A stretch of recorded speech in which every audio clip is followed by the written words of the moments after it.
Stationeers. This game comes up when you're looking for games similar to Space Engineers, Astroneer or Oxygen Not Included, but even though it does have some similarities, it is very different. It is different from any and all games you've ever seen. It is a decade in the future easily. I mean, this is a complete niche game. Rocketworks is basically paying to keep this thing going.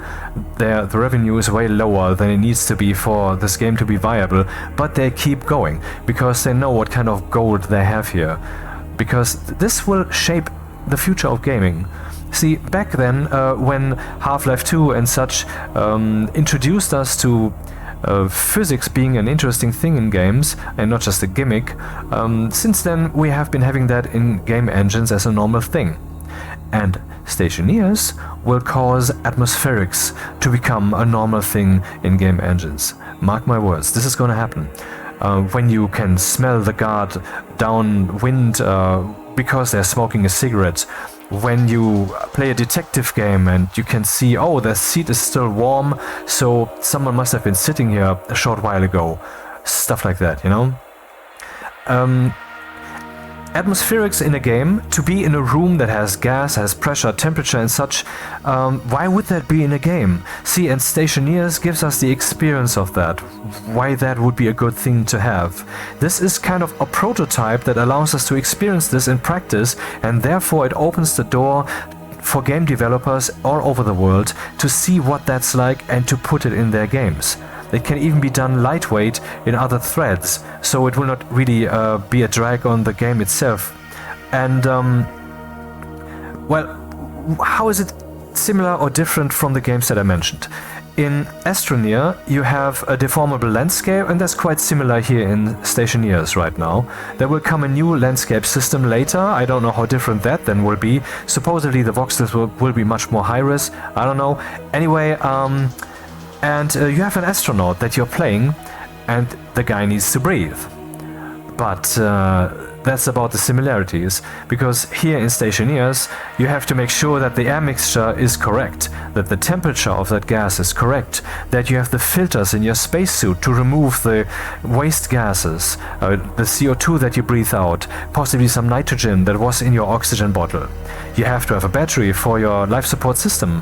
When it gets too hot outside, some of your oxygen will just be used to cool you, and therefore it will end up directly in your waste canister. Yes, that's a thing that you have. You have a waste canister with CO2, and you can use that in turn for the plants.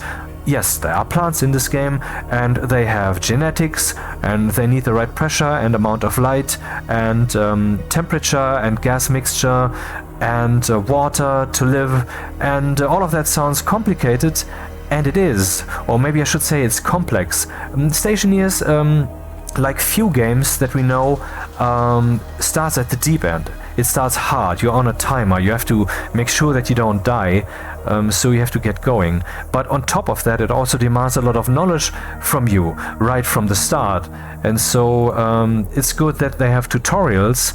They are currently not playable because Stationeers is still in early access. And things are changing, the tutorials are currently incompatible, so you would have to play an earlier version of the game. This sounds like a burden, but really I've done this a few times, for example to record some videos about this. It's just a few clicks, then you wait 1 minute, then you can play it, can play the tutorials. The tutorials are professionally done, very cool stuff, and this is like armor style tutorials, as in you learn the ropes in a thematic tutorial about shooting and such, except here you don't have shooting, you have how do you build an airlock, and how do you manufacture stuff, how does the furnace work, because in this game the furnace is not just a box in which you toss one piece of coal and 4 pieces of wood and out comes, I don't know, charcoal or smelted iron or whatever, but here you have to make sure that you have the right mixture of stuff in there.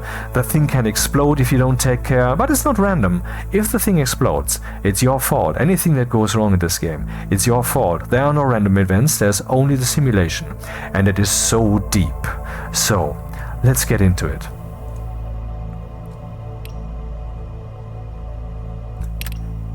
We have various worlds to choose from. Remember, this is still early access, a lot more is coming. But there's already thousands of hours of fun in here. And let's start on Mars. Moon has no atmosphere, Mars has an atmosphere very thin and kind of ideal for greenhousing, and I want to use it. So let's go here. Now we have difficulties to choose from. Creative is different, it's a different kind of gameplay. I never play it, I want to believe in the simulation, and so should you. So let's play on easy, not on the hard one, that's not for beginners.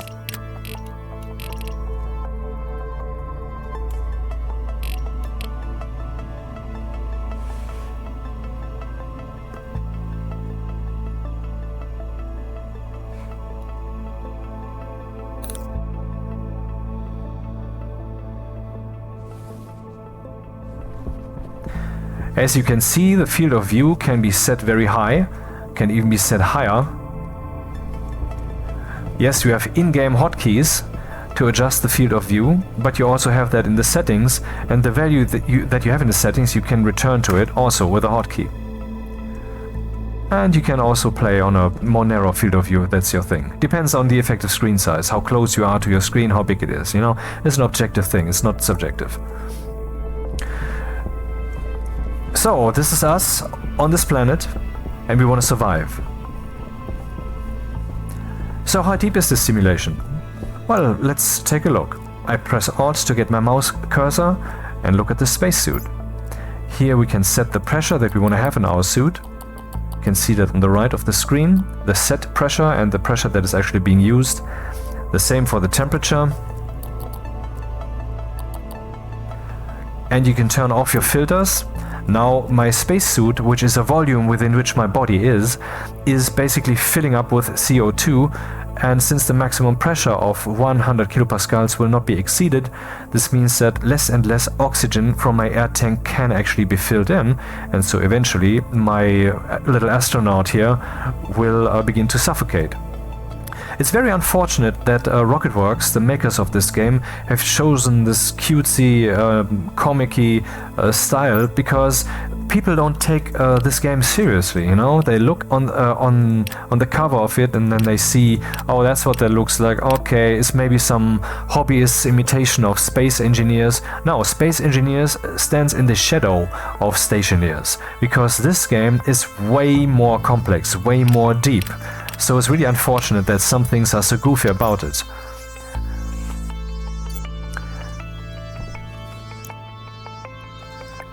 Okay, let's open the helmet then. I mean, we're on Mars, so there's breathable air, right? Pressure critical. No, there's not. Oxygen critical.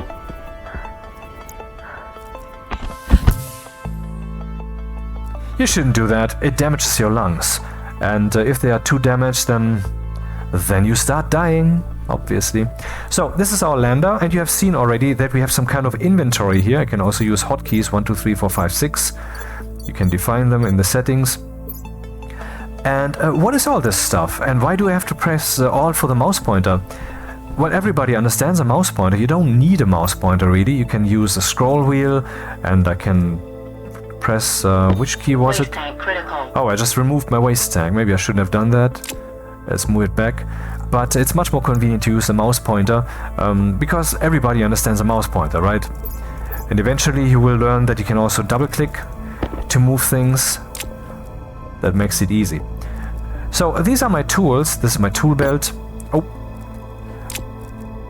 And what are these tools good for? Let's pick one of them. Oxygen low. And what's this? What's happening?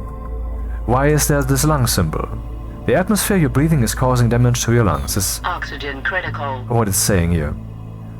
Why are we effectively dying? What's happening? Can you guess? Well, you should be able to, because if you don't think on your feet in this game, you're dead.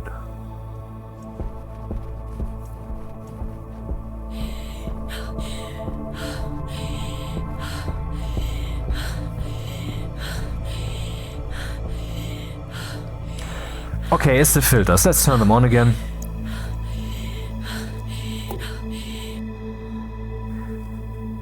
See, and now my waste tank is being filled up again, because now the air support system can do so. The life support system. Okay, so I'm pointing now at the lander with the tool that I've chosen, and it's telling me the lander angle grinder is required to deconstruct. Or here on the crate, hand drill required to deconstruct. You can, so I can deconstruct this thing, then it will spew everything that's inside all over the place. But I don't want this. I can also instead do this. That is sadly not yet announced in the tooltip. Makes it easier to handle, right? I don't have to use my jetpack because you have one. Can fly around in this game, yep. Can turn off the head-up display with F2. And you can get fall damage, so let's be careful. You get the jetpack with J. I suggest to change that to shift, because you can't run, so and you need the jetpack all the time, so yeah. So something that's that we want to do is I want to deconstruct the lander because we don't need it anymore. And as opposed to the crates, if I deconstruct them, I don't get something back from the lander. There's not some kind of deconstructed lander now in my pocket that I can remake, but the crates will give me something. Maybe we can demonstrate this. Let's use this one.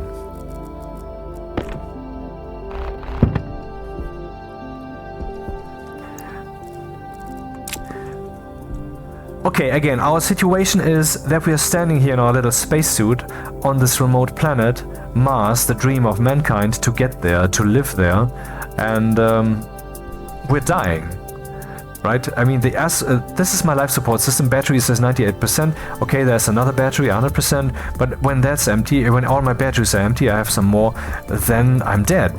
There's nothing more I can do then. And when my air is gone, then I'm dead. Though, let's look at this here. This is the oxygen tank, and many things in Stationeers have multiple click points. Let's show that on the example of the drill. Here, I can take out the battery right from here. Or I can click here with the mouse. And then I get this little inventory window, which I can return to its origin if I so wish. And then I see the battery that's in there. And in the same way, the oxygen tank that came with our lander has multiple click points. One is here to move that thing. One is here to actually open that. We don't want that. That would be a waste. And... oh, did you see that?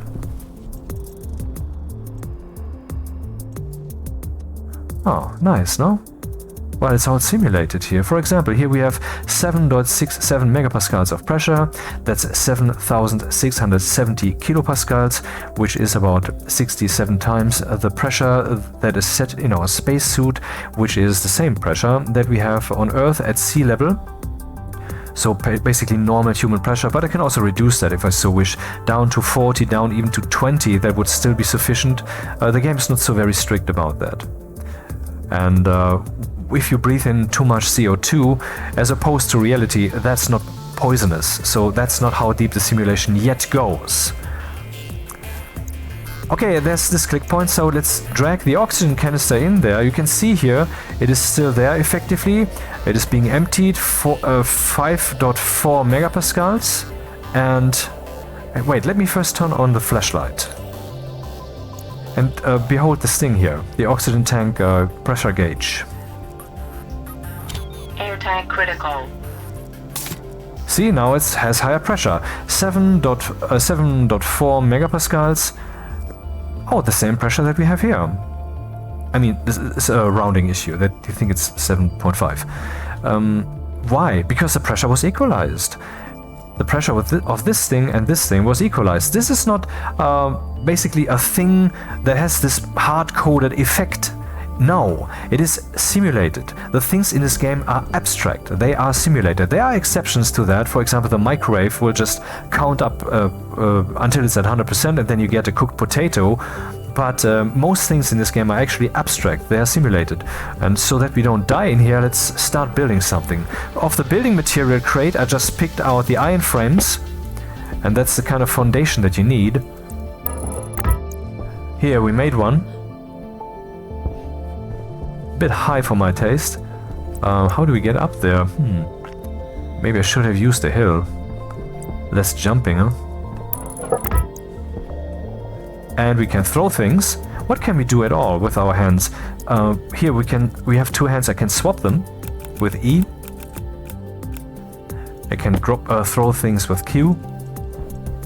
That might be a different key for you, but you know, you can see which keys these are. I have reconfigured mine. Oh, here's the furnace, right? No, this is one of the 3 different furnaces that this game has. This one is just electric. Then we have the simple furnace. This is not even the simple one, it's just the arc furnace. And then we have the advanced furnace, which has built-in pumps and such. Pumps? Pumps for what? Well, for the pressure in there, of course, and for pumping fuel gas in. What are you, a noob? Okay, let's do something that the tools would tell us. We can see here when we point at this thing with the tool, so that's now something you know. Point at something with a tool so that we will get a meaningful tool tip. Welding torch and 1 iron sheet required to continue construction, or angle grinder required to deconstruct. And now I want to deconstruct and put this thing right here.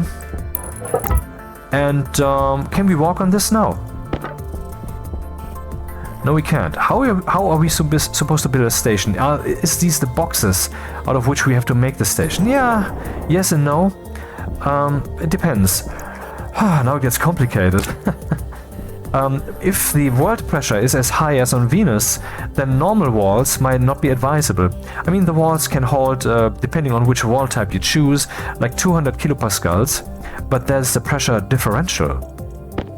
This is not just the pressure that they can withstand, it's the differential. But if your station is, for example, evacuated, if there's no pressure in there, and out here we have like 250 kilopascals pressure, then that will be too much of a differential, and then you will have a problem. If this sounds complex or too complicated to you, you will later embrace and appreciate these complexities. You will just realize this is how it would work in reality. So I'm glad that this is the way it is. Just like in other games, when you're playing it for a while, you think, this is a bit unreal. Why isn't this like that?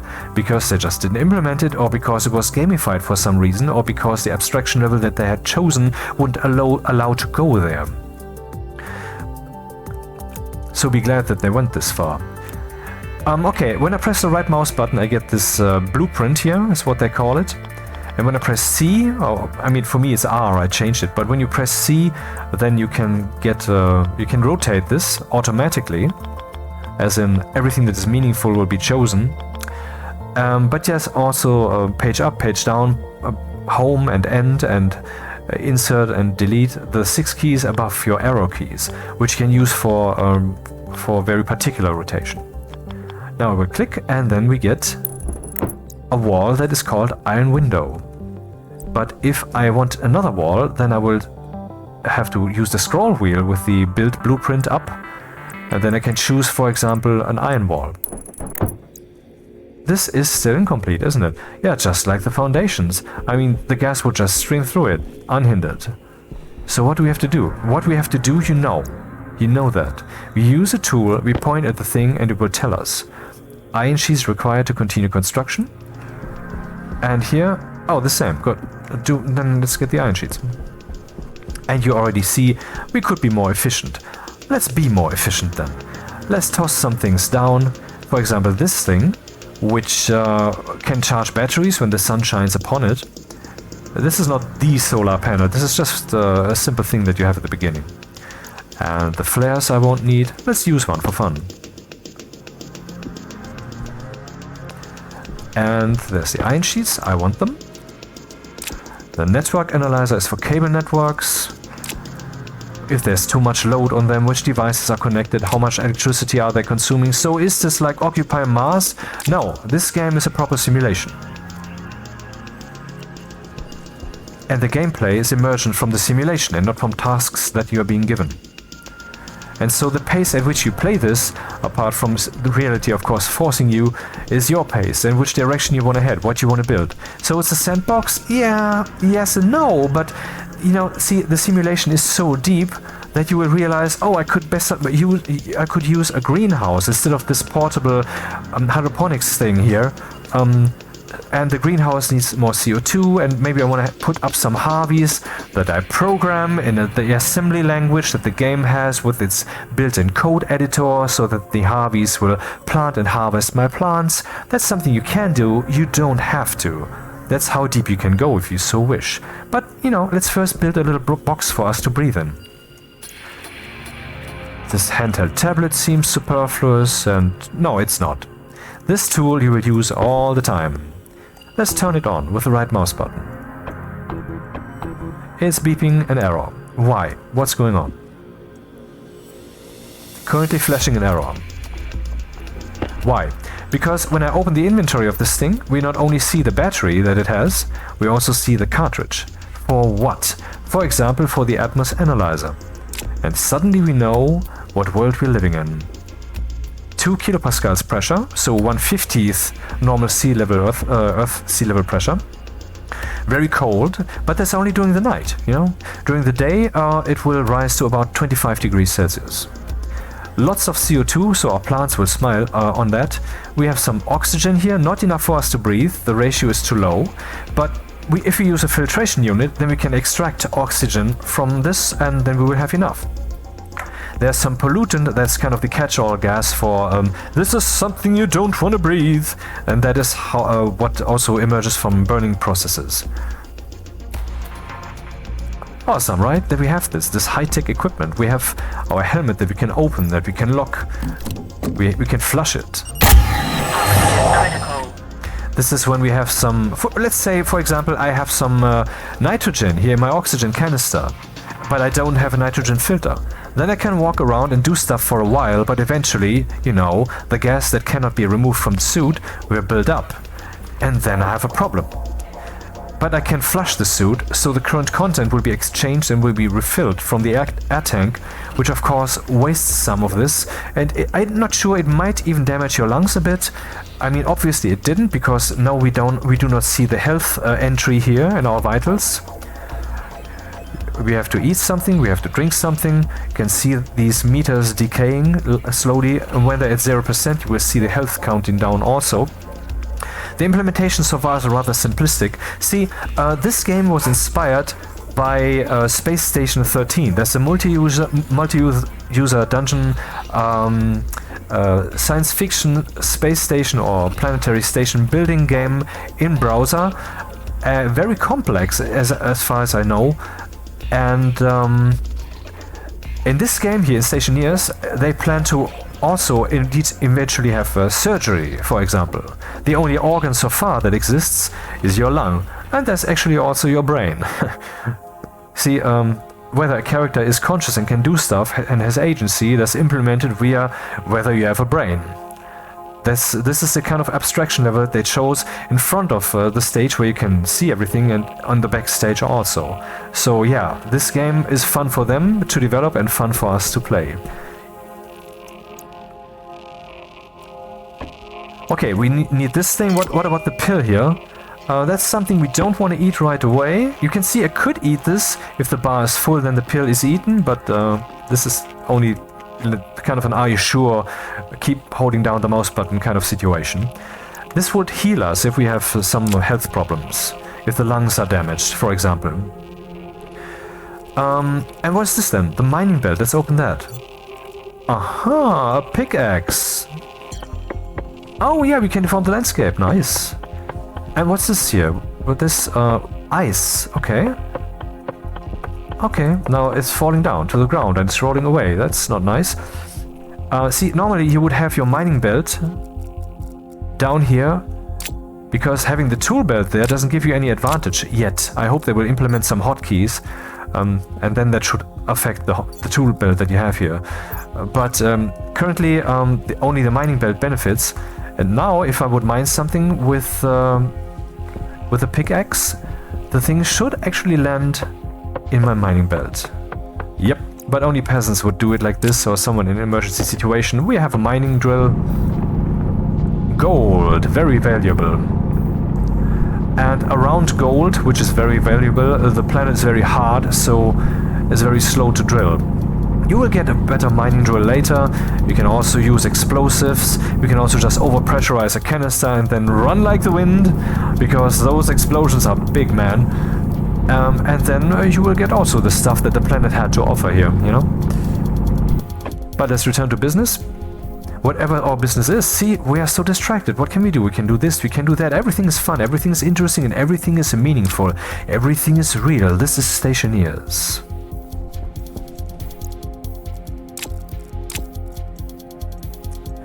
Autolathe. Oh, that's a 3D printer. Never mind.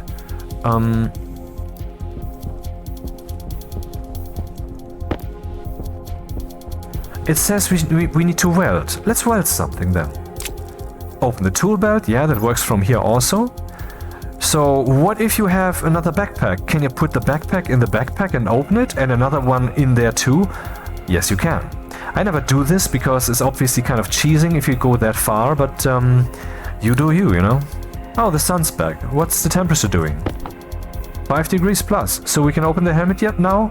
No, the pressure's still too low, man. And the ratio oxygen is also too low. We can't. Stop asking. So, let's weld some. Double click. Switch hands with E. And turn on the thing, and now look here. Temperature. 9 degrees, 11 degrees, 13 degrees, 14 degrees, and 500, 800 degrees. Yeah, this is a welding torch, man. And it does excrete atmosphere. And it heats up the room.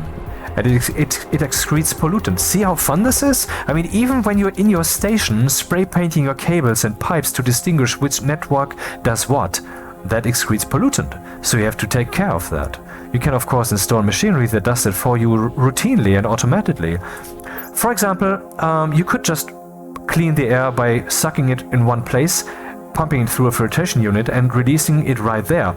But more efficient would be obviously if you suck it out one end of your corridor-like base, if that's kind of the shape you have chosen, and pumping it in the other end, because that would then much more efficiently make sure that all the pollutant stuff comes across your filtration.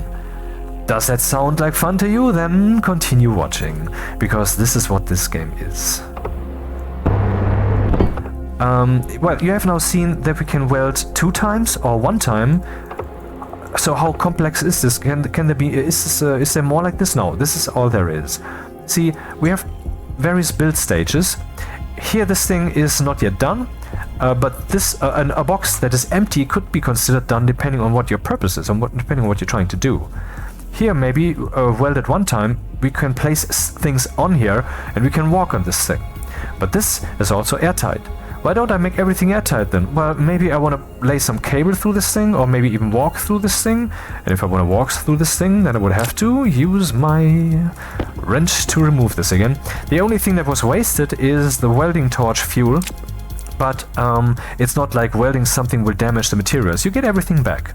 It's fair, it's easy, it's gamified in the right places. Oh, talking about my welding fuel, let's look at the welding fuel. Because this thing is not just for looking at the surrounding environment, it's also for looking at pipes, what's in there, or at canisters. We have volatiles in here and O2. Volatiles you can think is kind of like hydrogen, so we have that in here, but it's different. And, well, hydrogen is actually about to come. Here's our handy help, that is a reference. Rather, you should use the tutorials to learn how to play the game. Or watch the various videos out there, for example mine. There are some good ones, some bad ones, some long ones, some rambly ones. And this is rather only a reference. I mean, you can see here an overview of the gases and you can browse from there. But usually you would go here and say active vent. Oh, okay, let's try that again. Active vent. And then we have the active vent here. Hey, why is that in here twice? We have the kit active vent and we have the active vent. Because, just like the walls that we put up, the other things also have a that differentiate between the thing that you hold in your hand and between the thing that has been built in the world. For example, we have the kit iron wall. And when we scroll down, we can see that what I can build from this is an iron wall, and we can see it has the wrong icon here. Yeah, that happens. And we can build the iron window. And then I can click here, and then I have the description of this, or I can go back to the kit. So it's very convenient. And if you ever find a description in here, like this is human-made. And just like the tutorials, the descriptions here cannot keep up with the pace of the development of the game. So this stuff might be outdated or wrong. But other things in here, for example, this kind of data, that is machine-made. That comes directly from the simulation. That is how the game thinks. And so you can rely on these things. So what gases are there? Oxygen, nitrogen, carbon dioxide, volatiles, pollutant, and water, which can also be there in gaseous form. And the other gases in liquid form. Hydrogen is also in there. This is bleeding edge, you know, this cannot be used yet, but it's in here, just like there is some kind of turbine jetpack, which cannot yet be built. It will come in a few days. I always play beta, so I get the new stuff early, and I don't regret it. It's playable, period. You might think, okay, beta, so you're showing us things that are not real. No, see, the last official update that came out is like a week ago, maybe 2, and they have updates like that once a month. So, hey, let's look at our oxygen tank. Air tank critical. Only oxygen. And at our waste tank. Waste tank critical. We can see here some oxygen, and most of it CO2, which we breathed out. Let's look at the values here for fun, for those simulation enthusiasts, which is kind of the foundation of this video, right? I'm telling you, this simulation is deep, so how deep is it then? Well, we have here the temperature, 20.1 degrees, and if I leave this canister out here, and during the night, it will cool down. And the amount of oxygen and volatiles in there will of course not decrease. Here the moles, the amount of molecules basically. Moles is an actual unit in the real world, just like Celsius, and Kelvin, which is also what this game uses, and megapascals, kilopascals, real units, and liters, of course, millijoules. We can see here that currently the sun is radiating into this bottle 967 millijoules, while convection, the touching of the atmosphere out here, cools it down. This indicates that the atmosphere around it is colder, and indeed it is. It's 14 degrees Celsius. Yeah, so that fits them. Well, the ratio will also not change, but the volume changes. See, of course, gases expand when they heat up, and they contract when they cool down. And that's what happens in this game also. Let's put that back in the welder. I can also do this, instead of dragging it right there. Yeah, there are quite some conveniences in there. You have to figure them out over time. Let's look at a gas. Let's look at, for example, oxygen, water, which everybody knows so well. And here we have the phase change diagram. Oh my god, how complex is this? Well, it is complex, but it's not so hard. See, let's look at about 100 kilopascals, and I want to use Celsius, please. So let's go to 100 Celsius. We can see here the pressure that is indicated is 70 kilopascals. That is not correct. We can see up here the actual temperature when it starts boiling is 100 Celsius at 100 kilopascals. The graphics here are not very precise. That's a shortcoming of Unity as far as I understand. But anyway, you can kind of gauge what this is. If I go down to the right, go here, we can see the temperature where this starts boiling, where it becomes a gas instead of being a liquid, is 100 degrees. And on the left we can see 0 degrees Celsius. See, this horizontal line is known to everybody. But what they don't know often is that when the pressure gets higher, these things change. Then water can still be a liquid at even higher temperatures, and that is how it is in reality. The values here in this game are not quite realistic, but they don't have to be. They give you the right simulation experience. That is what this is about. And let's look at pollutant. That's a fickle beast, man. Look at this phase change diagram. La la la la la la, and all of a sudden when the pressure is this high, like 2 megapascals, it's just a liquid, even though we're talking temperature of minus 100 degrees. dude, what is this thing? And that's something you have to keep in mind, because pollutant emerges all the time, depending on what you're doing. And so if you have it in a pipe, and the pipe's under high pressure, then it will liquefy, and liquids are bad for pipes. This is how this has been chosen for gameplay purposes. You also have liquid pipes, which have no problem with either with gas or liquids. But maybe I'm telling you too many details. Let's continue with the building.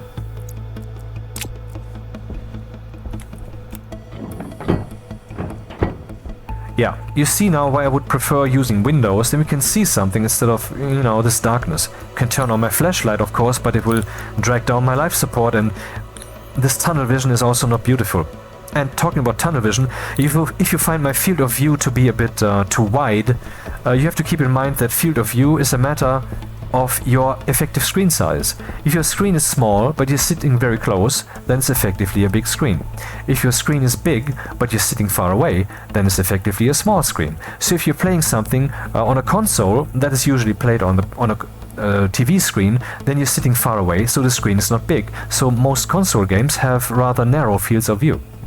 But if you have a large screen like I have, and also sit close like I do, then you need a screen, a field of view like this. Why would I do it so unfriendly then for you to show you that? Well, first of all, I don't know which field of view you're using. If you're watching this on a mobile phone, then well, that's not my problem, man. But most of all, the first person view that we have here, this is an interface. This is an interface. I am interfacing with the machine. And this interface's purpose is to replace my human vision of the real world with the view on the screen. And therefore the geometry of what I'm seeing here has to be correct for how my brain has evolved, what kind of geometry I need. And therefore I have to set the right field of view for the screen size.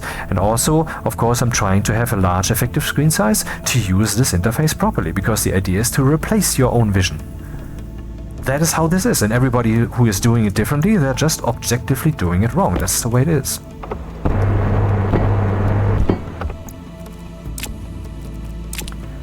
Okay, if you build the station like this, we will not get anywhere. Let's be a bit more factory about this, right?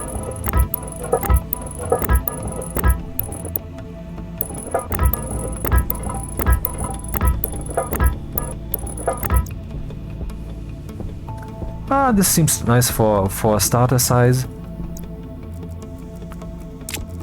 And let's weld this stuff.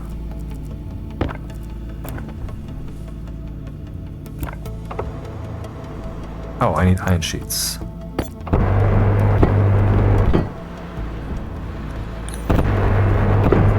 No, I only want to weld this once, because I don't have so many iron sheets. I will also need them for other purposes.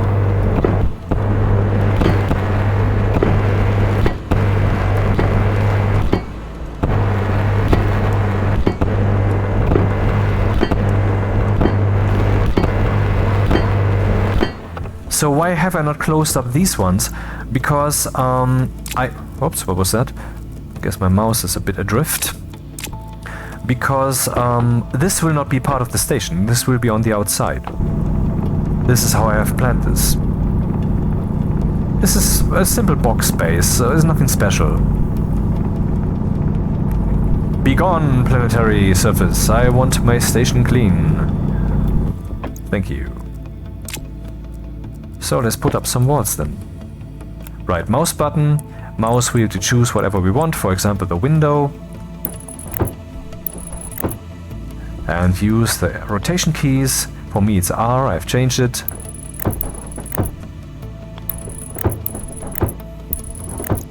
And then we need an entrance, right? That entrance needs to be an airlock, right? Because, I mean, when you open the door, you already grasped that, right? We will have some atmosphere in here that we can breathe. Not like out here where we would die if we opened the helmet for too long. So, if you open the door, then all of this will stream out with fervency. The only way to prevent it from doing so is to... Well, how do we do this? Well, we build a little room in here. This room, for example, that we will evacuate. And then we open the outer door. So we have two doors, and so the air will not escape. So you might think, or maybe by now you have grasped, the airlock is not something that you have in your lander somewhere, some boxy thing that is an airlock, but it emerges from the parts that you have. So you have an air pump, you have pipes, you have a vent that will then release that air into the station, because I have to clean my mouse. Because in Stationeers, for purposes unknown, but I guess it's a good idea, the pipes are all closed. So you have to open them up by adding something that will unleash whatever's in there. What else do we need? We need to build some, yeah. You are listening to music from Synthera and Exosphere on Soma FM.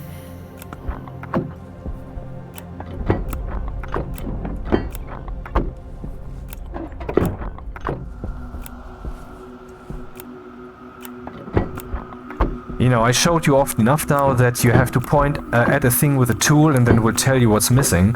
So you would have figured out yourself how to do this. What parts you need here. Oh, I forgot the roof.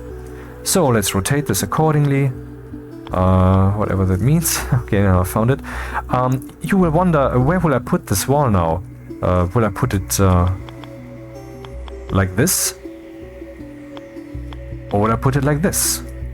Well, from a perspective of sealing the station, making it airtight, it doesn't matter. It will be equal. Even if you put one like this and the other one the other way, it doesn't matter, it works. It depends on what you see. You can lay cables. Let's lay a cable for a moment.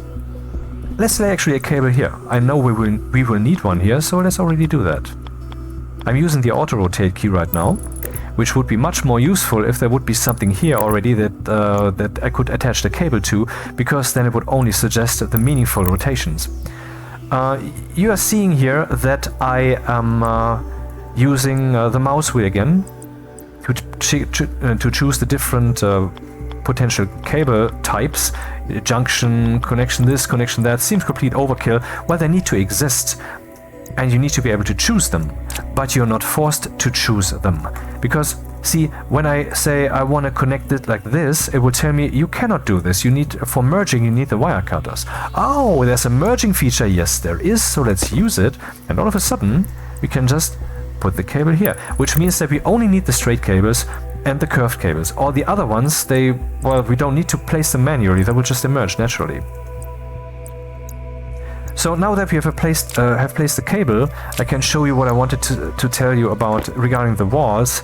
If I put here, for example, an iron wall, and then see, the cable is there, but it's covered up. And what's more, if I want to place a cable now, I can still do that. You can see here it's green like it was before, but when I touch this spot here, which could be a connector to a device or something, but in this case it's a cable, then it becomes yellow because it's a meaningful thing. Now let's press the auto rotate key. You see, 1, 2, 3, 4, 1, 2, 3, 4, 1, 2, 3, 4. And here we get much more rotations, only the meaningful ones. So how do we get to the cables then?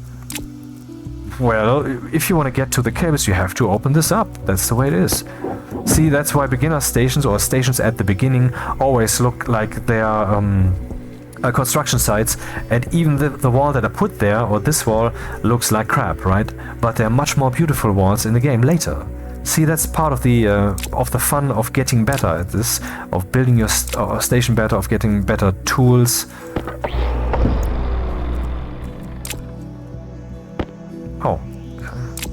Oh, this didn't merge here? Let me take a screenshot and post that, because that shouldn't be this way.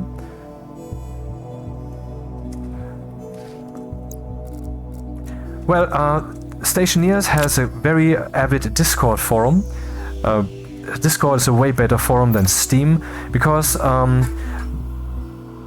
for example, on Steam, when you want to post a screenshot, you can only post the link, or only in the Steam internal way, kind of, On Discord, you can post the uploads of your save game, zip files, images, and so forth, right there directly in your comment. And you can react to other people's messages by adding a smiley or a heart or whatever.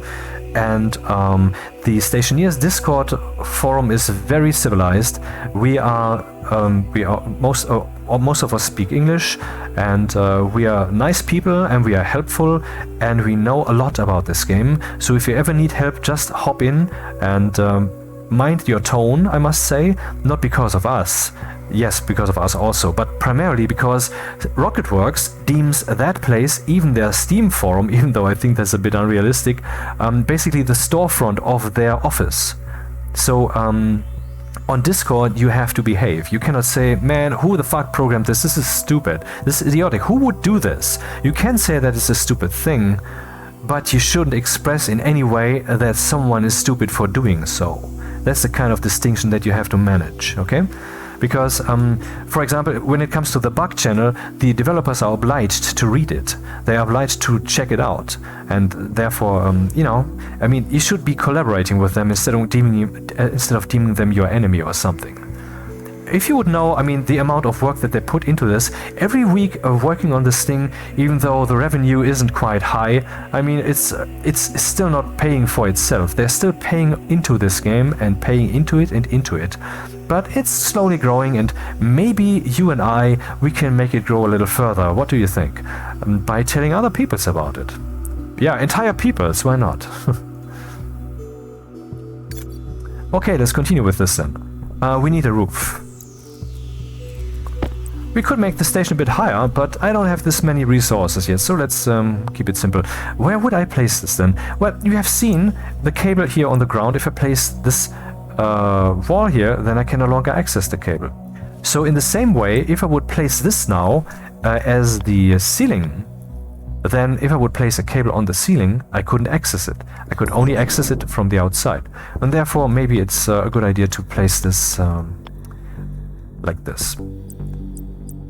But it's not a necessity. I'm just pointing out how things are connected.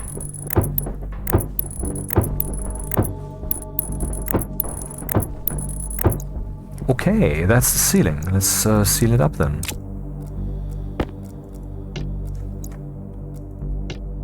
Huh, what's happening?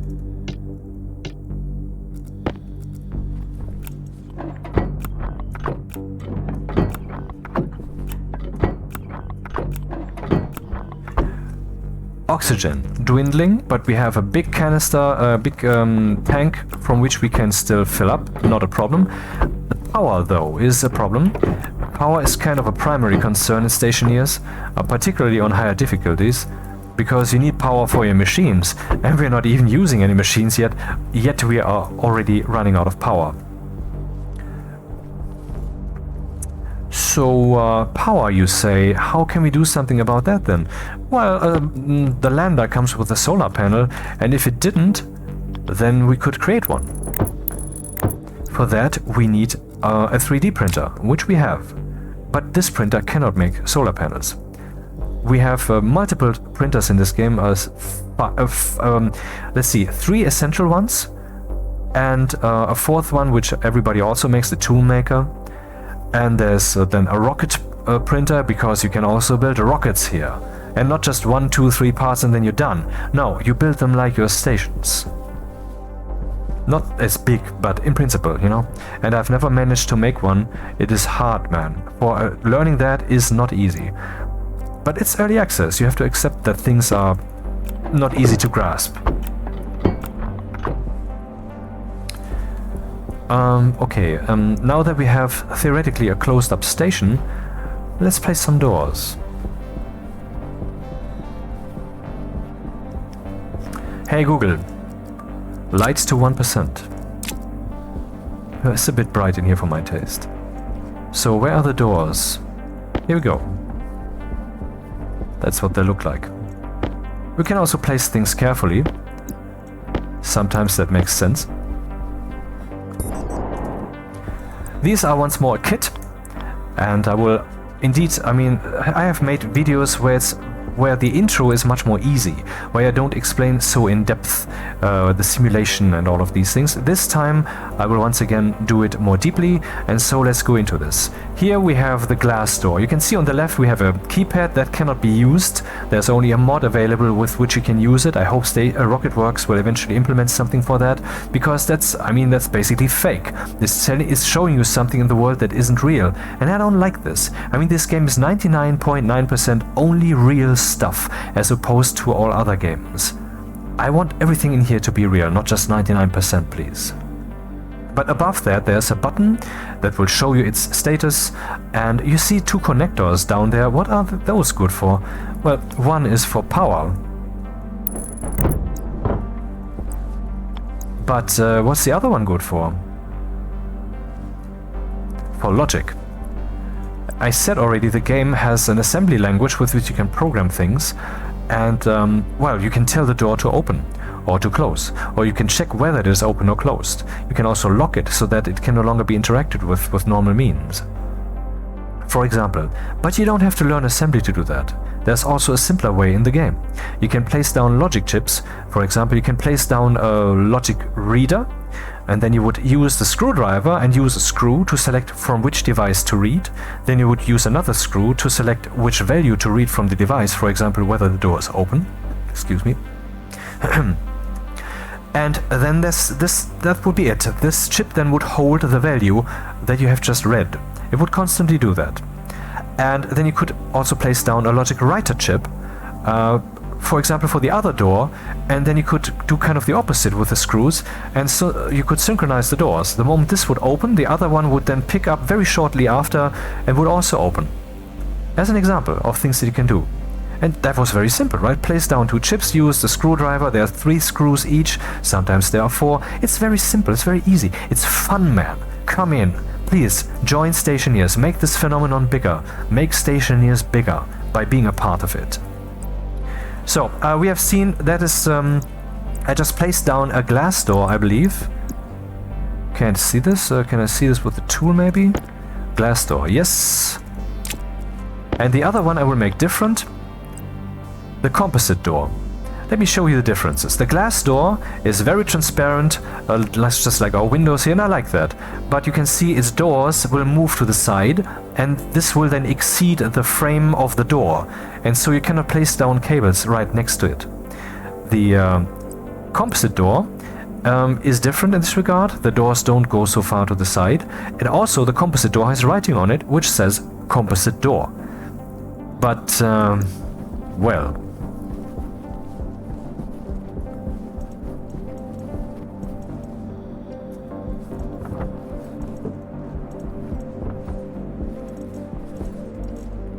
Huh.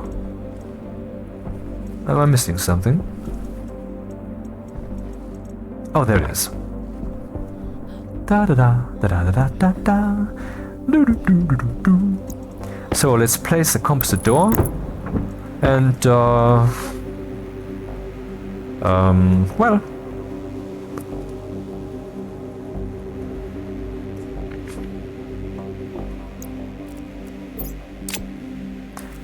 So now we have to build, I mean the door is obviously not done. What I have to do now, if you're unlucky, then you can pick the tool that you actually need to do something, and then it will just tell you, click here to deconstruct the thing. That's, I think, something they should change. But if you use a tool that is unfitting, it will tell you wrench required to deconstruct, or welding torch and 1 plastic sheet required to continue construction. So let's continue construction. The building materials, there are not so many. I mean, ultimately there are many. You have steel sheets, you have glass like this, you have iron sheets, you have stellite glass also later, but ultimately it comes down to very few things, and when there's something new introduced later, this will be kind of leveling, when you're leveling up in a game, this will just be the new thing at the right time. It's not really that complicated. So, turn on and weld. Oh, what? The door is still not done? No, it's still not done. We have to use the crowbar and leverage in some of the glass. And see, breathing box. Haha, this door leads us to breathing box. Sadly though, it also leads us to airlock box, and I cannot give that a different name. I hope they change that, but anyway. This is pretty awesome, I find, that you can give these things names. And the names are even meaningful, because in the assembly language you can address things in various ways. One of the ways you can address them is by using the name that you've given them. So it's useful that we can do this with the crowbar, because otherwise, I mean, we would have to deconstruct the door to get through it every time. That wouldn't be the way to go. How do we power these doors? With cables. Okay, how do we power these cables? With what? Where's the power coming from?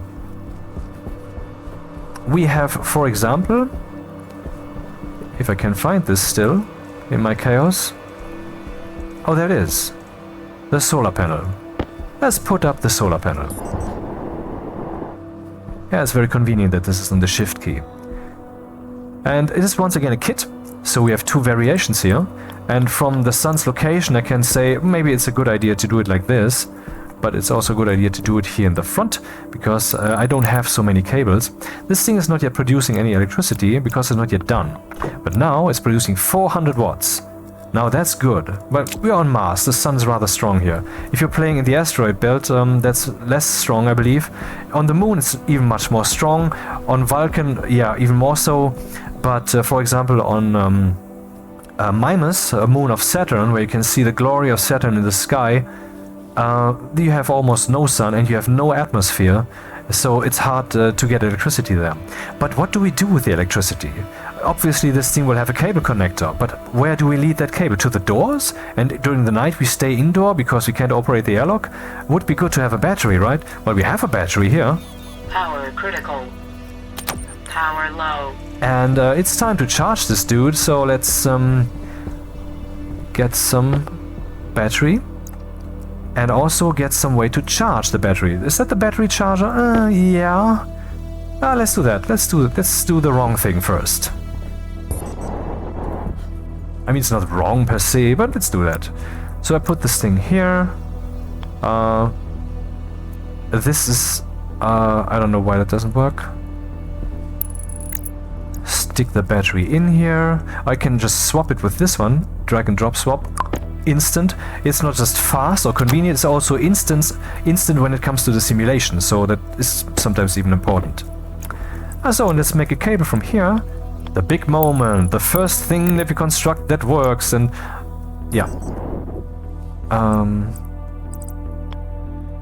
Oh, will this work? Yeah, it will. And connect the two. And now we can see here the battery is at 22%. And now it's at 23%. And now at 24%. Because this thing is turned on. This thing consumes by itself 5 watts. How do I know this? Because it's written here. When I look for battery charger. Here we have the battery charger small, and we have also a large one which consumes 10 watts waste energy. And make no mistake, every device that does something electricity wise will also produce waste heat. Like in reality. Everything ultimately decays to heat. Once you understand what heat is, very simple thing, but I'm not going to explain it once more right now, you will realize, yeah, of course it decays to heat. What else would happen? Here, 5 watts. So now we have a way to charge the battery. That's nice. It's at 33 watts. Wasn't it at 23 or something before? Yes, it is being charged by the sun. Not much. You can see the sun is not perpendicular to the solar panel. Can we make something like this happen? Yes, we can, because there are solar panels that can be pointed at the sun. You can use the wrench here to do that, and you can point it directly at the sun. So you can put up a multiple of those and point one of this in this direction, one in this, and one in this direction, so you will always have one that's pointing at the sun. That's kind of how you can do it. However, they have a built-in servo motor, and so if you program that thing right, it will point at the sun, period. And then it will produce a lot of electricity. Solar is really strong, man. But I said this is wrong. Why is this wrong? Because usually you wouldn't construct it like this. I mean, it's not wrong, it's working. right? I mean, I didn't make a mistake. The game will not later throw that in my face and say, and here you didn't score, that was wrong, you shouldn't have done so. No, what is wrong depends on what you want to experience. Do you want to see your station blow up? Well, then overfill the furnace and fire it up. Do you want to have your battery charged? Yes, then connect it like this. Do you want to first build your airlock proper and then build the station interior and then the battery charger? Yeah, then do that, whatever. So what you would normally do is you would take the area power controller, which is basically just a switch, but it has a built-in battery. I mean, it has a built-in battery slot. It's a kit. Again, the difference is just which direction it is pointing, so effectively that's just cosmetics. I hate that these things close automatically when you place them down, because that's obviously the opposite of what you want. So, let's open it up again. And you can see you use the crowbar to close and open this. This indicates that these things are like power switches that are basically backstage. They are not meant to be operated all the time, to be turned off and on all the time. You're not supposed to use the battery all the time. When you're playing the tutorials, and you absolutely should. Oh no, I don't want to roll back to the previous version of the game. That's so hard to do. Now it's easy to do, and you will not regret it. Just do it, but just be careful when you play your game, because the game has autosave and quick save is F5. You don't want to overwrite your save game with an older version. That might be fatal when you then want to return to the current one. So if you want to play your save game with an earlier version, you should turn off autosave. It's in the settings, it's easy to find. So you can roll back to an earlier version, then you play the tutorials, and they will give you quite the impression of what a professional station looks like. And also what these things are, that they are really these backstage power switches, instead of something that you would use front and center all the time. But let's leave this thing open for now. It's quite useful. At the beginning I only have 2 of these big batteries. I have lots of small ones, oops, that was wrong, which I can just swap, I can use this here, but it will be used up much more quickly. How much more quickly? Well, 8 times I believe. Let's do the math. Battery, because that too is of course written here, and of course it is simulated. All of this is real. This is not just some gamified stuff, dude. This is a simulation, yet it is the most fun game you will ever play. I mean, of the games that exist so far. Later there will be a newer version of Stationeers, for example. So let's look here. We have the small battery. You can see it has 0.036 megawatts of power. Now this of course doesn't make sense. You don't store watts in a battery, you store joules. Joule is the amount of energy, and watts is the amount of energy per second. Really, it's, watts and joules are basically the same unit, only watts is per second, like a process, while joules is just the amount. So this should be joules here, but I don't know why they don't change that, whatever. So 36,000 watts of power, let's say is 0.036 watts of power, megawatts of power, 0.036. Now here we have the battery cell large, which has 0.288 kilowatts of power, which is I think exactly 8 times as much. Let's look again. Small 36, big, large 288. That's I think 8 times. And now we have the nuclear cell, which came made much later, and it has 2.3 megawatts, which I believe is once again 8 times as much. There are more batteries in the game. You might think this is how you run your station. No. You can run your tools if you so wish. Later, when you're in the luxurious age, when you yourself and also your station have ascended. And make no mistake, this game will make you sad, because at some point you will realize you cannot unlearn it. You are already leveled up yourself. You can only start new stations, make new worlds, make new different builds, and investigate some new interesting engineering challenges. But you cannot unlearn it. So if you have already found the heart to play this, if you want to do this, stop the video, buy the motherfucker. It's about 3 pizzas, it's 33 euros or like 33 or $30, I don't know, US dollars. And then you have one of the best games ever made. And it's still in early access. And it already has all these things. So we also have the station battery. This is a beast, man. Once we have that, we will have no more power problems for a while. 3.6 megawatts of power. There's an even bigger one. The large one, 9 megawatts of power, which is a bit little, I find, because these only occupy 2 times the space of these guys. And if I stack 2 of these, I already have 7.2 megawatts. And these, which are much harder to make, only have 9? That's not enough, man. I hope they change this. So, back to business. The business of making a station on Mars.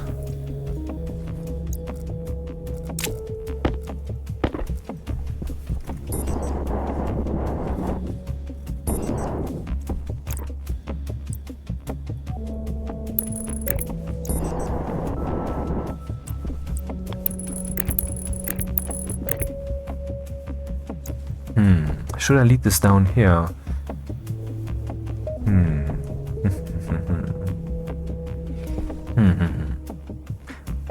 Yeah, let's do it like this. Let's do it like this.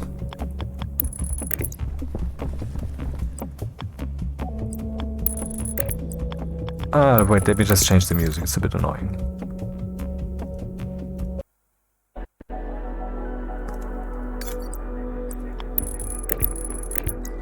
Okay, now this thing would get power, and then see, you have already understood what this is, right? It's not just a switch, it's not just a battery buffer, but it will supply the rest of the station with power, even if there's no power coming in, because yeah, it's a battery buffer. And it's also a battery charger, so we don't need to have this thing up here anymore. So let's do something fun, deconstruct it with a battery inside, and play football. Okay, now I only kicked myself down. It's too bad that we cannot just drag things right there in the 3D space. That's annoying. I wish that was different.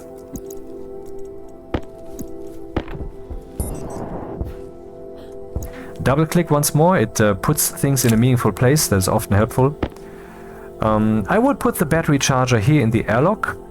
Maybe I will put it in parallel to what's coming in here, so we can make more use of the power that we're getting. Basically now we have 2 battery chargers, this one and this one.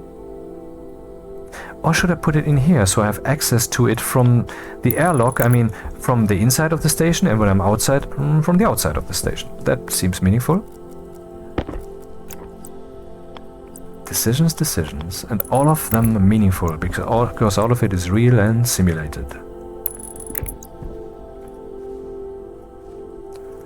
At the beginning, we might even want to put up the second area power controller also, so it can be charged by the solar panel upstairs.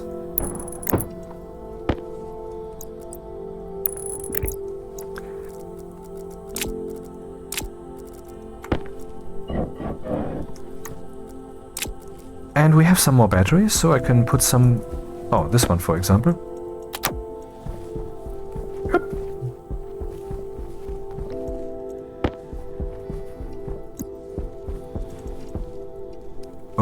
Batteries.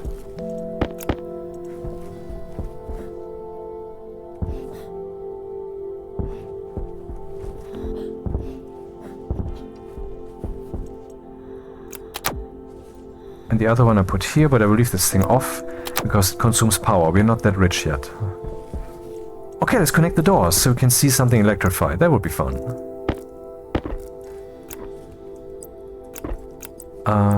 How do I connect this best?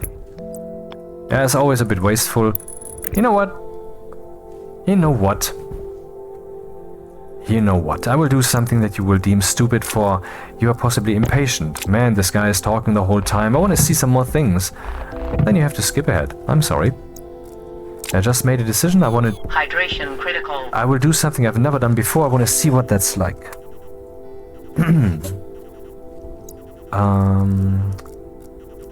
So, what do I have to do?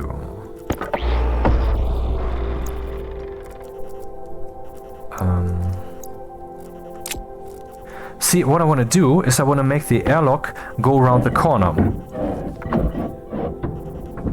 Ah, man.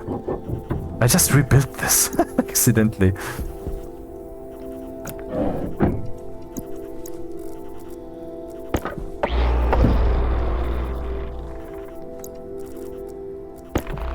You see what I mean, right? I mean, the tool use is fun, the depth of the simulation, the experience that you're really doing this yourself, but that you have to tediously change the tools all the time, that's annoying. And if they would put some hotkeys in there, that would make it much more fun.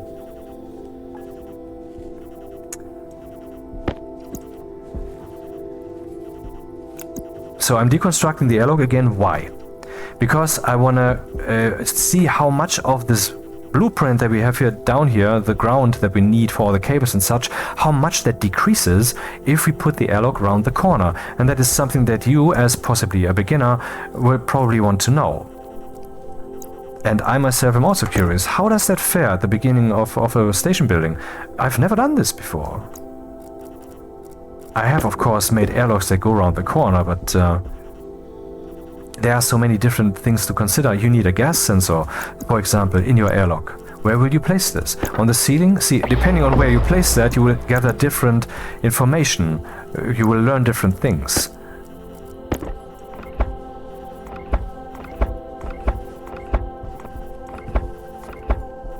This stays this way.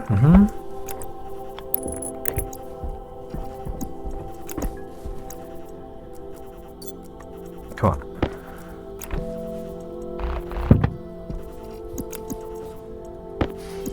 So the door shall be there. Where is it? And in this case I have to resort to the composite door, because this is the only one that would find place right next to this one. Or there's also of course the manual hatch, which is just operated manually, but then you can't electrify it. It's built very easily. You just have to weld one iron sheet and then you're done. And they are very useful, and they can also withstand a lot of pressure, more even than the glass doors. The composite door. Let's look at this up. Let's look at this kit door. Hangar doors, blast door, interior door, kit door. And this is made with the auto lathe with these amount of resources, and it will take some electricity. And from this you can build the manual hatch, which can withstand a pressure differential of 500 kilopascals. Composite door is 300, which is good for Venus then, because Venus has 250 kilopascals outdoor pressure. So if you have an airlock which will be temporarily evacuated, well, you need a door that can withstand that, because that's going to be the differential, 250 kilopascals. And then with the glass door, only 200 kilopascals. And this composite roll cover, which is also part of it, is not a door. It's a wall that has a door on it. So you can place things down and you can close it. You can easily access these things, for example, microchips, and they are otherwise well hidden. It's pretty cool. Composite door, please.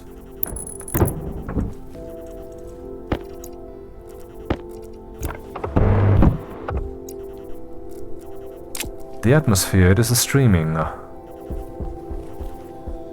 And now it's streaming out the door. The pressure in there is of course now slightly higher, because the gas was streaming in all directions. But all directions, this means all indoor directions. So there's still more gas in here than out here. So eventually the gas will make its decision to say, you know what, out there is more fine, it's more beautiful there. The stars, the celestial bodies. And that's about it. Oh, up there's another one. When you're playing on the moon, you can look at the Earth and gauge how where the sun is. Same when you play on Europa, a moon of Jupiter. When you look at Jupiter, because of course it is lit accordingly. You know, makes sense. Glass, crowbar.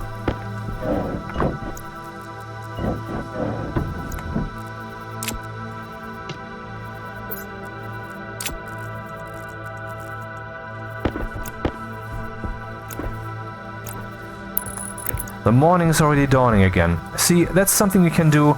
Let's press F1. This is for help. Let's press F2. This is for head-up display. Let's press F5 for saving. Let's press F3 for console. This is basically backstage stuff that you shouldn't bother with. Let's pause the game. Here I can say help, and then I see commands, which for testing. I can also do quit to shut down the program, exit to go back to the main menu. I can say world, then I get some information. I can say orbit, then I get information about solar constant, the energy that's coming down. We can see the simulation time, the days passed so far, where we are on the planet, because that is the reason then that we are seeing the sun the way that we are seeing it. But you also have the time scale, and you can change that here. Not something I recommend to beginners, absolutely not. Particularly also it's not saved with the game. But I do that now regularly because I find this fast 20-minute day-night cycle just too off-puttingly fast. But okay, let's stick with this for now. It's also a problem for beginners when they have their plant lights up, because plants, depending on circumstances, might need a light. But plants need also darkness, so that needs to be timed, and you can just bind that to the sun. That will work nicely. When you say, okay, the sun is at this and this angle, then the light turns on, and otherwise it turns off. But if the day-night cycle is no longer 20 minutes, then that doesn't work. Then you have to build your own timing machine. For example, you can use the IC10, which is where you can store assembly programs, and then you can just count the game ticks, which are pretty much precisely, not absolutely precisely, half a second.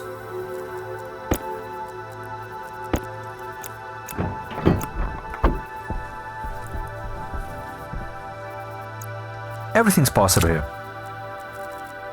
Pretty much. The only thing that's not possible is to stuff all my things in my inventory, but that's only at the beginning. Later that will change.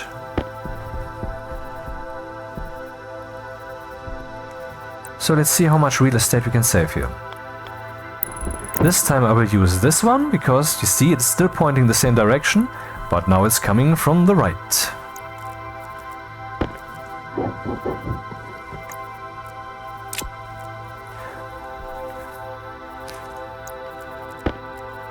That was stupid.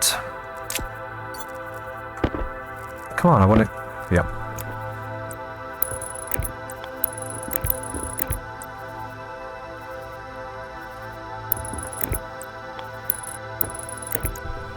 Now we have these two entire slots free on the ground. That might actually be useful. Anyway, the sun is up. I should make sure that the solar panel can make use of it. Where is it currently pointed? There? Okay. But it's not the wrongest placement. I mean, it can't turn towards the sun yet, right?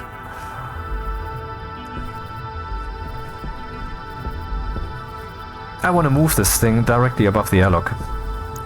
It's easy to be done. If I hadn't tossed my drill. So that's something you should avoid. Keep your tools on you.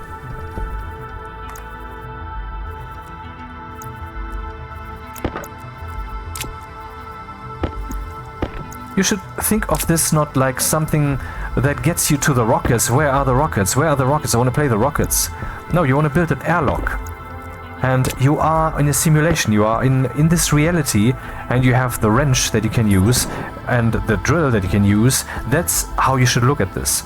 Be glad that you have a simulation that gives you this self-experience. This, basically this roleplay without actually being meaningless roleplay. It's not meaningless. It needs to be the way it is. I pointed this wrong.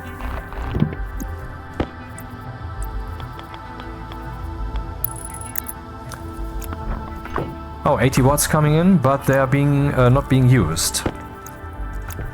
So let's get that stuff.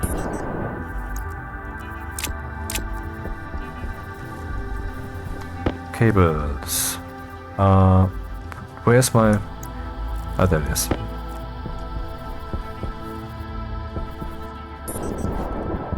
You can see at the right top this warning, I need to drink something, and very soon, if I don't do that, I will actually take damage. And I am already playing on easy, so I have more time to demonstrate and explain things. Yeah, if I don't do that, I will take damage. I can of course take the pill at some point, but then that's it. I have no second pill. You can manufacture them, but that's not easy, not at the beginning. Later you will basically have an overflow of that, and you can also make a cryotube with which you can revive dead people in multiplayer. And if you don't go that far regarding the installation of that device, then you can at least heal yourself.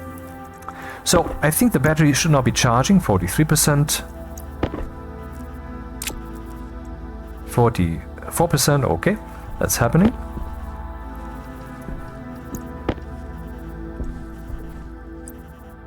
Oh, this is also very space-savvy still. I like.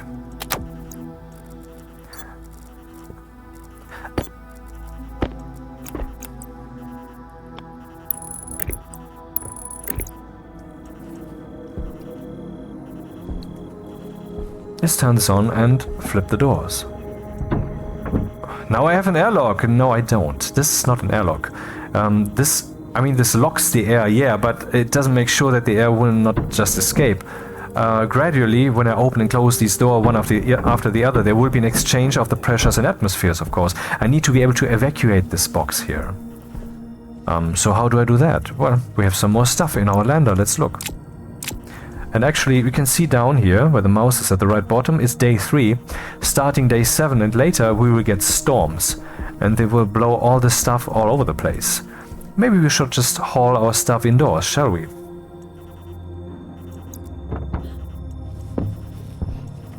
And now you see why it would be wise to do that before everything about your station is closed. Though I think you can cheese it a bit by like turning this way, but let's not do that. Let's try to get it in the legitimate way. Which is a pain. Oh. Suit damage. Okay. Suit critical. I did this on purpose to show. No. Duct tape.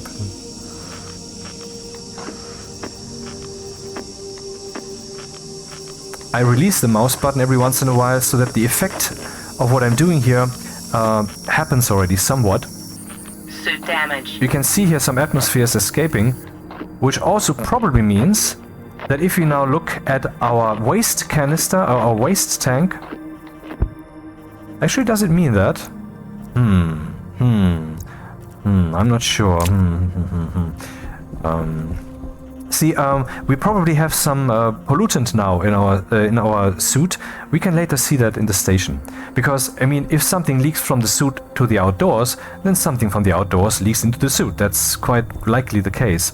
You might think, yeah, the pressure relationship though would have make sure that this doesn't happen. In biolabs, for example, that is one of the reasons that they have overpressure on the outside. So if there's a leak, then it will be blown to the inside. And that may be true. So I cannot speak to that. But,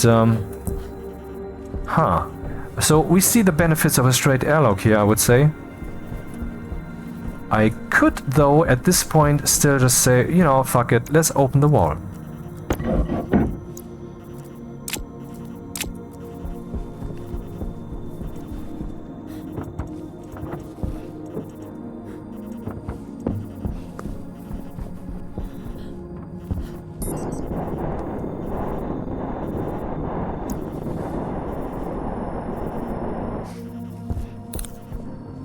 The light rendering in this game is a bit unfortunate because there is no global illumination calculation, not even some kind of semblance of it, which means that even though it is bright day, the shadows are still harsh dark.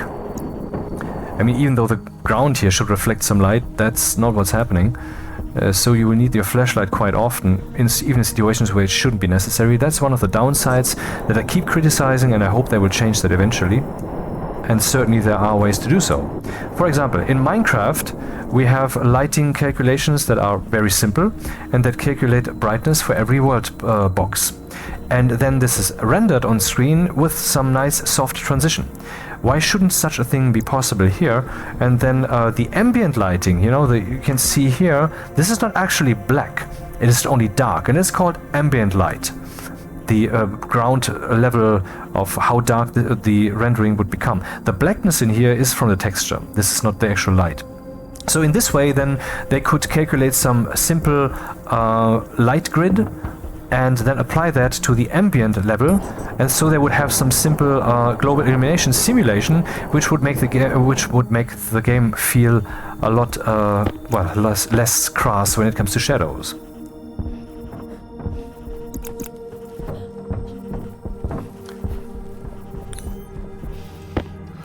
and that is me taking damage. You can see here now we have this health entry.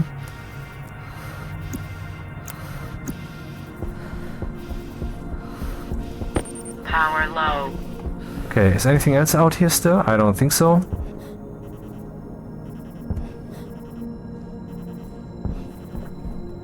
People sometimes complain about the graphics of Stationeers, but I find them rather beautiful. I mean, for example, the gold here, glimmering in the sun. And if you move sideways and look over there in the back, you might then see somewhere a glint, which indicates that there's silver or gold, because that's the only glinting stuff. And when you're in multiplayer and other people are also running around with their flashlight, you will see that there's indeed very nice light flow and some kind of bloom effect, and it's nice how the light is then spreading around and is being visible behind occluding things like many factories and such. It's really a nice sight. Oh, let's turn on the light, huh? Shall we? Here in this corner, it will probably not be in the way. So, what about this then? I don't know. I should not risk my spacesuit further, because once it's destroyed, I'm dead. I have to make a new one. And this is not so hard to do, but currently I do not have the means. So let's not risk anything and instead do this, which is, of course, a lot of clutter. But for that, of course, we have storage. The locker. Locker from Hocker. Where do we put this thing? Can I put this right here? Oh, that's nice.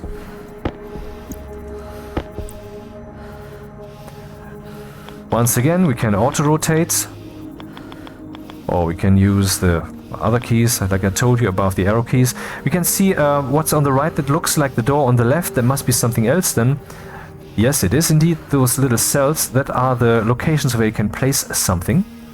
You can place things kind of awkwardly in Stationeers, in the wall in part, here for example, and then when I open the locker I will actually see the glass behind. That sucks. I hope they change this. But anyway, why do I love this game so much? I do, and I have my reasons. And if you haven't yet caught a glimpse of why that may be, then I don't know, keep watching. I want this cable back. How is this? This is the tracking beacon. If I turn this on and use in my tablet the tracker cartridge, then I can see an arrow and a number. The number tells me the meters distance from the tracker, from the tracking beacon, and the arrow, of course, points towards the beacon. Alternatively, we can, of course, just go out there and place some flags, so once we're getting in the vicinity of the station, we have some kind of orientation. But you can also go hardcore and just look down here, because here we have a compass, which goes to 360 degrees, and if you use that wisely, that actually works. But no one who plays Stationeers, virtually no one who plays Stationeers, has not at some point lost their station and furthermore even died because of it. Because once you don't have your station, or maybe it has blown up and the autolathe, your first 3D printer, has been destroyed, then you see how dependent you really are on that stuff. And this means that you should learn that things are valuable. You should build protection. When you build your first device that fills up your oxygen canister automatically, you should make sure that it cannot overpressurize that. Of course, you can just reload. The game has not just autosave and... Oh, this works, yeah. Quick save, but also Health low. a save game rotation. So, if you save a few times... See, I pressed F5 again, and I pressed F5 earlier. Both these save games exist now. I can roll back, yeah, not a problem.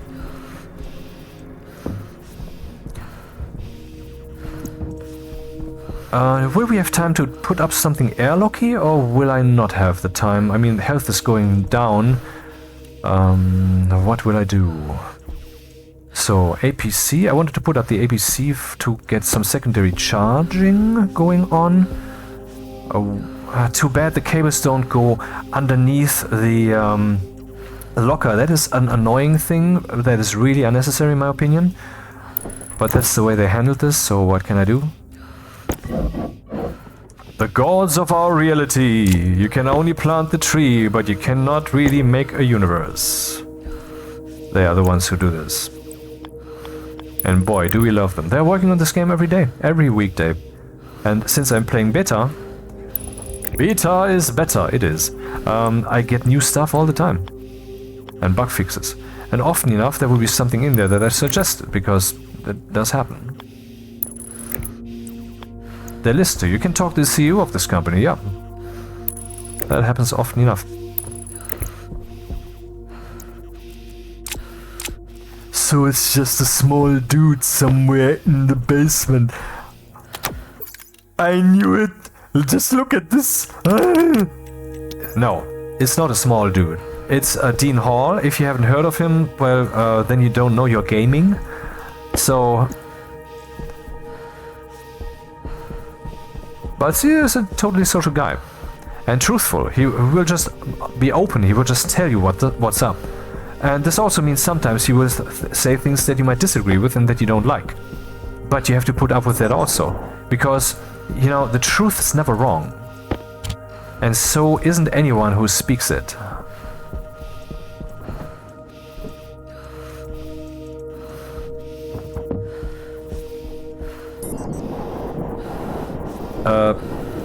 Oh, I'm standing with my back to the non-wall, but I can't get in because it's so full here.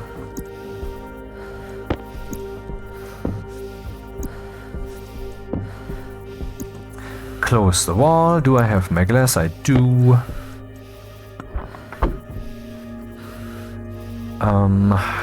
Yeah, airlock. So I need to be able to pump whatever is in here back into the station. I currently do not have a pipe cowl, which is something you can stick on a pipe to open it up, or a passive vent, which does the same thing but has to be placed on a wall and has more volume, so I think it might be, allow for a faster airstream. Oh, that's in there? Yeah, that's in there also. But I do have pipes, so I can use those. And I have an active vent. And I cannot put this up there, but I can put it on the wall here. And then through the wall, I guess. I don't know if I can actually place a pipe there next to the thing. Is that possible? I guess not. So that's a problem. I guess the locker needs to go. Or does it? But if I place a pipe here on the wall, guess what would happen? Guess. This pipe is in contact with the atmosphere out here, which means that if I would open this up to the station, or possibly even like this since it's half through the window in a way, then it will transfer thermal energy between the station and the outdoors. So this will then cool down the station, something I probably don't want. Or maybe I do, who knows. I mean, maybe it will be so weak that it doesn't really matter. So I just put up some pipes. Let's put up one pipe only, for funsies. And look at this pipe with our trusty Mr. Dude here. It shows us there's no pressure in there because the pipe is closed, of course. But we see something informative. Liters. This is the volume that the pipe has, and when I'm standing in a world box, like here you can see a world box 2 by 2 by 2 meters, it has 8,000 liters, so yeah, that makes sense. And this pipe here has 80 liters, so that's 8 pipes. So we have a lot more volume in there. Actually 8 pipes, that's a nice coincidence. Let's look at this. We have 80 liters here, and here we have 8,000 liters. If I take all the air from this room and pump it into that pipe, then we will have in that pipe a pressure that is exactly 100 times the pressure that we have in this room. That makes sense. And since that is logical, it will also be so. Let's verify this. Cable, yep. This pump has 2 directions, and you can switch the direction here. This actually is something you might already have spotted. The buttons in Stationeers will always tell you, the label will always tell you what happens when you click them. So the filters are not off. I can turn them off by clicking here.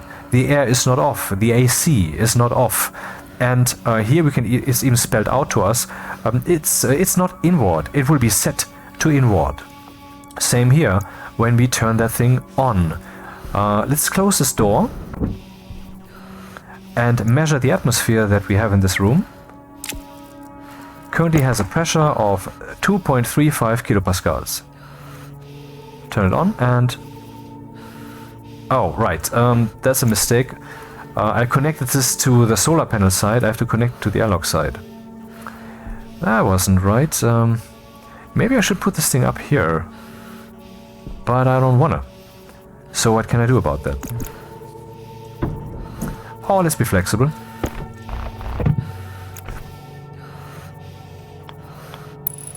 We can put it here also. And now I need the wrench, because what I showed you about cables also works exactly the same way for pipes, only then you don't need the wire cutter, you need the wrench, you know? Here, for example. Without the wrench, this would not be possible. This curve to the left that I'm trying to add there. But I'm not trying to add it at all, I'm trying to curve it, period. Auto-rotate for the windman.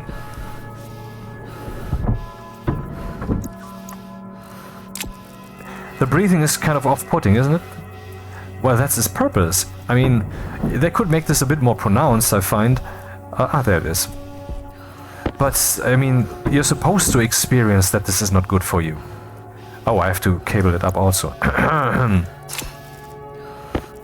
And while I'm at it, we can also cut some cables through the wall, and I think that makes sense sometimes because it's just too much of micromanagement sometimes. So let's make that straight. And this one goes down here. Wait, where does it go? No, I have to take care. This thing shall be connected to the airlock's cable network, so that it would be battery buffered in case of an emergency.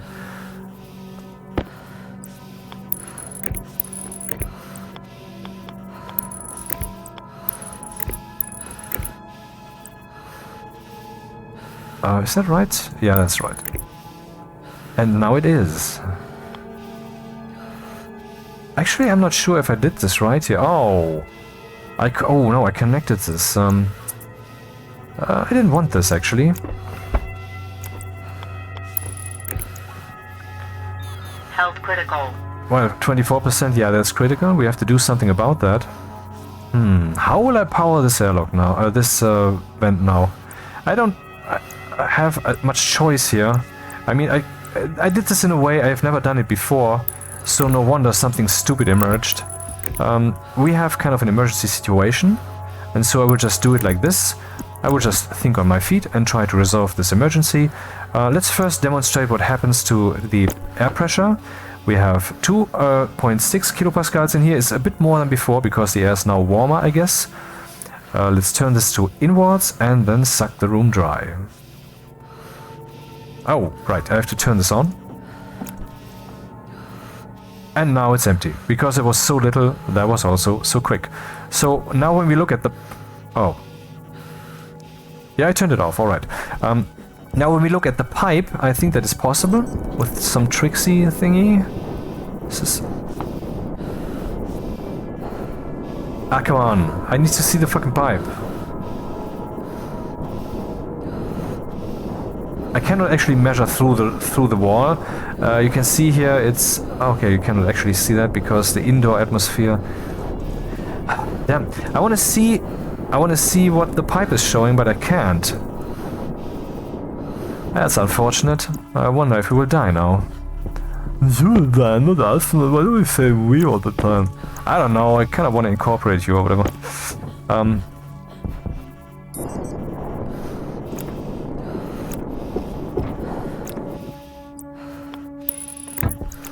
So there's this thing, and let's point at it, and we see now we had 2.6 kilopascals in the airlock, and now we have 260 kilopascals here. So yeah, 100 times the 8,000 liters.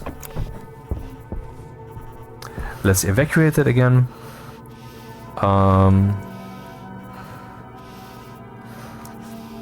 Let's pump it out again. because I don't want the pipe network currently to be full, that is for later. And so that I don't die, I will now keep everything closed here, and I will use the air from my gas tank here to unleash itself upon the room.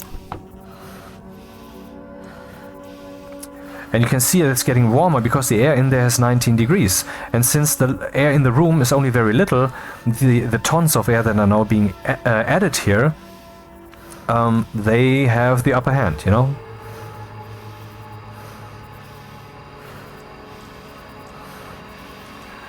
Let me just change the soundtrack a bit. Where is it? Where is it? Where is it?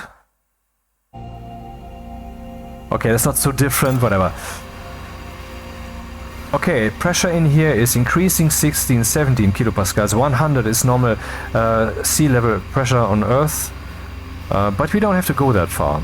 Would also not be too wise. Maybe we should keep some of that stuff around.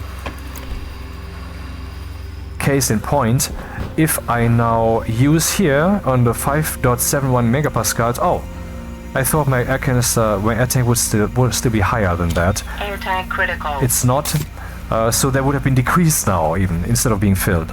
That makes sense, right? So, since I'm about to die, let's open the helmet. Hunger caution. And do something about all of this stuff. I have something to drink here. Tip, click the right mouse button very shortly.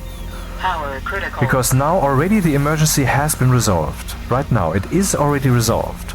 This little sip that I took gave us a little bit of water, and so now the health is no longer decreasing. The breathing always lasts a bit longer than the actual pain source. And now, of course, it's decreasing again. I mean, one sip is not enough. But if you click for long, then this whole time you will not drink anything. Only once it has been released, for example, by being filled completely. Only then you actually have drunk something. So that hence the tip, just click it shortly. The same goes for the soup. Exact same concept. Okay, emergency averted. We are alive again. Now we can solve this stupid wiring problem that I caused there. And I should, since now I have my valuable oxygen in here that I don't want to lose. I mean, my helmet is open. I'm standing on Mars, in a little box that I made. And I mean, hopefully by now you have learned to appreciate that this means something. Because this is simulated. The air moves, the air has temperature, the air has pressure. If it gets too high in pressure, then it will actually liquefy. I mean, maybe not at these temperatures, you can check that in the phase change diagram, but, you know. Okay, so, I don't have a way to open these. I mean, there's a cheesy way to do that. I can fill these with some pressure and then deconstruct a lot of them, and then the last one, see, when I remove this pipe, the gas in there will not be gone. It will just be pushed back basically to the rest of this, because this whole thing is in the simulation not a pipe, it's a container. A container that has this volume and this gas. So if I make the container a little bit less big by removing this 3D representation of it, then it still will contain the same stuff. But this stuff will then have higher pressure. So if keep doing this, then eventually we will reach here, atmospherics. Do we have the pipes here? I hope so. Okay, let's scroll manually. Yeah, the pipe. Then we will eventually exceed its maximum pressure, which is, well, a bit above 60 megapascals. So that is 100 times 100 is 10,000. So 600 times Earth sea level pressure is what this is. And then the pipe will burst and everything that's in it will come out. And this means then we will finally have an open pipe. But make no mistake, if that is the pipe that is on the wall, then it will be open to all directions. And so you will be bleeding station atmosphere. Anyway, that's one way to cheese an open pipe, but we can also make one ourselves by printing it with the appropriate printer that we don't have yet, because I'm standing around in this chaos talking to you instead of acting. So let's do some.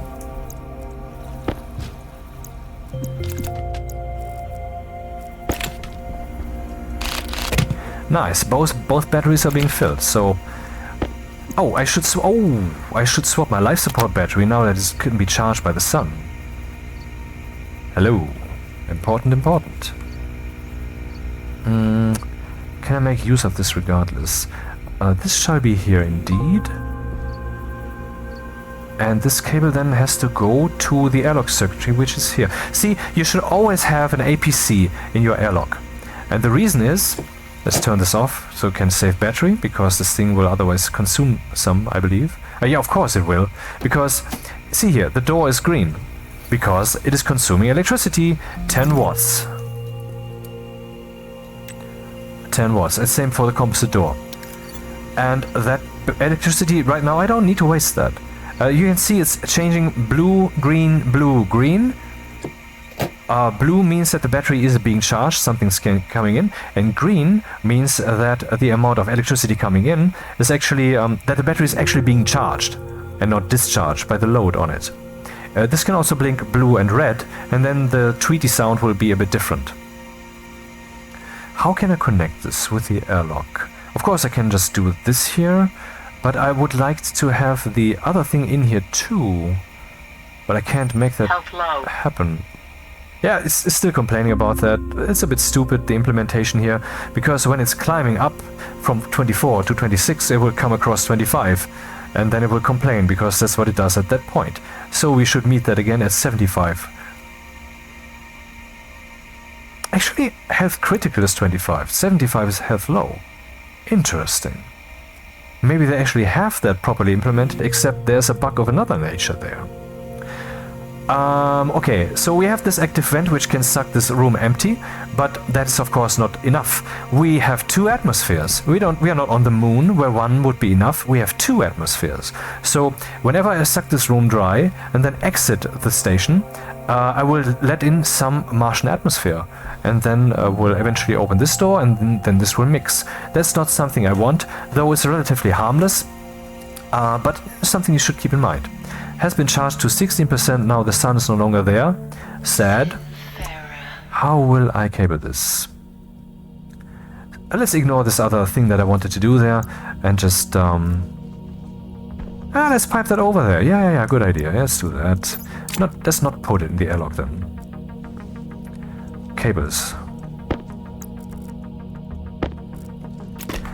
It's a quite meditative Zen game, apart from the panic that you sometimes have, where you then have to indeed have to think on your feet.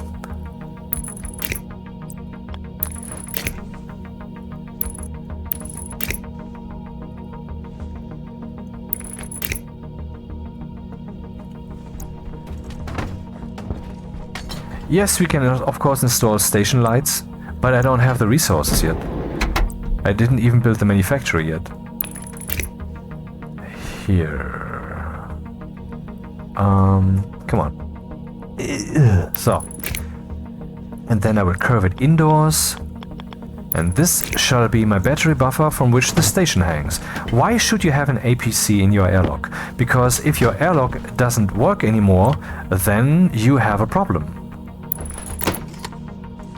You might be locked in there and cannot get out, and then you might have to deconstruct some stuff, and then, you know, the gases will do all the things that the airlock's purpose was to absolutely prevent. So, yeah. And even if the battery is empty, you can just swap in your own for the moment. Power low.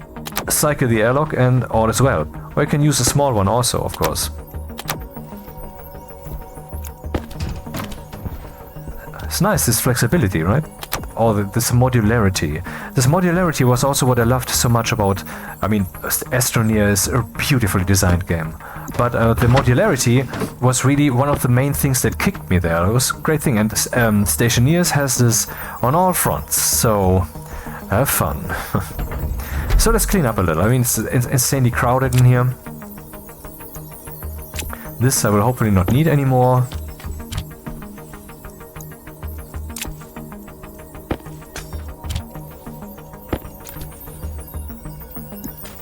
We have 2 hands, so we can accelerate this a bit. Arc furnace I will need very soon. The autolathe also. Let's put these things in here. Portable air conditioner is just a box that you can unfold, which can make the air colder or hotter. But that is not a magical device like it was before, or at least not that magical anymore. That's an extra wrench, I don't need that. And there's an air canister, just this basically the counterpart to the gas canister that you already know.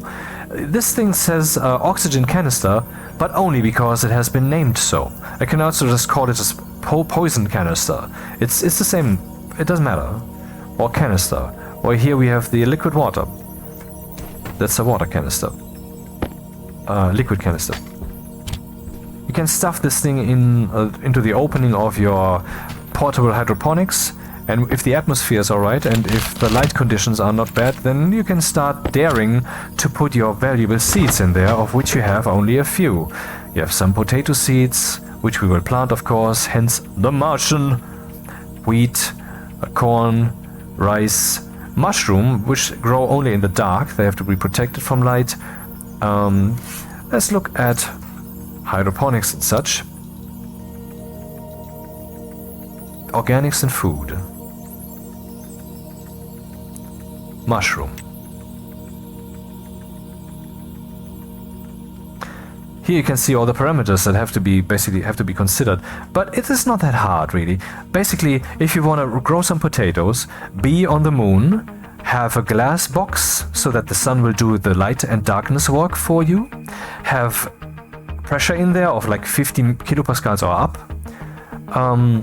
have some CO2 in there, more 1% or more, or can be 70%, doesn't matter. And the temperature must be like above 10 and below 30 degrees, or below 40 degrees. If you have that, which is basically just normal human room situation, except on Earth we have less than 1% CO2, because CO2 is actually toxic. And that's also the thing that gives you the experience of suffocating. It's not the absence of oxygen. But this is not simulated in the game yet. I hope they will do this because I love my reality realistic. Yeah, I'm weird that way. Yeah, right. And then you have your potatoes. And of course the water. Portable hydroponics, stuff the water in there. In the atmosphere I described, okayish temperature, some CO2, no pollutant, no volatiles and other pollution gases. N2O, and the sun will do the rest on the moon. So getting your plant to grow, at least when it's potatoes, not a big deal. All this stuff is part of the simulation, has to be considered, but to consider it, that can become very easily routine, and like I just described on the moon, it's a joke. So inhaled gases for mushrooms, oxygen, exhaled carbon dioxide. I think there was also a plant that actually inhaled... Wait, what did I just say? Inhaled oxygen. See, this plant inhales oxygen like you do. So if you need oxygen, if you need CO2 for your plants, you can plant some mushrooms. Or you can just, for example, click here on your waste canister, which at some point will be full, and then you have to empty it. And then if I find the tablet, somewhere here, then we can see what that does to the room temperature, to the room atmosphere. Open. Oxygen low. Yeah, what just happened was, I never experienced this, I believe. It's the first time. Pretty cool. In this world box where I am, because it's simulated box to box, but that shouldn't bother you, it's realistic enough, I unleashed mostly CO2 and basically almost no oxygen. So this then displaced the gas in here, or changed the mixture in here, and so I didn't have enough oxygen to breathe. And now it has been spread out in the room. You see 17% CO2. Well, the station is very small. I did... actually, what am I saying? Most of that is from the outdoors. Yeah, most of that is from the outdoors.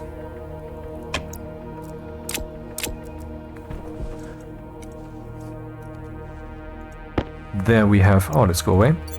There we have the tracker and the network analyzer. Maybe I want to put those into my tablet for a short time so you can see those in action, to get that you see what they're good for. Man, that's annoying when it's so dark in here. Do we have some... Of course, they're in the locker.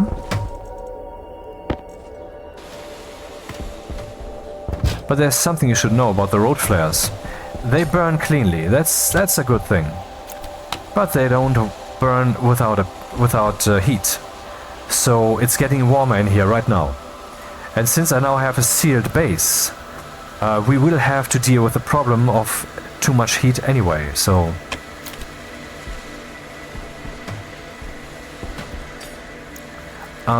okay, the other cartridges. Let's swap this with, for example, this one, with the other one. It was beeping because it was still on. Network analyzer. Do we have some cable here? Come on. Yeah, it's a bit tight here at the wall. Okay, we can see here connected to the outside of this APC a solar panel of type angled. Maybe that's also just its name. I guess I can rename that to Mr. Electricity Producing Thing from the Light, ha ha ha. And then that would be written here with some ellipses, I guess. An area power controller is connected. This is this one, or the other one, and there's a second one. Yeah. And on the inside we have nothing yet, but here we have the glass door, the composite door, and there's also, of course, the area power controller on the other side here on this network.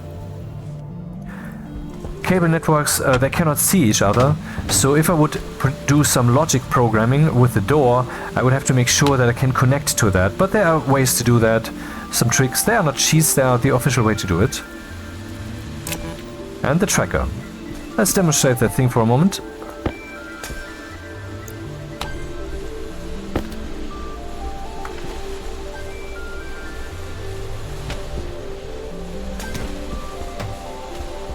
And if you go mining for like 20 minutes or more, a small battery is quite enough, so you will not lose your station. You can also later install a beacon that is a structure. I mean, this thing is portable, like the hydroponics, the portable hydroponics. Temperature high. Oh, we have over 50 degrees in here already. Man. I have to close the helmet, so my lungs don't eventually take damage. So that's the problem. And you can also see that the oxygen consumption will now go up, because this is being used to cool my suit. So I'm in kind of a pickle here. I've done it wrong, you could say. Let's see how we can solve this. Because there's always a solution if you don't play it wrong.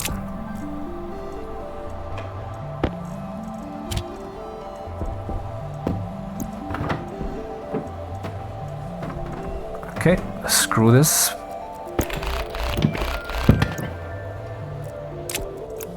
I will keep the plant stuff conveniently in the box, because it just belongs together so nicely.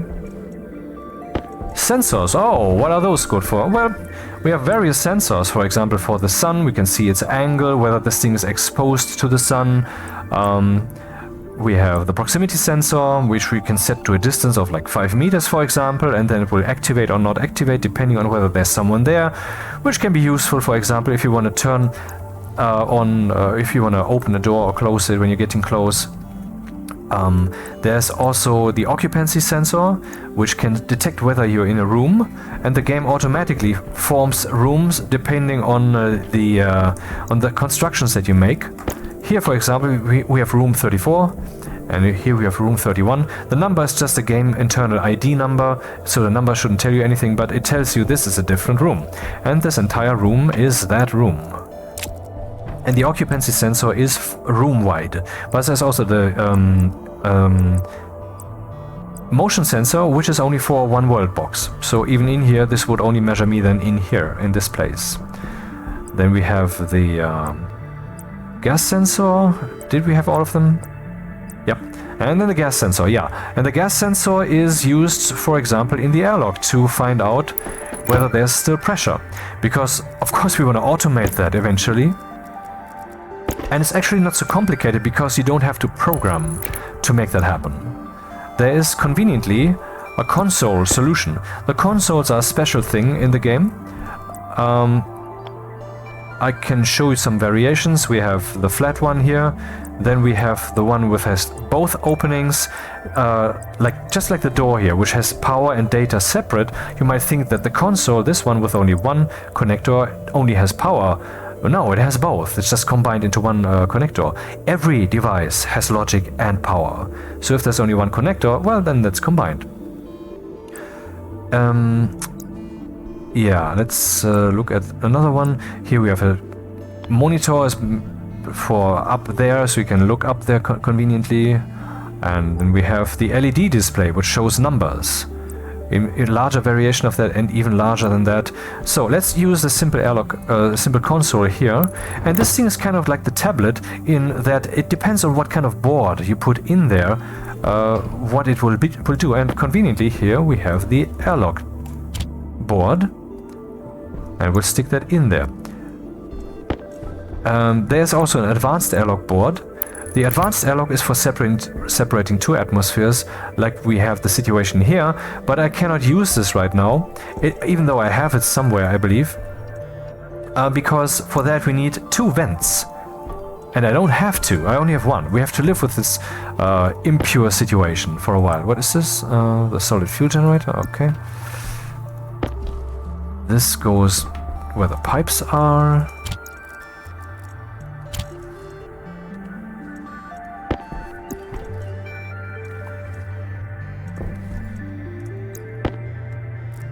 And here we have a disk. What's that good for? This is used to configure the console. Where is the opening? I cannot... Ah, right here.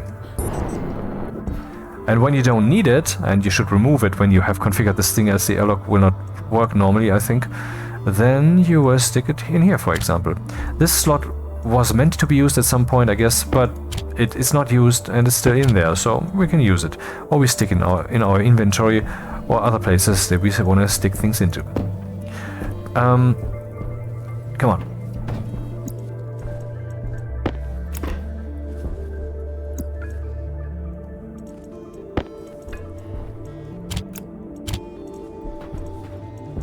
Yeah, things are beginning to look a little less chaotic in here, but only a little.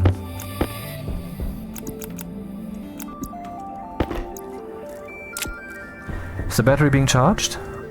I hope so. Let's see. Apparently, because it's flashing green, as in surplus energy. You have the microwave and the table conveniently next to each other. What do we need them for? Well, let's just put up the table then. There are different variations of tables, some are electrified, some are not. For the microwave you need an electrified table because these things will just be plugged into the table. That's how that works.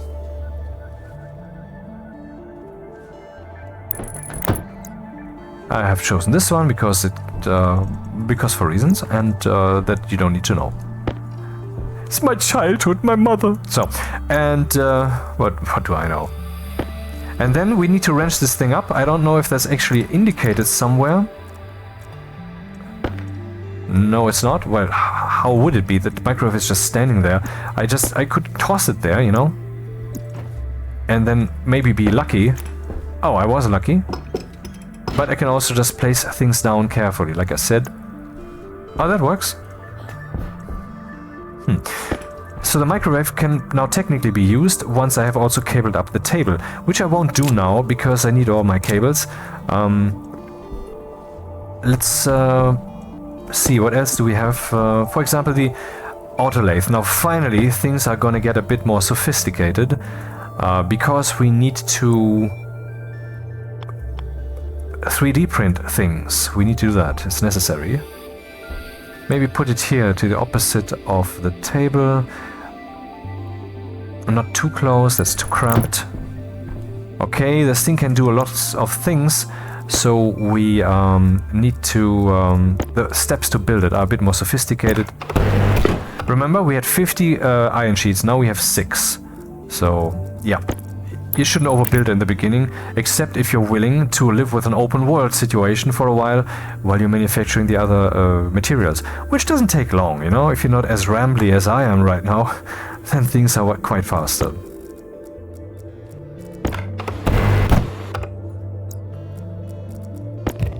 And now this thing is constructed. Once you know what you're doing with these things, it's not so much work.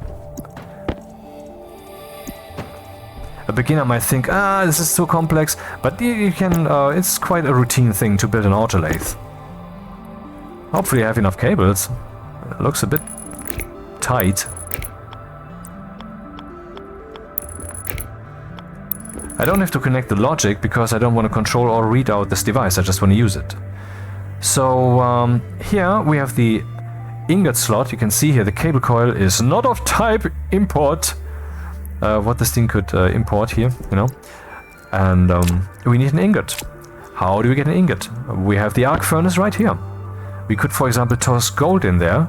This would then smelt the gold, and then we would have, you know. But there's a thing to be known.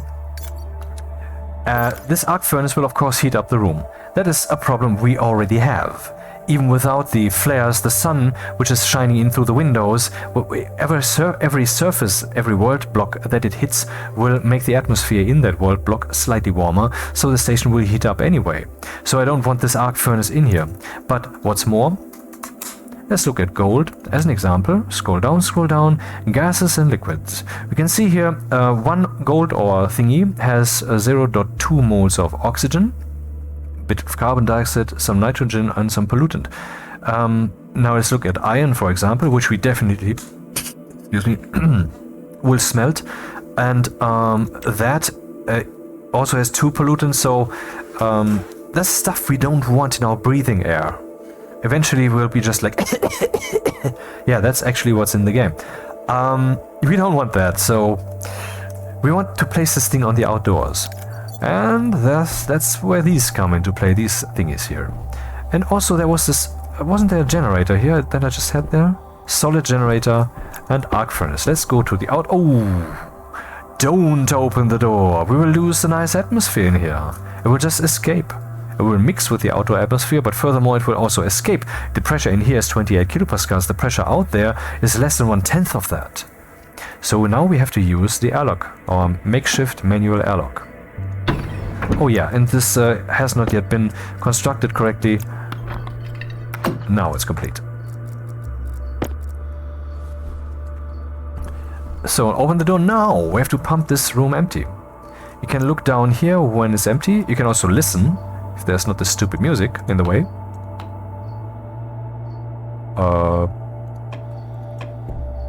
Oh, I have not yet cabled that up again. Oopsie whoopsie.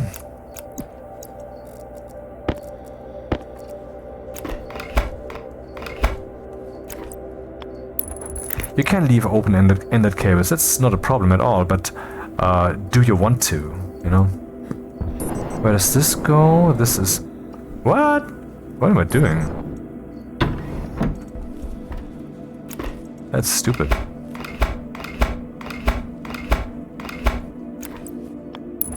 We have way more cables than I thought we had.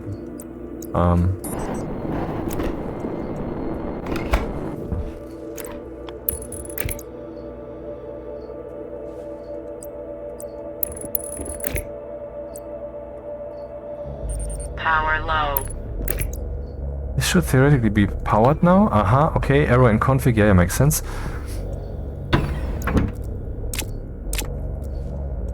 Battery is 82%, let's swap that with our own and pump this room empty.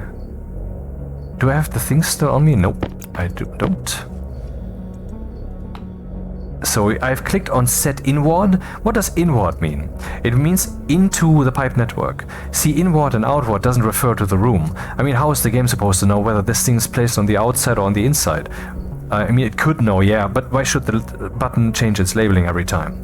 Inward means into the pipe network, and this default mode, outward, means it pumps into the room.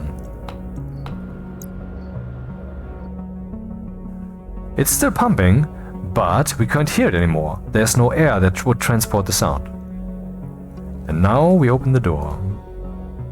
And so the pollution begins. Okay, we have the arc furnace that we need. We also have the pipe that we don't need right now.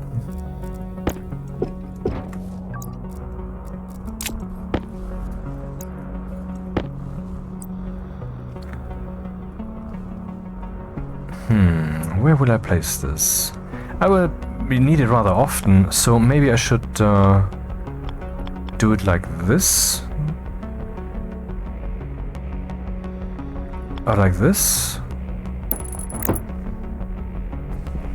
And then I need to connect it somehow to my station electricity, which is a problem because that is far over there. I don't actually have a way to do this now. I could connect it to the airlock for the time being. Somehow. Oh man, this is funny. What we could also do, we could place down the generator. Maybe I should have done this over here. I can do this. Let's just expand the station a bit, you know? Let's build. Why not? No, go away.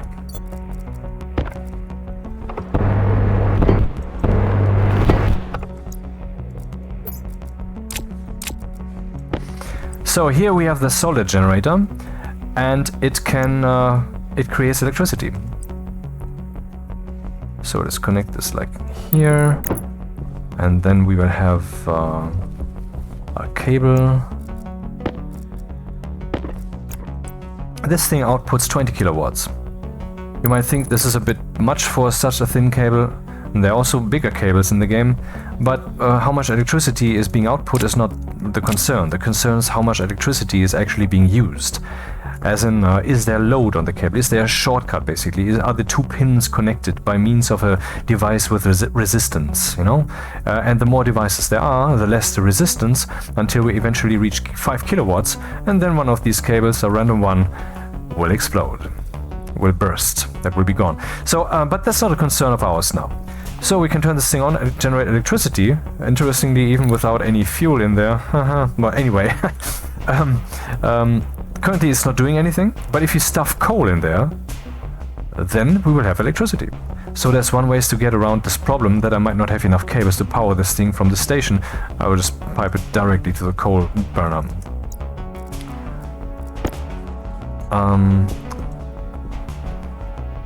Can I do this? No. I placed it exactly the way that we can't benefit from it. Glorious. Maybe I should place the arc furnace in a different location then for now. Yeah, let's do that.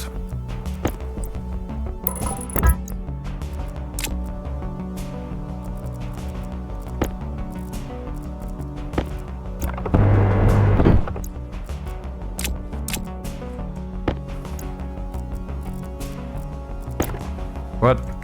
No! Yes. Here, this drill even has another button that you can push from here. Up.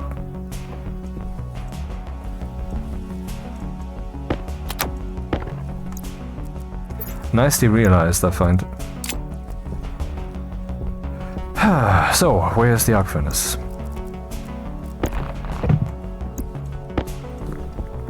Day 5.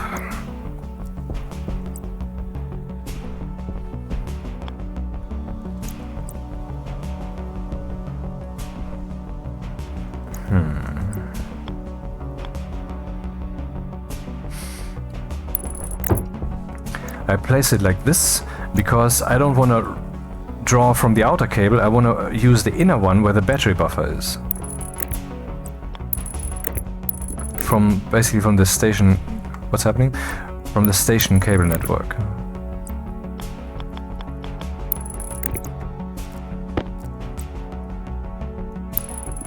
Now I could run the arc furnace. Drag the coal in there, turn it on and activate. Nothing's happening. I have to turn on the power source.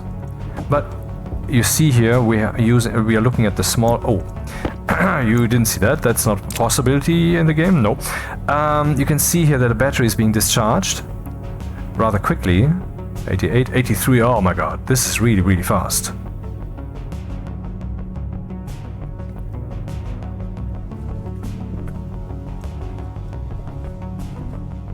I will click here to turn off the activation and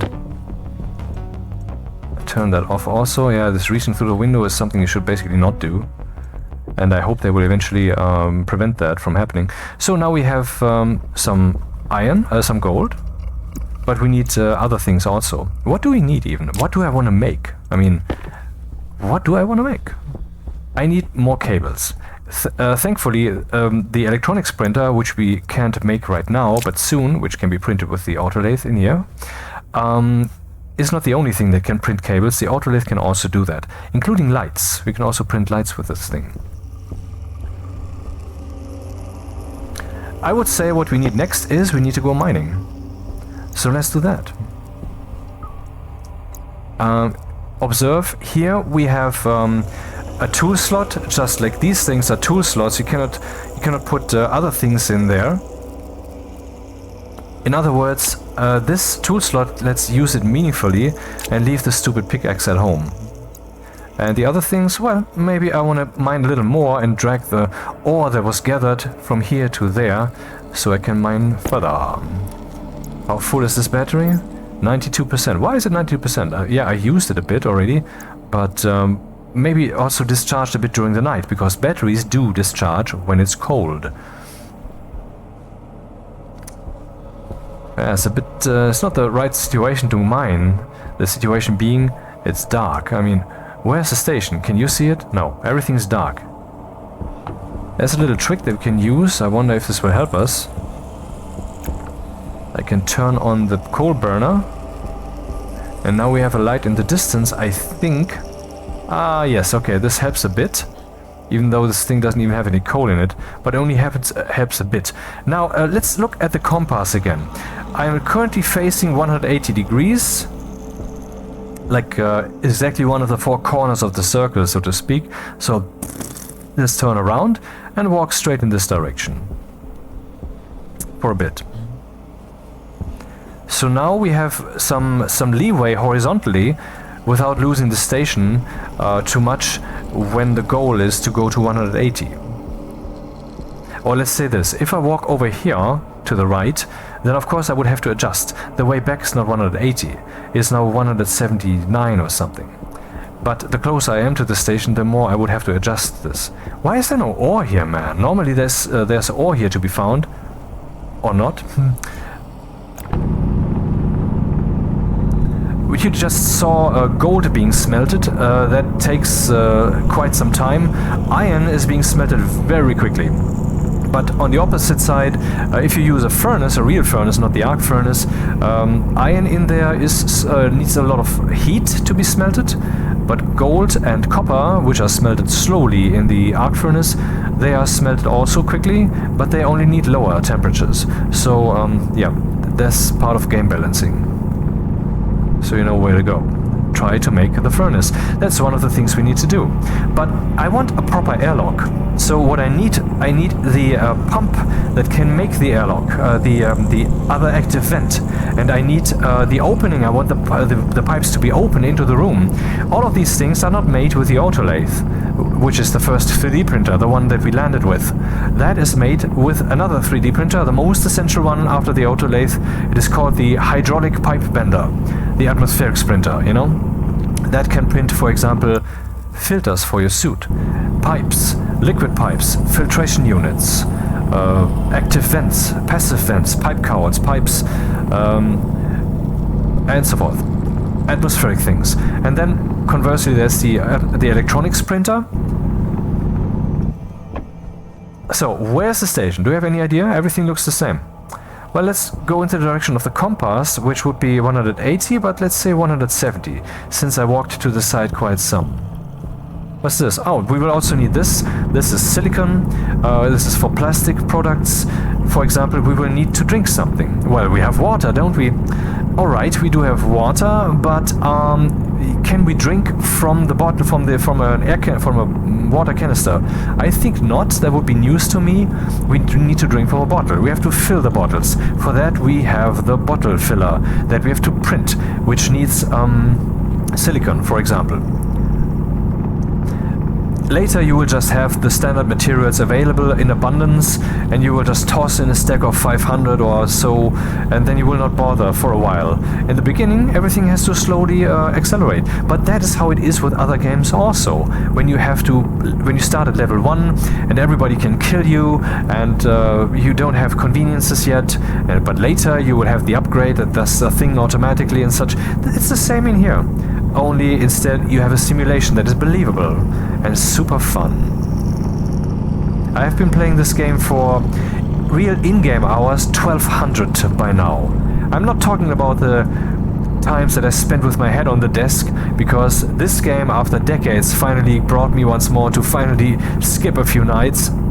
So then therefore during the day sometimes I thought, you know what, let's rest here for half an hour.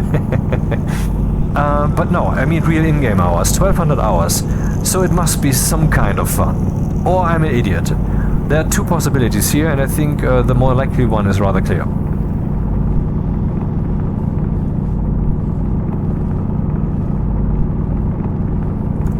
Now that the sun is coming up, you should be able to see the station rather easily. Let's see, direction 170-ish. And there it is. We would have found it. But now that there's light, it's easy. It was pitch black before. Black, black, black, invisible, invisible, invisible, invisible. Still invisible, still invisible. And now it would slowly become visible. So yeah, you have to consider that. Don't lose your station, man. Nope, do not. You're a stationeer and not a landscaper.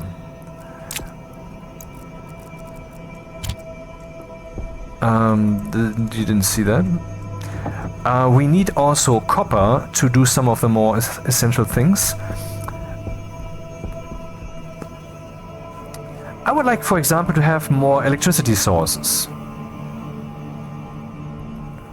To have solar panels also pointed in that direction. For that I need also the electronics printer. What's that? Oxide. Well, let's see what that is. It's an ice, so if I toss that down in my station, and if there's atmosphere, and the atmosphere is above 0 degrees, it will melt. And you can see here the freezing temperature. And you can see, oh, it consists of mostly oxygen and a little bit of nitrogen. Interesting. So if I've used up all my lander, yeah, exactly. If I have no more oxygen for my lander, I can just use this stuff. But behold, my lander has pure oxygen. This has oxygen and nitrogen. Nitrogen is an inert gas that is harmless, even in reality. It is only dangerous when it displaces the oxygen, which it could. You don't smell that, you know. And like I said, it's not the absence of oxygen that you feel, it's the overpresence of CO2. Our atmosphere on Earth consists to 20% of oxygen, 79% of nitrogen, almost 1% of CO2, and the rest is trace gases, argon and such.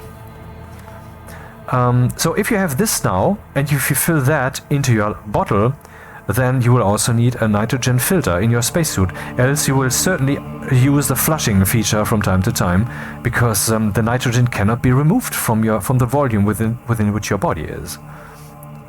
So that's what this stuff is. Why do I mine this then? We still have oxygen, because if I want to run the furnace, the real one, then I will need some fuel to run it. And the fuel is exactly the stuff that I have here in my welder tank. 1/3 is oxygen, so we can just use oxide. It's not pure then, who cares? And it doesn't have to be pure. Why doesn't the game care? Because it's not a crafting recipe. It is not a crafting recipe. The volatiles are a burning agent, but it doesn't burn by itself. It needs oxygen to burn, or alternatively it needs nitrous oxide to burn, and then it burns quite some, baby. That is what it means. So let's say we have in this bottle 2/3 volatiles.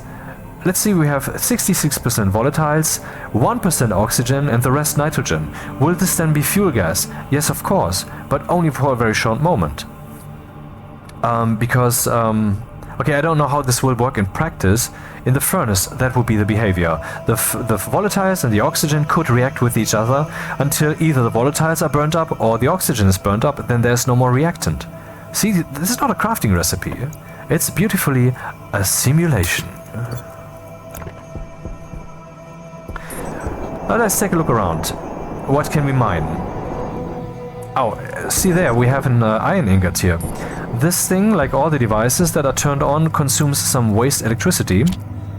So that's what's happening right now. And the battery is already kind of low. 38%.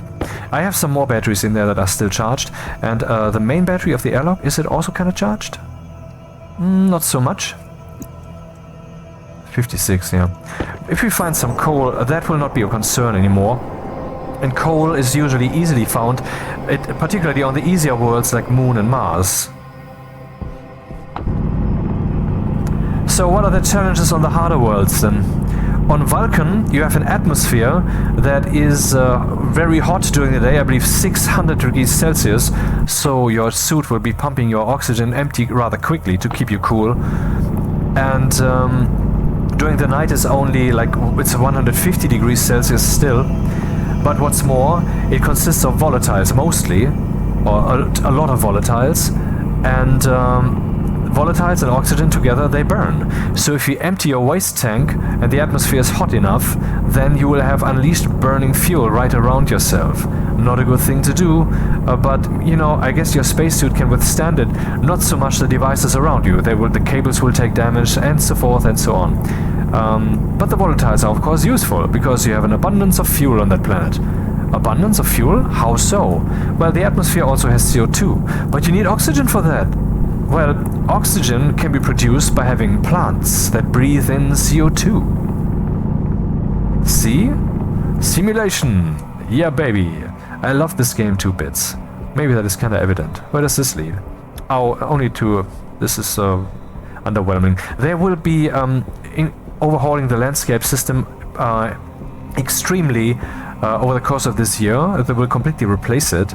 The voxels will have a higher resolution, and the landscape will be finite. The current landscape is technically infinite, like from Minecraft, and it will not be so samey, so there will be points of interest, there will be reasons for you to travel. And currently, you see on the store page, there's the rover that is being advertised, vehicles, right? They are not in the game. You can spawn them in creative, but they are not really part of the gameplay. That is because the rover don't play nice with this landscape implementation, but when they make the new one, you can bet your balls, or whatever you have down there, or whatever alteration you have done to the things down there, that the rovers will be able to function there. Because, see, Rocketworks, I don't know how they developed this game at the beginning, but what they're doing now, that I have been part of the whole thing, I mean as an observer and forum participant for about 3/4 of a year almost, or 2/3, been focusing on doing things on a high abstraction level. So when they fix something, they don't fix the thing, they fix the underlying thing, and therefore they fix all the things attached, which always means some kind of revolution, which sometimes might mean that your save games break. But I have a save game here that is over 100 days old, and it still works fine. So, as an example. They are careful with that, but yes, it is early access, you have to live with that. Why did I mine this nickel stuff? Do I need it? Or should I put the nickel back? No, I will need the nickel eventually, and nickel is rather rare, and since I just stumbled upon it, I want to take it with me. And there's copper, good, we need copper.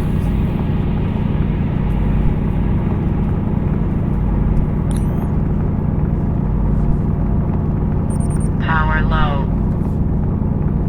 No coal yet. Weird. On worlds with atmosphere, you don't have to be so very careful with your gases, since you can always get new ones. You can transform CO2 into oxygen, you can create CO2, and thus you can create oxygen by extension via plants, with burning processes. I think maybe I'm talking gibberish, I'm not sure, but it's just that my furnacing experiences always came with a lot of CO2, and as a result, this though might have been just the ores that I've tossed in there which were off-gassing, so I'm not sure really, even though after this whole long time. But on worlds that don't have atmosphere, you have to be careful, because, well, you have to mine for gases like I'm doing right here. This is, I know it's not a gas, but if there would be oxide or volatiles or nitrides, these are the 3 gases that you can find, then, oh, here we go. then you would have to keep doing that to get more of that stuff. Don't lose your gases, you know, recycle them, keep them around. That's what you want to strive for. And a world like Venus or Vulcan, you have the problem that you don't have any ices there. So if I need extra oxygen, where do I get that then? Where do I get my extra oxygen? How does that happen? Oh, whoops. If I put this in my hand, it will melt. Not because of the hand, but because around me is a warm atmosphere. What do I want to mine? I mean, now that my hand is almost full... Is that coal? Oh god, uranium. It's not yet useful and it has just tons of pollutant in it. But Rocketworks will definitely, I mean that's a certainty. This here is water. Can just toss that down in the station and then I will have water clouds. Will definitely implement nuclear power. That is not a guess, that is something that will definitely happen.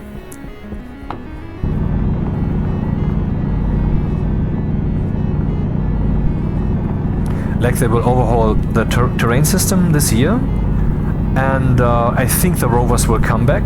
That's what I was talking about, you know, the abstraction. When they would change the landscape so drastically, you bet your ass that they would take care that it is then also compatible with the rovers again. The people love the rovers, they know it. The people keep asking, when do they come back? And people keep complaining, how can you put that on your store page when it's not the truth? You're lying, you cocksuckers.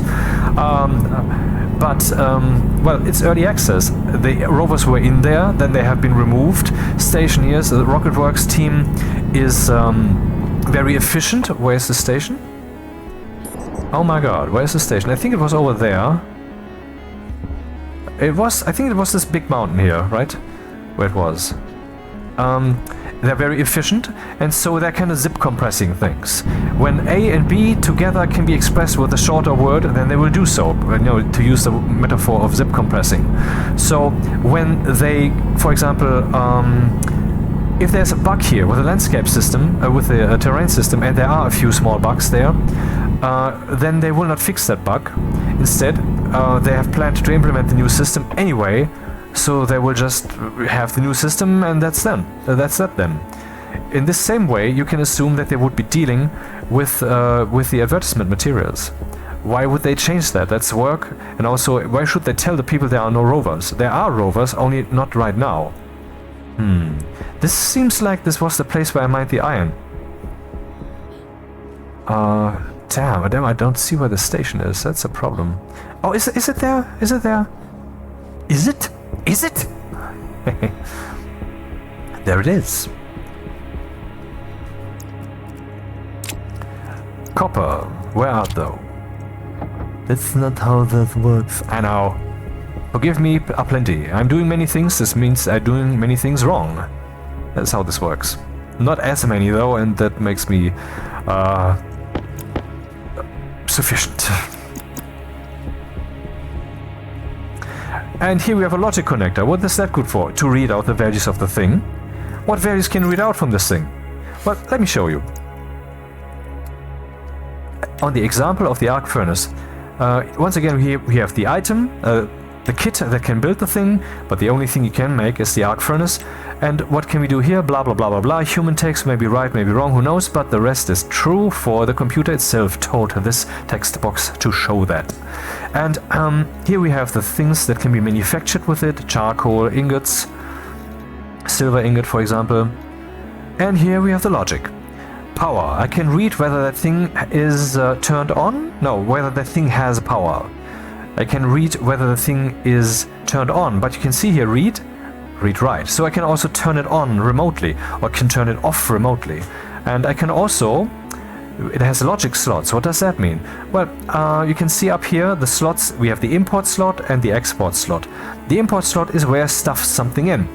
So we could basically set up some logic chips, or just one IC10 MIPS assembly programming chip, and I of course prefer those. I've been a programmer for decades and I love the power that it gives you, and I believe everybody will eventually be able to program. Well, in my opinion, it's the natural progression of the freeing of the human will. Statistically, that's true. Anyway, so then I plop down some chips and I read from the slot 0, which is the import slot, whether it is whether it is occupied. And when it's occupied, then I will turn the thing on, else it is off. Haha, saving me electricity, apart from the fact that if I do that with one of the chips, they consume 10 watts, right? And I think the arc furnace also consumes 10 watts when it's on, when it's not smelting something. When it's smelting something, it's consuming more. So that wouldn't help me much, right? But I'm just telling you, that's one of the things you can do. And you can also just plop down an IC10, like do it with assembly. In that chip you can place a lot more code, and so you could control more devices. The housing consumes 50 watts, so it's 5 times one of those chips. But if you do more things with that thing, then you can save possibly more electricity. For example, what if the occupancy sensor tells the device that I'm not in the station? Or the outer door of the airlock is open, so I'm probably not inside. Then why not turn off all the station lights automatically? Yeah. Or during the day, turn them off when the daylight sensor is saying, hey, the sun is up. Or here, we have the activate value. That is when you push the button. That's things in there, when the thing is turned on, will actually start to be smelted. Well, we can do that automatically. For example, with IC10, you could just say, activate, activate, activate. Or with the chips, you could say react to whether the slot is occupied. I mean, you can do that with the IC10, of course, also. What you can do with the chips, you can do 10 times with the assembly language, easily. And it's actually not hard. Maybe I will talk about this also. And then you could say, when it's occupied, automatically activated. Shazam, so, yeah, logic values.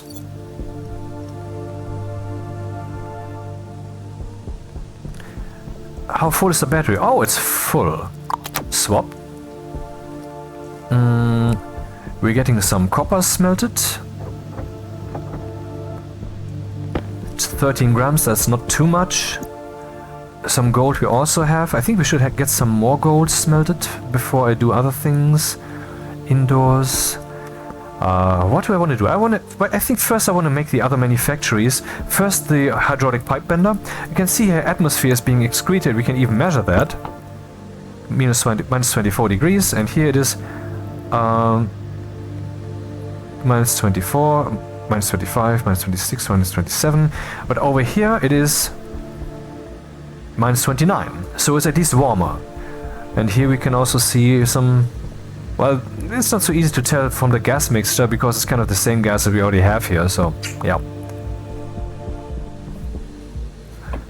And this is a thing you don't want to be standing too close to your airlock if it doesn't yet support 2 atmospheres for obvious reasons.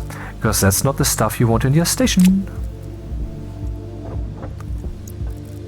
Direct swap.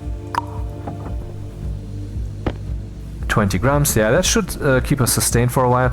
We have enough iron. Some more gold, please, before I go back indoors. I don't want to cycle the airlock too often. It's rather cold out here, isn't it? And inside we have 50 degrees. What's up with that, man? Why is this... I mean, we could just use somehow a heat exchanger, right? I mean, we could connect the temperature, not the gases, but the temperature that is out here with the temperature that is in there. Ideally with a way to turn it off again, for example by just removing a pipe or by flicking a switch, and then we could cool down the station. Exactly, now you're thinking like a stationeer. Welcome to the game. Maybe you should stop the video now, buy the fucking game, and play it.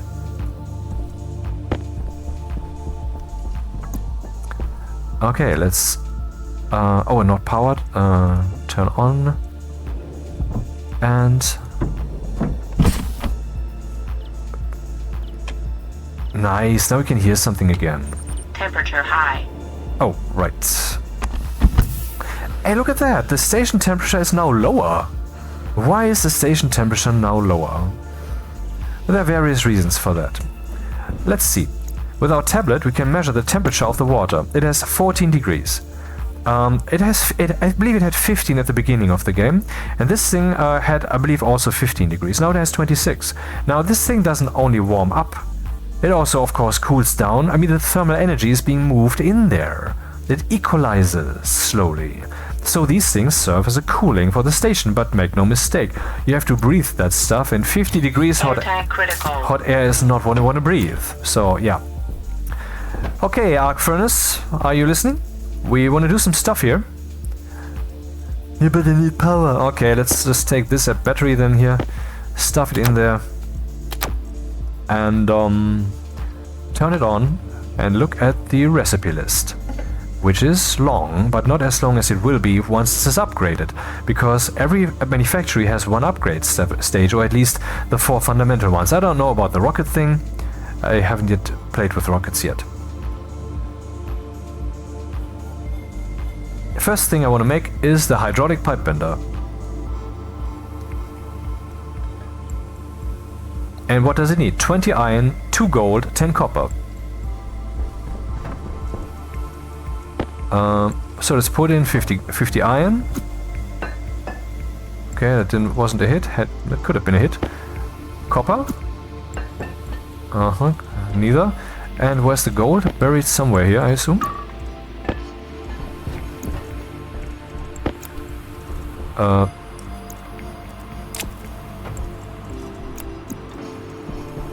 Yes, I mean, seriously, the darkness is probably off-putting for you, the one who watches the video. I also don't like it.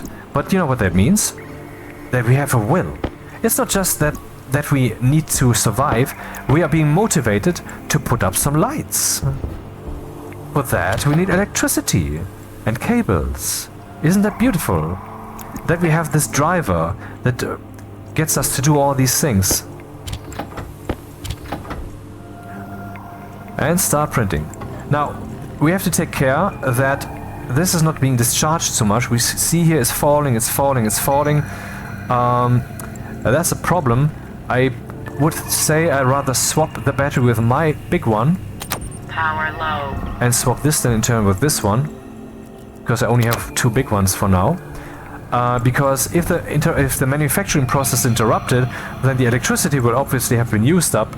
But the materials not. The materials are not wasted, so that's very nice. No, under no circumstances will the materials be wasted, period. That never happens.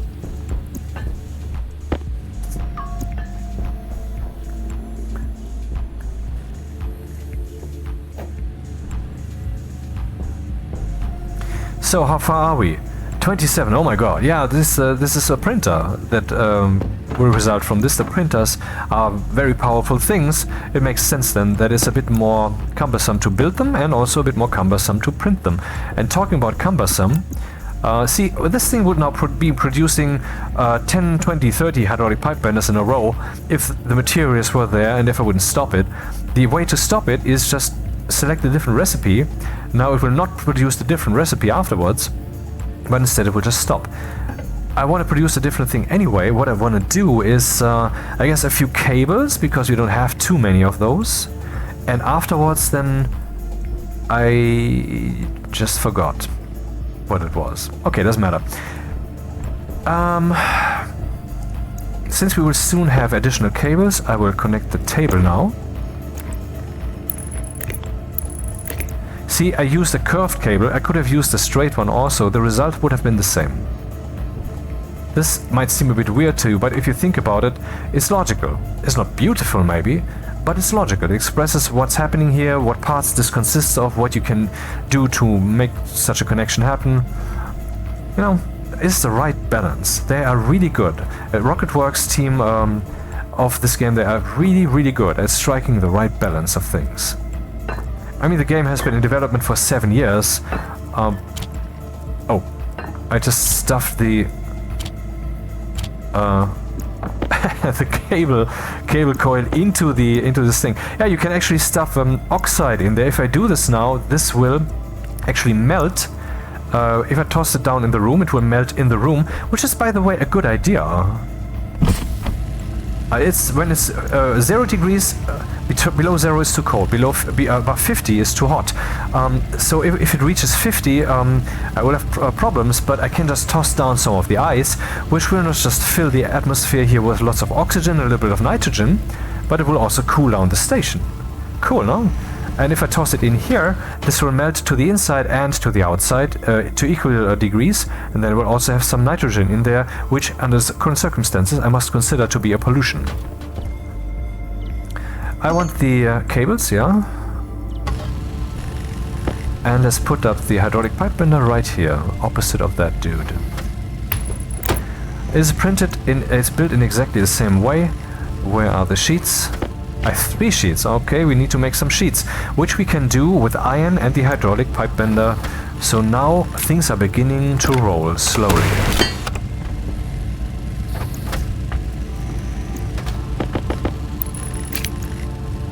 Oh, all 4 of them were used up. No! Temperature high. I didn't want to turn that on. But now the temperature is high.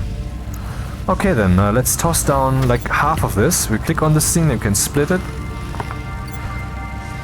You see the temperature is cooling down. And let's observe with the tablet.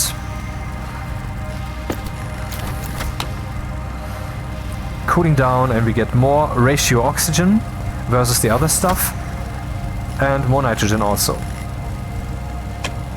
Now it's melted, and that's all the oxide I had. So, yeah. Half of it, I mean.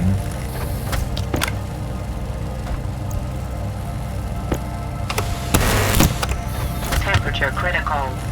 Toxin detected. Now here's the trick. Temperature high. When you see 3.5 or something, make the other one also, because otherwise, if I flip this lever, it would spit out everything that it has. But if it's 3.5 copper here or something, then what will come out there will be 3, not 3.5. So that will lose you something, and well, that's sad. That's a sad circumstance, I find. Let's connect the power. It doesn't really matter which way I go. Since I will probably build more stuff over yonder, I will go the left way.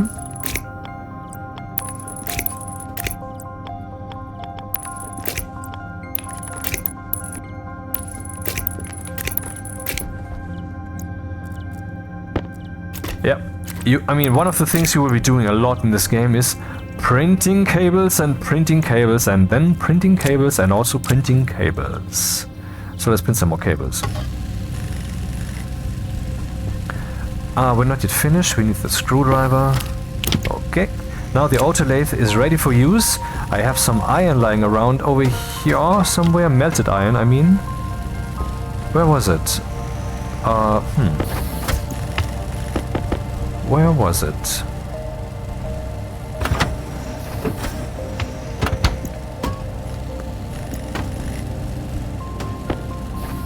Ah, there it is. I will also need some gold. Wait, I need some gold also to make the electronics printer. For that I need 10 copper. I don't have that, but the gold is sufficient. Very good. Turn it off because it consumes electricity. Ah, it's no longer being discharged. Oh, and now it's being charged because it's connected to the sun. Now turning this off will still charge it, but things connected will no longer draw power from it. For example, out there the arc furnace is still on. And we have day 7, so soon there will be a storm. I should get the gold that I melted out there urgently. Helmet closed, pump into the pipe network. Now it's pumping to 4,000 pascals. 4 kilopascals, no, 4,000 kilopascals, 4 megapascals even in there. For in here it was 40 kilopascals. And open. So you see, having this outdoors can be a problem. Hey, why is this not melting the rest of the gold? Anyway, I need to melt some... Why is this turned off? Did I do that? Never mind me reaching through the window. I hope they turned this off at some point. Oh, it was only 1 gold. Hilarious. I would need some coal at some point. Should I maybe... This would be the first playthrough that I make where I don't have any coal in the beginning before I get the other electricity production means. I don't think I want to go there now, so let's use the light that we have. Toss some of the stuff down, not the oxide, for it would melt. You can actually put the oxide in my inventory. where it for whatever reason doesn't melt. Yep, and then close the door, so if there's a storm, nothing bad will happen. This storm would übrigens, Ja, übrigens heißt das im Deutschen, you know, anyway, in addition and so forth. The storm would damage the solar panel.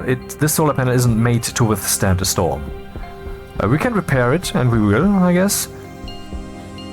There's more gold. I need... what do I need even? I need coal. Oh, and volatiles. Yeah, glorious volatiles. Which will allow us to produce some... coal. What? Coal? No, which will allow us to burn stuff, so that we can fire up the real furnace, so that we can make steel. There's a tutorial. I mean, seriously, I wish I could reset my head when it comes to this game. I can remember still this feeling of standing in the tutorial room with the furnace, and they told me, well, you now put up the pump and the vent and the pipe, and I'll put in the oxide and push the button and put in the volatiles and so forth, and I had no clue what was happening. Why was I doing these things? And now it's completely... I'm sleepwalking this. Oh. Yeah, there's a problem. We have no more power in our drill. Good thing we have other batteries. Yeah, that's enough. Let's toss that out. I want my inventory free. Now we'll see this will actually melt. Ah, now it's gone, yep. Iron, you cannot have too much iron, man. Coal, over there, yeah. Lead? Really? Thank you.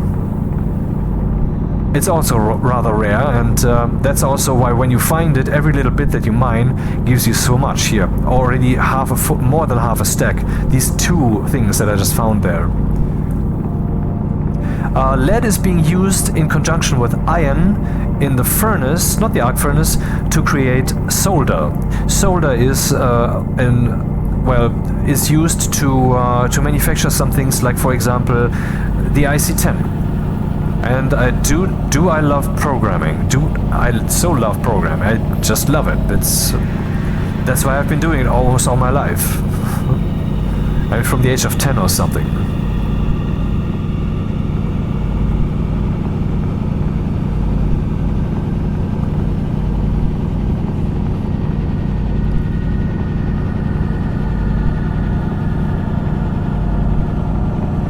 Okay, the DJ is calling for a change. Or isn't he? Well, let's see how this unfolds. Okay, I've seen enough.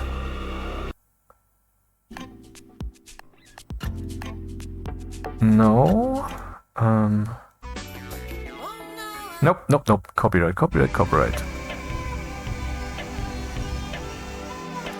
Nope, vomit. Nope, hectic.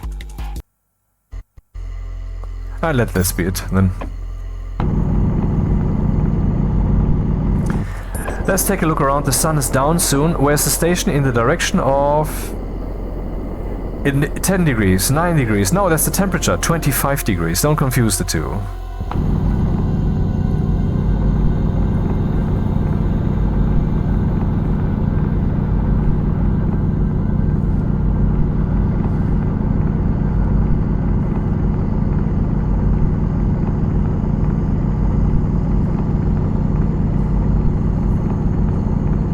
Well, we can rather soon, once we have solder, for example, create the hydraulic mining drill, which is like this drill, except fast, and I mean fast, but it consumes gas. You will have a canister in there, which will have pressure, and the pressure will slowly decrease, until it is low enough that the drill will be slower and really uninteresting. But before that, it is fast. And there are two types of canisters in this game when it comes to gas. This canister that we already know, and the smart canister, which even has some kind of progress bar with, I think, like 5 steps on its side, so we can gauge how full it is. But that canister doesn't have more volume. It only can withstand more pressure. But you know, this means I can fill it to the normal canisters can be filled to 10 megapascals, to 10,000 kilopascals. Then they explode, and they explode. Don't make a mistake. If you have a thing that is overpressured, see to that it gets out of your station and also a distance from you. You don't want to be touched by that explosion. And the smart canisters, they can take up to 20, which is double megapascals. But when it comes to your waste canister up here, eventually that will not help, because your life support system that's the blessings of playing early access. The game is changing all the time, and the spacesuits, they will get a big overhaul very soon. The Rocketworks team is working eagerly on this. I mean, this is one of the primary things of self-experience. How can you make a game in which you care about what you do? You might now think about, well, leveling up, and maybe I can plant some plants, and maybe I can trade some things.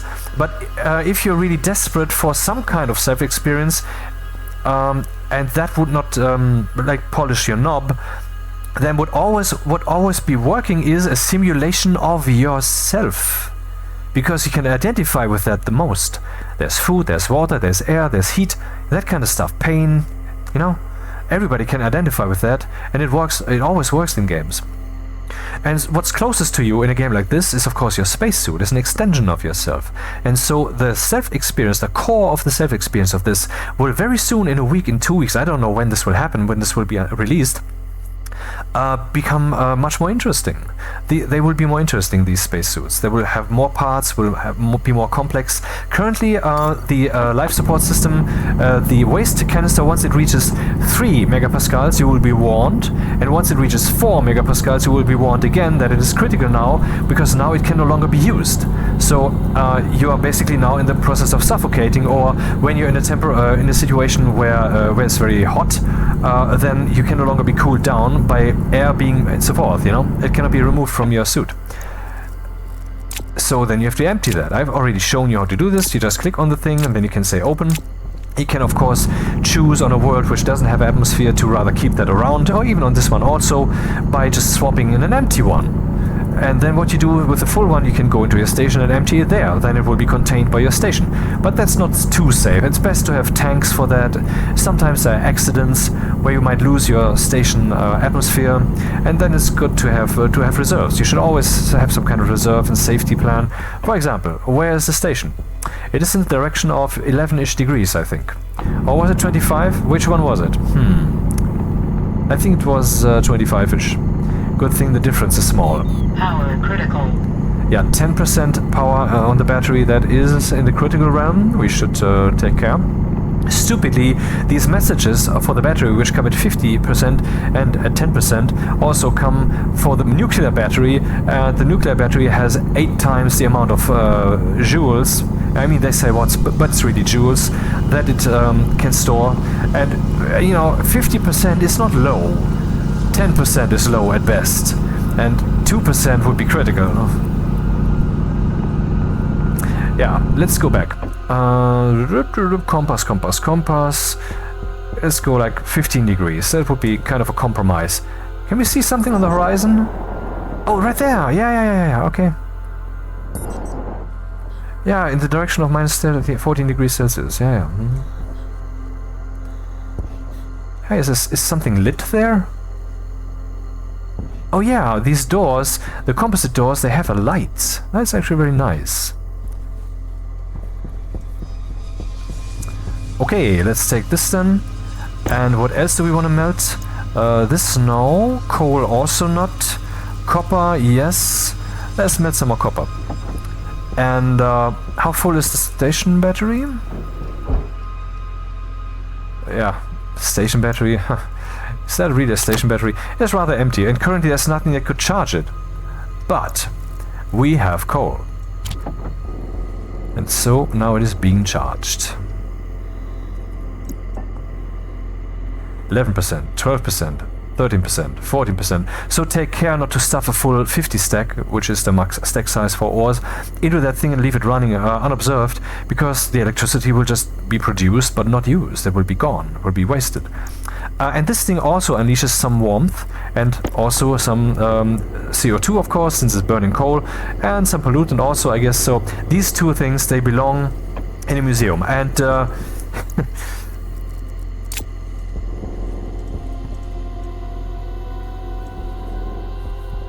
what about the other battery? How full is it?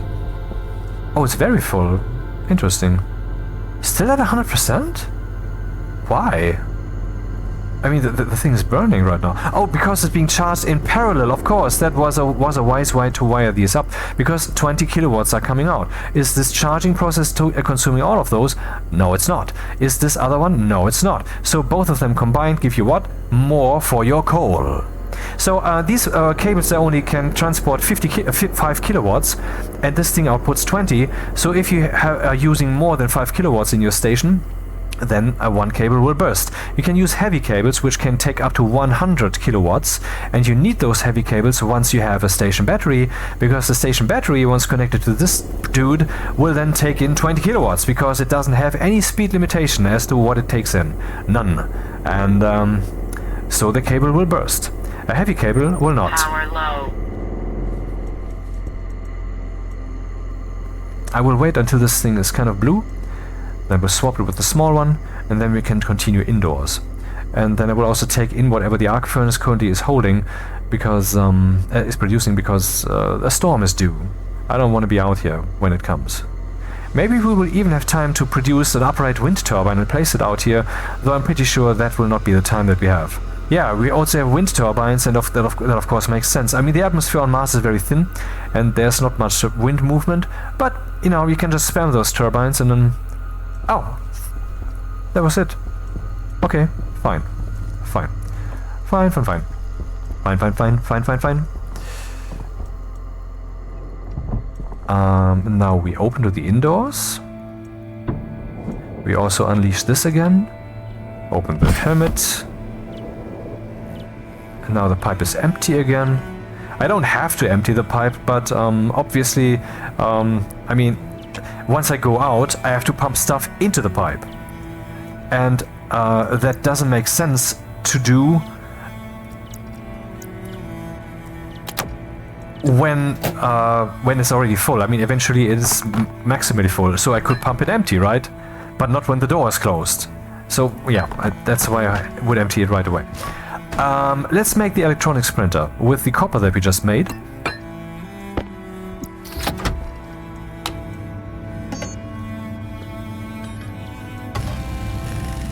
And only one, please, Vasily. All the memes. Maybe I want to use the battery charge? No, I don't. I don't have enough electricity. I could put up some coal again, but that's on the outdoors. I don't want to do that. I don't have an airlock yet. So let's make sure that we finally get this airlock going, shall we? So first thing, a passive vent. Here we have the insulated passive vent, for which we will need Hydration critical. steel. We don't have that yet, so I will not need. We'll do the non-insulated one. And the problem with this is, if this is placed on an outside wall, then it will slowly bleed thermal energy. But since we have this day-night cycle, during the night it is cold, during the day it is warm. Warmer even. I mean, 25 degrees is okay temperature, right? This will kind of balance itself out with the station temperature, and the thermal energy connection exchange is really not so much, so not a problem. So yeah, this shall be pumped into the station. Now that this pipe here is supposedly empty,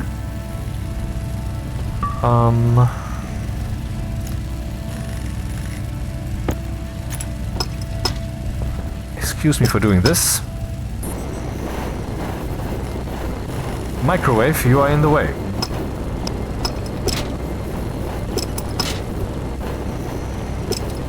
Door, you are in the way. Yeah, that's good.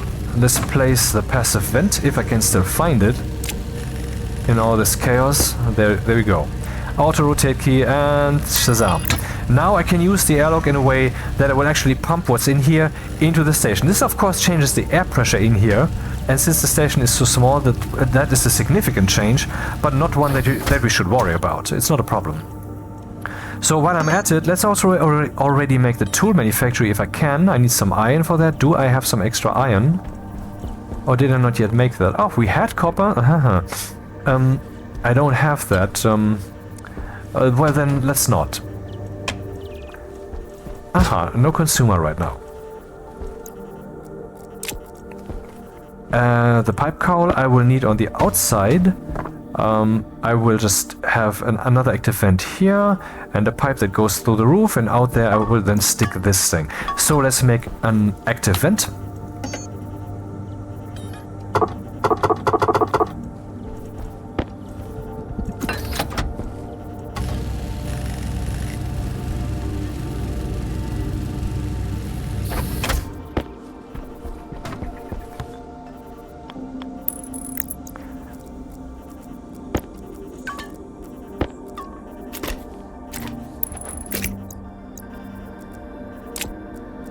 Yeah, it's good to take in these early moments of playing, because consciously, I mean, because later then you can remember, okay, it was all so cramped. Now I will actually make large halls where I have to walk a few steps until I'm at the manufactory, and everything between will be covered ground in a nice gray or red or whatever color, or maybe some structure, you know, there's different kinds of walls and decoration.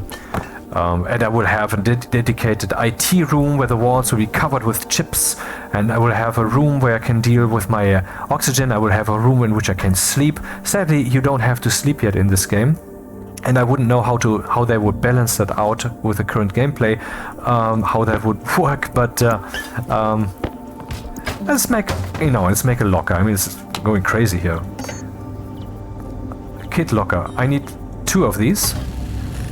Because it's a kit and it has various things that you can build, and some of these are bigger, and then you will just need 2, and then you will see that the build blueprint will be red instead of green, and it will tell you in the tooltip that you need more of these kits. Where will I put that locker, man?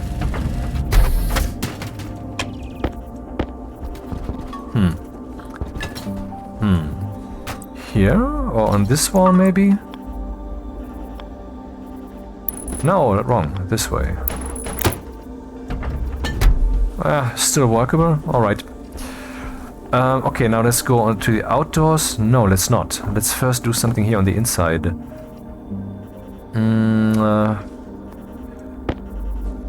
The pipe, yep. It's very convenient that you can do it like this. Makes building rather easy. I mean, the interface really, you have to get used to it, but considering all the things that you can do in here, it's rather convenient. It's rather comfortable. I would almost call it ingenious.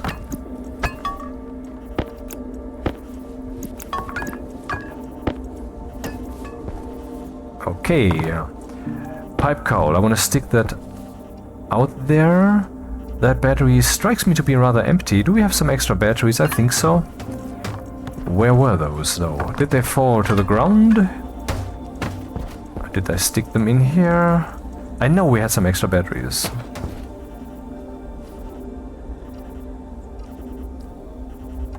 I'm sure I wasn't mistaken.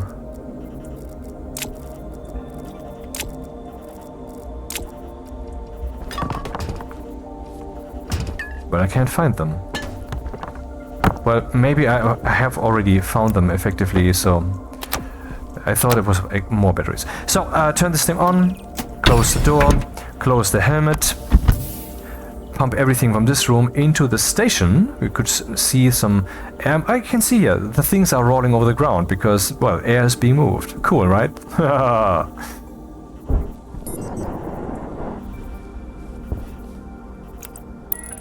Alrighty, now the airlock can be turned into a two-sided, into a two-atmosphere airlock. Before we do that, I will first demonstrate what a single airlock, what that would be like, the configuration. Well, the storm is due very soon, but I need more resources. What do I do? There's an answer to this, a beautiful answer. Oh, I left this on like an idiot.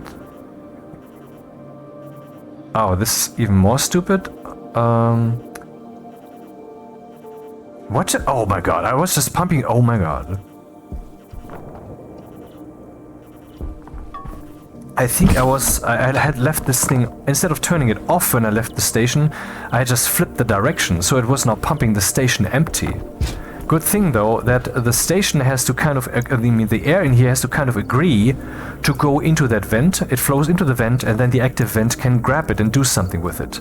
That's also why repressurization of airlocks is an issue. It is a slow thing that has to be solved by engineering. Or you can just open the door and, just ignore the repressurization, which is what I usually do, but it is cheating. You shouldn't do that.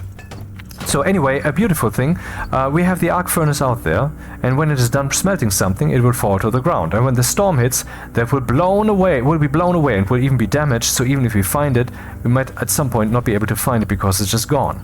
However, do we have some iron somewhere maybe? We can make some chutes and guide that stuff indoors. Do we have iron here? 39 grams. Okay, don't mind if I do. Okay, for whatever reason, iron is always the last one.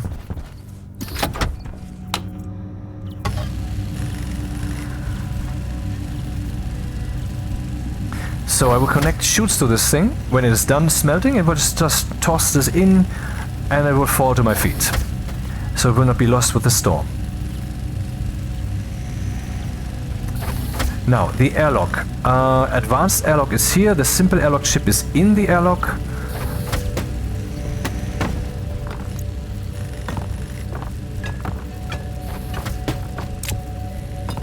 What chaos, right? What chaos.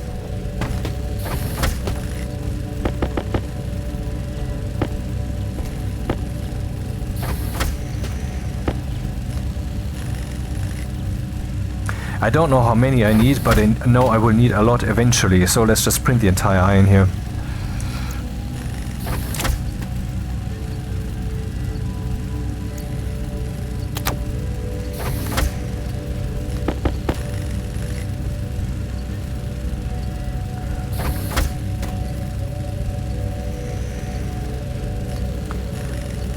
Aha, I can tell from the sound where the sun is, because, well, there's enough electricity coming in that despite the ongoing production process, the thing is constantly not being discharged. Here we have the electronics printer for solar panels and such.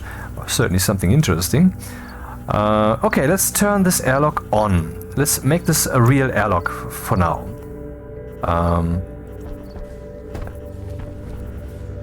I will turn this on. I would say error in config. I will just fetch this dude here, stick it in there, and now we see the configuration.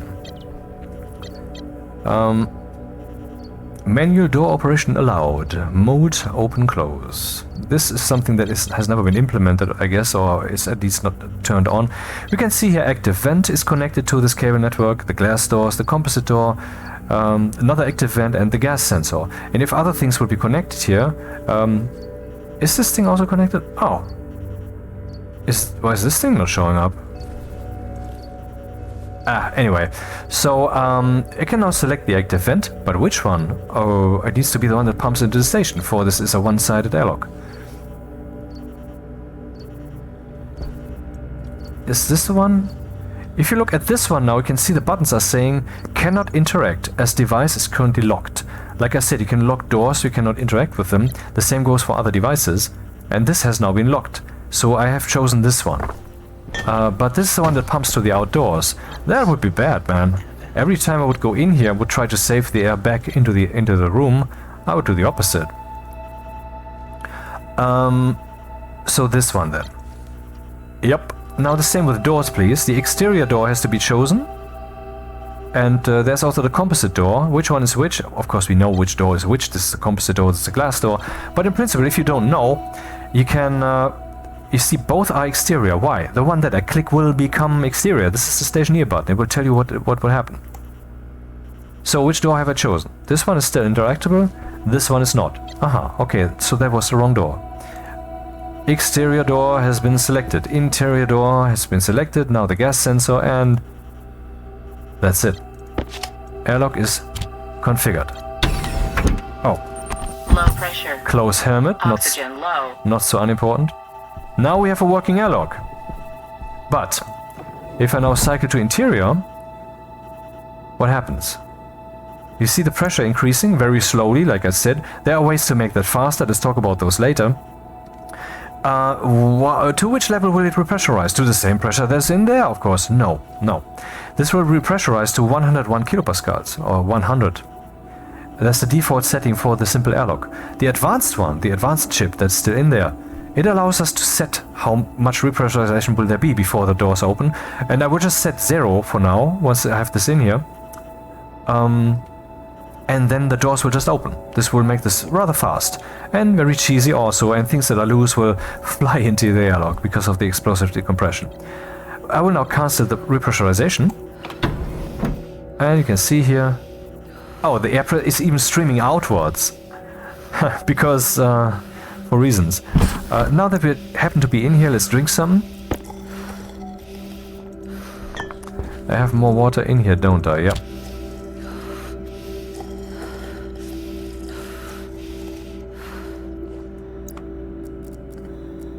And eat something. And because it wanted to repressurize to 100, it was already at 55 or something, but the current level is 45, so that's why this was happening. So it's kind of stupid, isn't it? Yeah, that's the default settings, the default stuff, the beginner stuff. If you want convenience, if you want it luxurious, if you want it awesome, then you have to move your ass, stationeer or engineer. You're a planetary station engineer. That's the one you're playing, that's your role.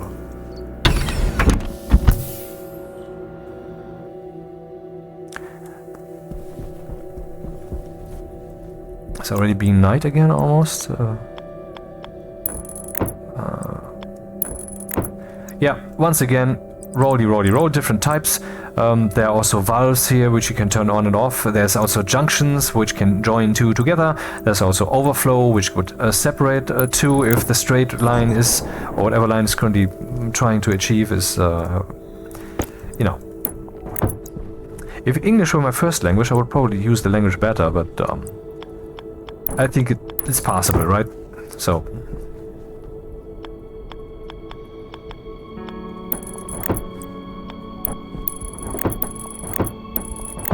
Hello! Now this stuff can be piped into the station. Now one downwards and another down. Or how exactly? Yeah, the outlet. The outlet is around the corner always for whatever reason. Looks slightly dumb this way, but let's forgive that. And then we will have that in the station. Which means that now I can start smelting something else. And I know that we do need some iron. Ah, convenience. But this is nothing. We will now, after I've started the smelting process, I will, oh, what else should we smell? Something more, yeah, 10 gold, something that takes longer. I'm playing with my marbles here. I will turn it into an advanced airlock. And then you can see how much better that is and how that works. But you can already imagine how that works, because it works like we already did, except slightly more. Smelty, smelty. So, let's go to the indoors. Cancel. And that is kind of what we can expect once the door just opens. And let's... I will just go here and unassign these devices, because I think the airlock boards are buggy. I don't want to remove the airlock board without it actually having been unassigned. I mean, the worst thing that would happen is that I would have to make a new one, and I just want to be careful. It doesn't, you know, basically forget what I said. Maybe the bug has even been fixed by now, I'm not sure. Advanced airlocker. So instead of the simple airlock, now we have the advanced one. What does that mean? Well, oh, it's already done? Oh, have you heard that? There's the iron from the outside. Would be cool if you could also toss something in from the inside, right? Do we have enough chutes for that? I actually don't know. Where are the chutes? Did I use up all of them? Oh, that's the storm. So just in time. I mean, if the iron would not have been lying out there, well, it would be gone. Or maybe it would have been blown towards the station. It's also possible. Anyway, so let's activate. Here we can see there's something meaningful now. To which pressure shall it repressurize when it cycles to external? I will just say 0. And here I will also just say 0. So no more slow repressurization. So active vent exterior has been selected. That's the wrong one. No, wait. Yeah, now we have an exterior... the one that cycles to exterior, that's this one. Yep, and that is locked. Alrighty. Then the other one. Then the composite door. No, the glass door. Composite gas sensor. The order in which you select things doesn't matter except when it comes to pairs. The active vents are pairs and the doors are pairs. Are you sure? Yes, I pair reviewed this. Now that we have iron, let's make some more chutes.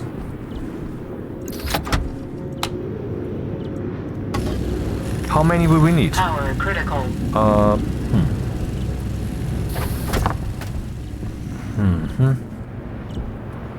Right. Yeah, the flashlight draws quite some power.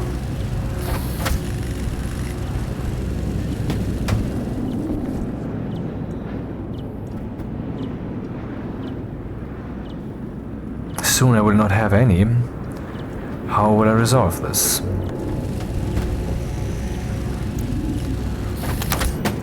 Yep. Yeah, I need to burn some more coal. I have some coal, do I? Don't I? Yeah. Let's half maybe? Is that the right choice? No, that would be a bit much. Because, I mean, I would have to go out there again and... Let's say 13, that might be appropriate. Or even less than that. How full is it? I would have to go out there again to turn that off, not to waste any coal, you know? That's the concern here. Okay, let's face the storm then, with our proper airlock.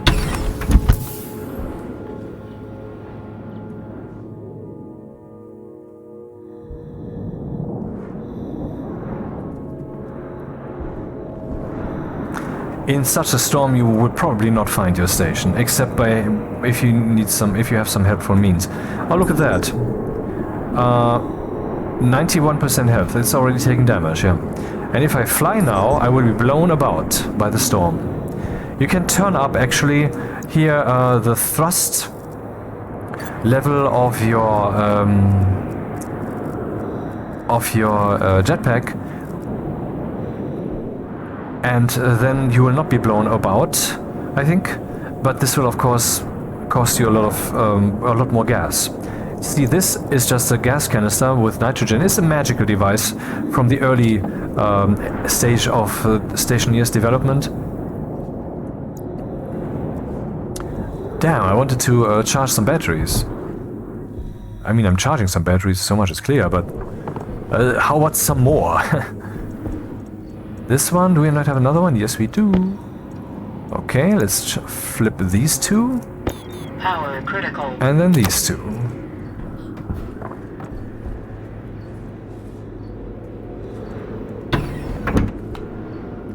Wait, what? What am I doing?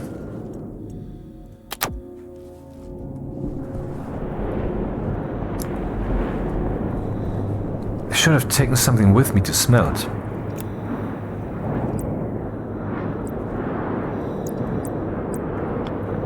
Awesome game, isn't it?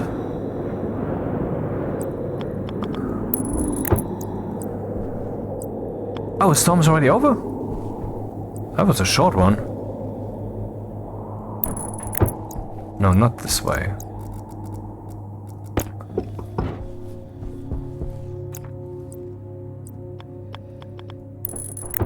Can I still reach this? Power switch.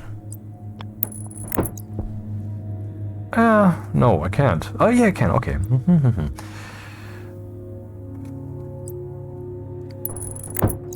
The inlet is a bit grabby, so I don't want things to accidentally go in there. Alrighty, now we can toss stuff in. It is even a stack here. So we can toss in more things to smelt at once. Nice. Problem is, we still have to activate that thing. What did I say earlier about how this can be done?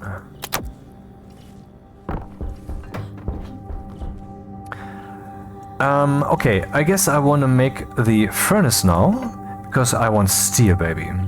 So hard. I mean, I can feel it, that I want it.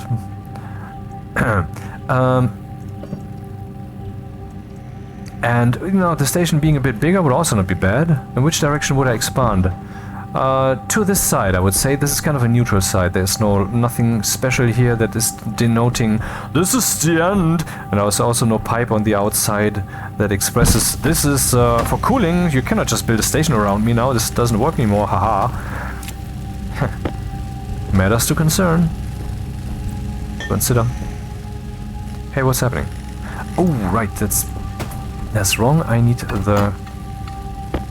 No, that was right. Why didn't this work?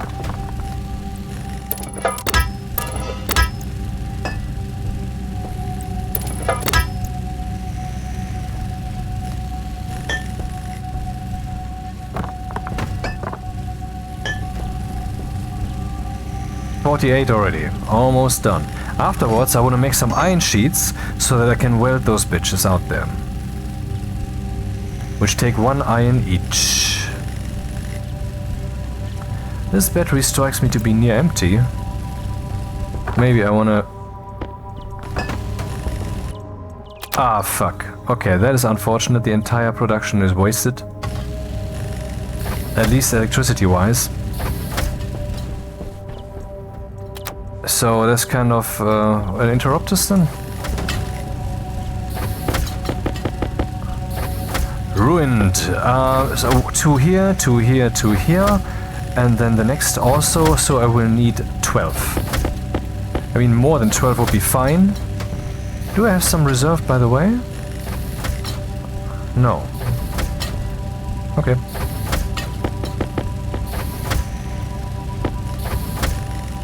How are we doing?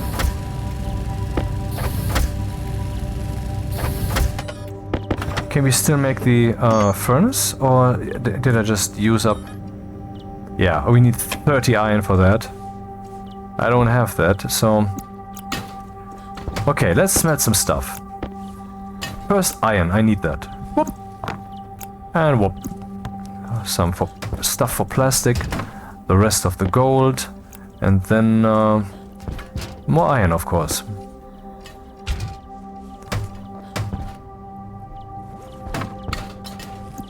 Oh. And then copper.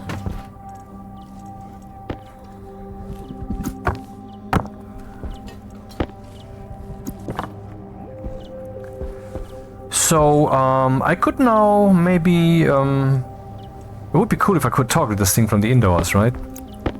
Well, once we have the electronics printer up, that is no longer an outlandish wish. Are we having fun yet?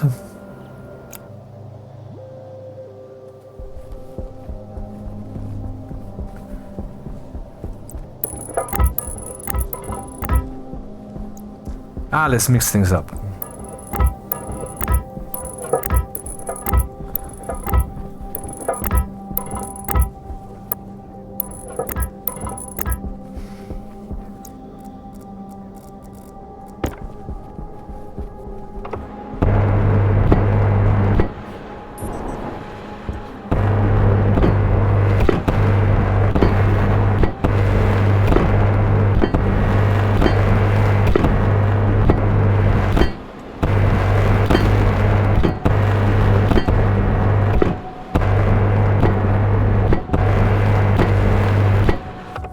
Haha, I will need more. I will have iron, won't I? Oh, maybe I should have done this already.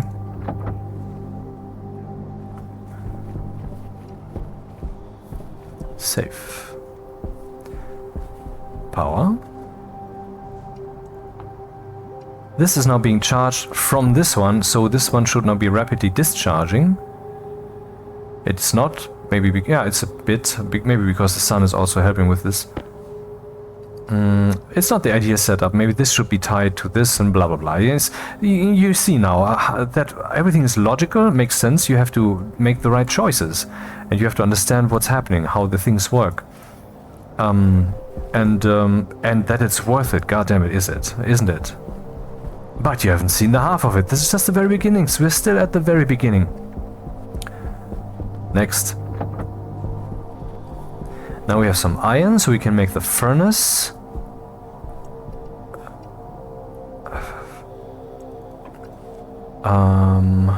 I guess I want to make some more sheets, but first let's make the furnace so that I don't miss out on that opportunity again.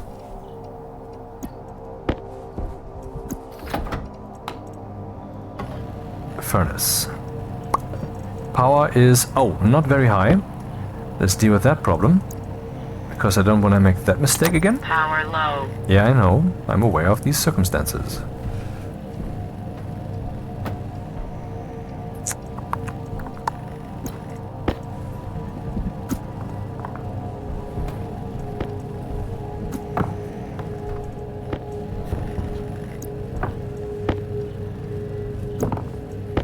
Yeah, don't toss anything else in there, because I think the arc furnace will just destroy it, and also you would have to dismantle some of the thingies here if you want that to prevent that.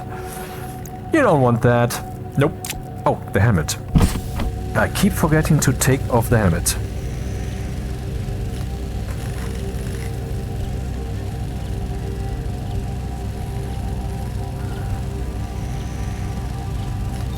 Power critical. Yeah. We could use the second locker, right? Or it could be in there. There's no room here for greenhouse stuff.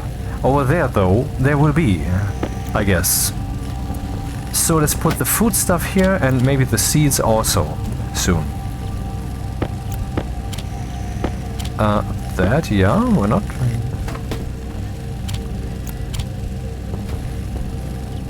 Okay, my power is now gone.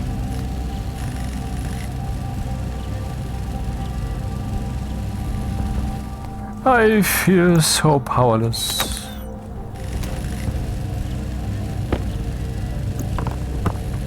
Is this thing already done? No, it's not, else we would have something in here, and that should be silicon, I believe. Didn't I have more bottles? Here it is, the furnace. What a beast. 3 pipe connections, 1 chute inlet, 1 silicon, 1 outlet, and a gauge, and a lever, and a switch, and a content display. And this is an advanced piece of equipment, man. Though every Stationeer is like, what? The what now? You know, it's just routine for us. It's routine. You have to learn your shit, man. It's not an elitist thing. We are absolutely not elitist about this. I have never seen anyone who's elitist about this. Someone once claimed that I'm elitist about this, but that is an idiot, so let's forget about that. You just said something that I will now linger in my mind. Yeah, too bad the things that I want to linger in people's minds are not arriving there so much, but okay. As my fate, I guess. The voice of reason in the land of the unreasonable. Okay, I'm getting off topic. Again, I keep doing that. I mean, I have many videos up. I have some 10-minute fast teaching videos which just tell you press Alt, rotate mouse key and so forth. Oh, what's that? We have eggs. And if I toss those down in a warm enough environment, chicks will spawn, which will then grow up to chicken, and which will lay eggs, white ones and brown ones, depending on what the current random generator statement is, and then I will get more and more chickens, and I can use the eggs, of course. I've never done this, only experiment-wise. Yeah, I have to turn this thing on again. Good thing we have an airlock now.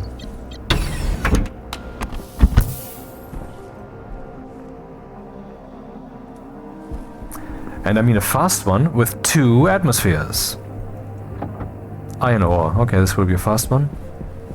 That's what she said.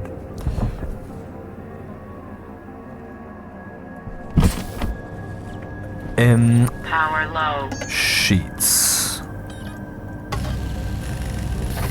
Iron will be coming in very soon, so we don't have to be careful about this. Though we don't have too much here. Yeah, the first few steps into the game are slow. You have to mine. You do this, do that. Many things to consider. 1, 2, 3, 4, 5, 6, 7, 8, 9, 10. That's what I need to complete this out there. And then I need to set up some walls. Spin all of them, whatever. Never forget to close your helmet. We are on Mars, baby. And we have an atmosphere that can breathe in the station.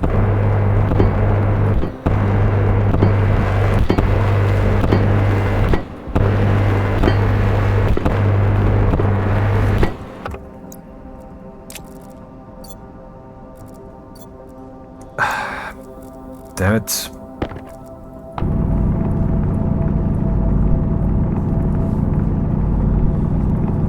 Once I have the electronics printer up, I can also print, wait. Port lights. The portable light can be printed with the electronics printer, alright. That will make things a lot more appealing. And of course, indoor lights, also a thing. Okay. Then let's put up some walls. That will be a nicely bigger station. Things will feel so much more convenient. But I will certainly have to go mining a lot.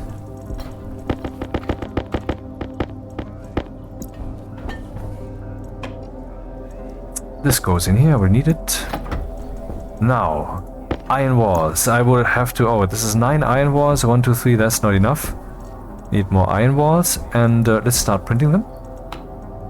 Wall! Iron wall. Power critical. Yeah, whatever.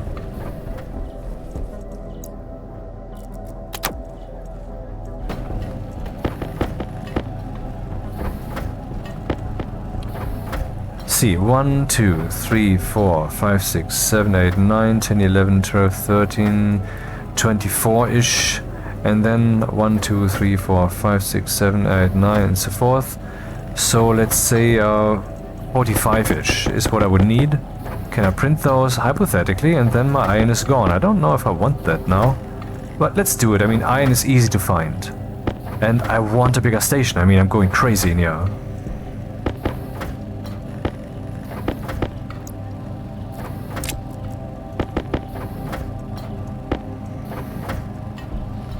Well, you see, this will stack stuff into your station further and further until everything is filled, and you have to click, gather, work yourself through the room, back to the machine that is doing that, if it is full enough. But alternatively, you can put up a stacker. That's a device that coincidentally is being printed, can be printed by the autolathe, which will allow you to stack things up. So then you can say, Air tank critical. Make neat stacks of 50 every time, and then if possible, I mean this only stack to 30, it will do so, and then it will spit that Waste out. tank caution. Okay, let's open the waste tank before it goes critical. Alright, let's return that. You can see here that an error is emerging. The things are up here instead of down there. That's a bug that's still in there. The rocket works after all this time. Didn't we talk about this? Yeah, whatever. I will need that, and I will need this also. But you can just save and quit to main, and then load the save game, and then it will be fixed. So it's a harmless problem. See, there are bugs in here, but are they relevant? No, it's minor stuff. Minor stuff. I will just use Windows because it came pre-installed on my PC.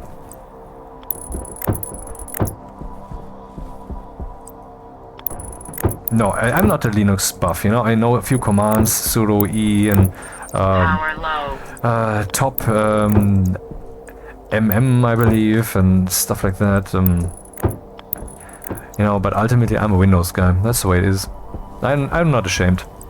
I mean, if I choose the flow that is most convenient on all fronts, that makes me flow the fastest, like in regards to learning, in regards to ability, doing stuff, then certainly for me the choice is objectively right, Windows. I'm not saying that Linux is bad, not at all. But if all things considered, including gaming, then Windows is the choice, of course. So is everything there? Map, map, map, zip, map, map, map.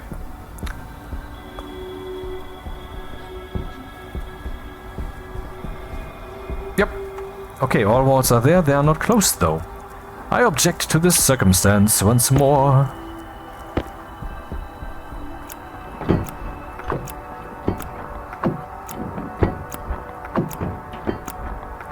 Man, the resources are melting away, aren't they?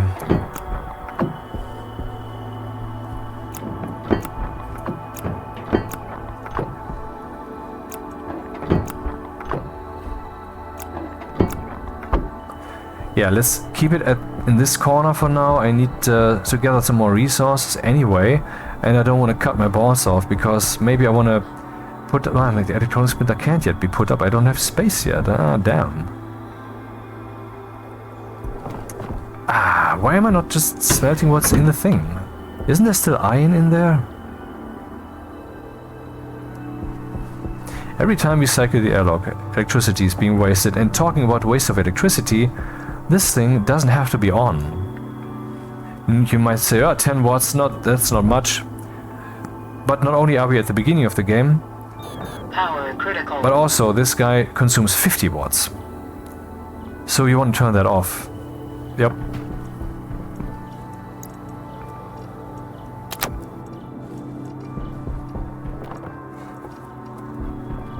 Oh right, damn, stupid me. Well, that's the gold that was smelted so far, and then the electricity cut out, and then everything kept functioning meaningfully. The rest was tossed in, but then it stopped, of course. Ah, what do? I need iron. I need electricity. Do I have coal still? I do. Yeah, enough here. Maybe I want to charge these dudes. And this I take with me. And that is alright. Looking good.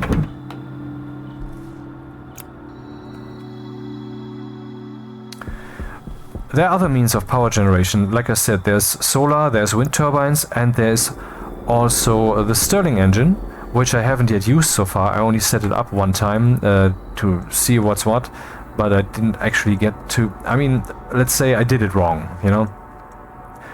My current Europa playthrough, with that very mouthy name, Stationeers, the best game ever, my god, look at my balls, that's where I have already printed it and am preparing to use it. Stirling engine, and then we have the wind turbines, and we have the tall wind turbines, which are tall, which go up to here or so. And they don't produce that much more electricity than the small ones and have a much larger footprint and take more materials to build. So the question is, why make them? Just spam the small ones then. Well, during a storm, the small ones make 800 watts. The tall ones make 10,000 watts. That should be enough of a reason.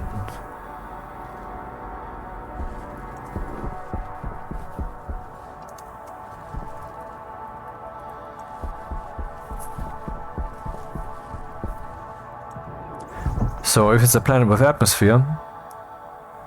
If it's a planet without atmosphere, the small ones suffice. Yeah. Mm-hmm. Sure. Did I push the button? Okay, that is something that is new, I believe. It's like a month old, maybe 2. I've never observed that earlier, or maybe 3 months, but not earlier, that when there's no more power, that this thing turns off. Why would it turn off? Does that make sense? Oh look, soon we're gonna have a lot of space. Yeah. And then we have a problem. Because when we open these windows, when all others are closed, then what we will let in there is the atmosphere from out here. There will be much lower pressure in there, possibly too low for us to breathe. So I will need some oxide. And I also have to ask myself, when do I want to open that? During the day or during the night? During the night, atmosphere that's currently in here is minus 35 degrees. So I will be standing at minus 5 degrees in my station or something. But if I do that during the day, when it's 25 degrees, that's fine. Except if the station is already at 50 degrees, maybe then I want to consider that doing it at a different time. Isn't that interesting how the simulation makes our decisions so more complex? Decides that the way you flow with this game defines what you will experience. It is, I mean, what else should I say about this? Get the fucking game, man. It's 3 pizzas. I mean, you can buy so many games, but a game like Stationeers is unique. How much money have you spent on games that you later thought, come on, this wasn't that great, but whatever. This one is worth your cash, even if you don't play it. Because you're helping finance it. And you should. Do I still have... I thought for a moment that I still have this thing up the whole time. That would have been stupid. Oh my god, scrap the whole video. How long is it? 3.5? No, almost 4 hours already. That's very long. Now, yeah, well, my 10-minute videos, they are very short. My 30-minute videos and 40 minutes, they are okay. And I have lots of 4, 5, 6-hour videos because I just can't help myself. I want to keep going. I mean, it's only 1 in the morning here. Sunday. And on Monday I have to work again. Dude, do I fucking hate that. I mean, I don't hate my work particularly, even though, I mean, I have been a programmer for a long time, and at work I could even then actually do that. But at some point, for some reason, I somehow drifted away into doing support for customers, and now I'm doing that almost entirely. And that's just shit, man. Expecting the same stuff again and again and again. Then having to find out what is the state of their current of their project. Okay, then I have to deal with that. Which system do they have? So what do they need now? Oh, there's a problem with your IP address. Can you reach that? Is it a firewall problem? Is it a problem on our part? Usually it's a problem on their part, but then you have to kind of prove it because they don't want to move their asses. There are sometimes customers. Thank God I didn't have those yet. But one of my colleagues, where he would tell them, well, it is definitely something in your network, a firewall that has the ports blocked. It is not on our part, and he knows that. He knows his shit, and I know half of it at least. I mean, when it comes to networking, I'm not that proficient in that regard. But then they would just insist, no, it must be you, blah blah blah, and then what do you do? Stupid. I mean, they say the customer is king. And I understand the concept, and I don't quite disagree. But when I'm thinking about Starbucks in the United States and the videos thereof, you know what I'm talking about, right? The customer is king isn't quite meant that way. But at least we don't have, well, interestingly aggressive people in our stores. Not that I can tell, that like dance on the counter and throw stuff at you. You know, that doesn't happen. And particularly not in our office, because we don't have any customers there. It's all remote. It's on a remote location. Okay. It's charging. Is it burning? It's not. Now it is. I mined some more iron. Power critical. The power is critical. And no, it's not.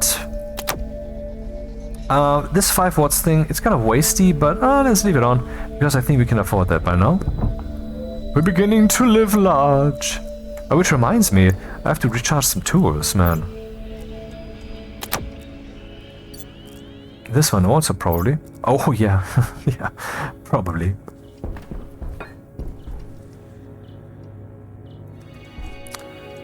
Is something, yeah, some gold came in through the ceiling? Because I was weaving all throughout the night for the little guy whose name no one can pronounce. Rumpelstiltskin! Ja, im Deutschen heißt er Rumpelstilzchen. Und ich glaube, da kommt er eigentlich her. Sind die Gebrüder Grimm nicht Deutsche eigentlich? The Brothers Grimm, aren't they Germans? I don't know, but I think so.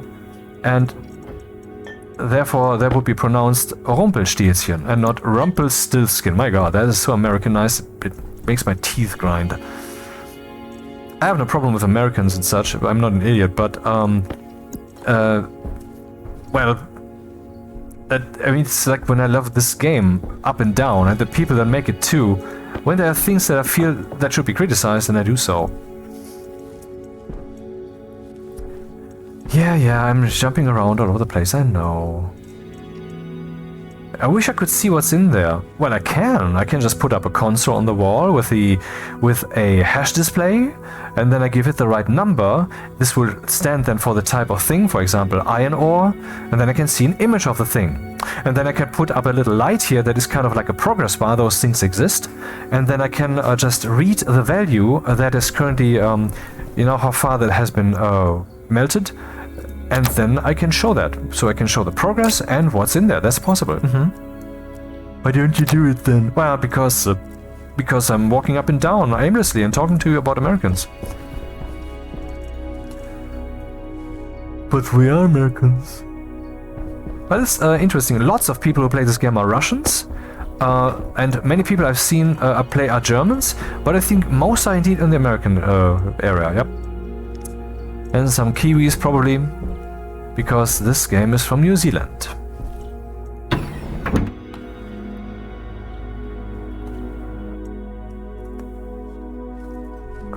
Where's all the power going? It's recharging batteries. Power low.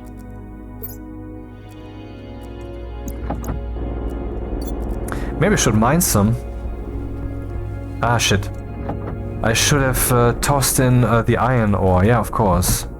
And the gold, so that it would be smelted if I would be so inclined as to pushing the button.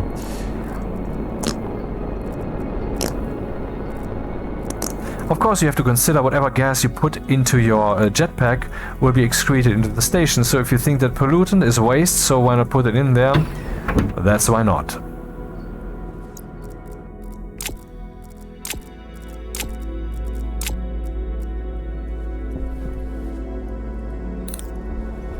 Shouldn't go too far, because I'm using a small battery like a dumbass. Yeah, once we have steel, we can print large batteries.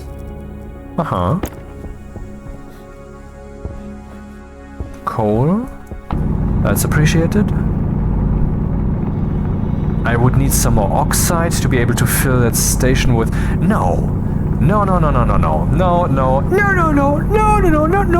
Let's do something more interesting. Let's instead put up an active vent and suck in the atmosphere from the planet into that room to fill it up with pressure. That is more cool, instead of just tossing down the ice, which is too easy. Let's do that, it's more cool, that's more fun to do.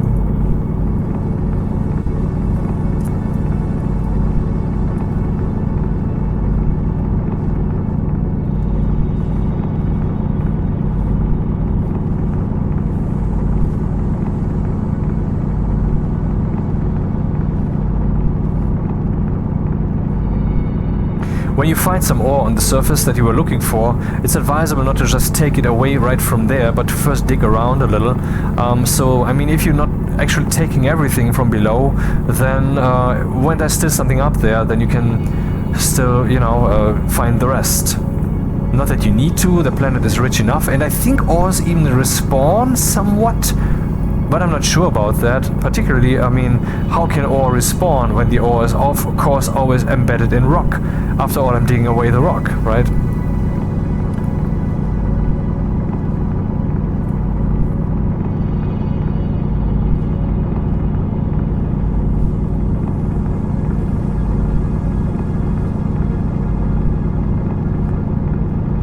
Well, the rockets, what are they good for? You can use them, for example, to get gases from space. So on planets where there is no gas, you can use that to get gas. But you can also trade. See, there are traders out in space. You can build a landing platform or even a hangar, depending on how demanding the trader is that you want to get. You put up a radio dish of various size, you point in the right direction, you power all that thing, you decide for the right wattage, you put up a trading computer, and then you make contact with one of them, and then you tell them to land. And then you can peruse their wares and can also sell them stuff. And by selling them stuff, you can make money. You can see here we have 200 euros. I don't know if that is always euros or if that is dollars in other countries. I'm using the English version, the original version of Stationeers, but maybe they actually considered that this one was sold to Eurozone 1 or something.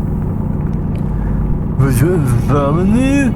Yes, Germans, Hitler, right? Yeah, that's us, right? That's good. Good. You fat fuck. Power low.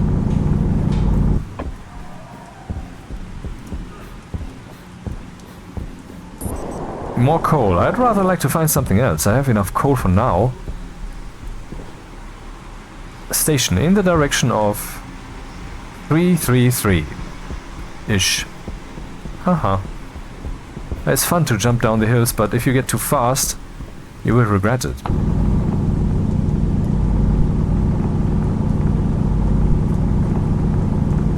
Well, you get other spacesuits also in the game.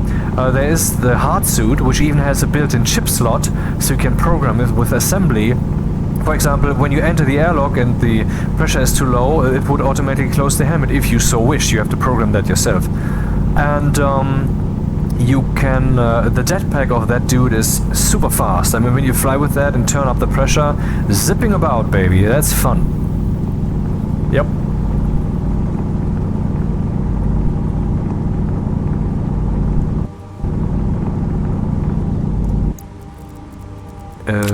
Yep.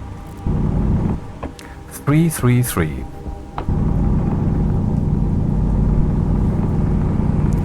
We already have some lead and even what's his name?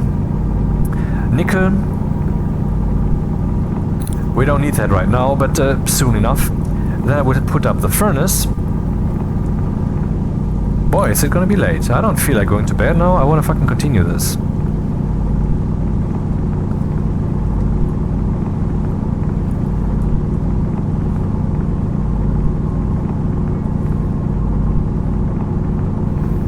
Yeah, 5 to 6 hour video is over 50 gigabytes. So that takes a while to upload and takes a while for YouTube to crunch.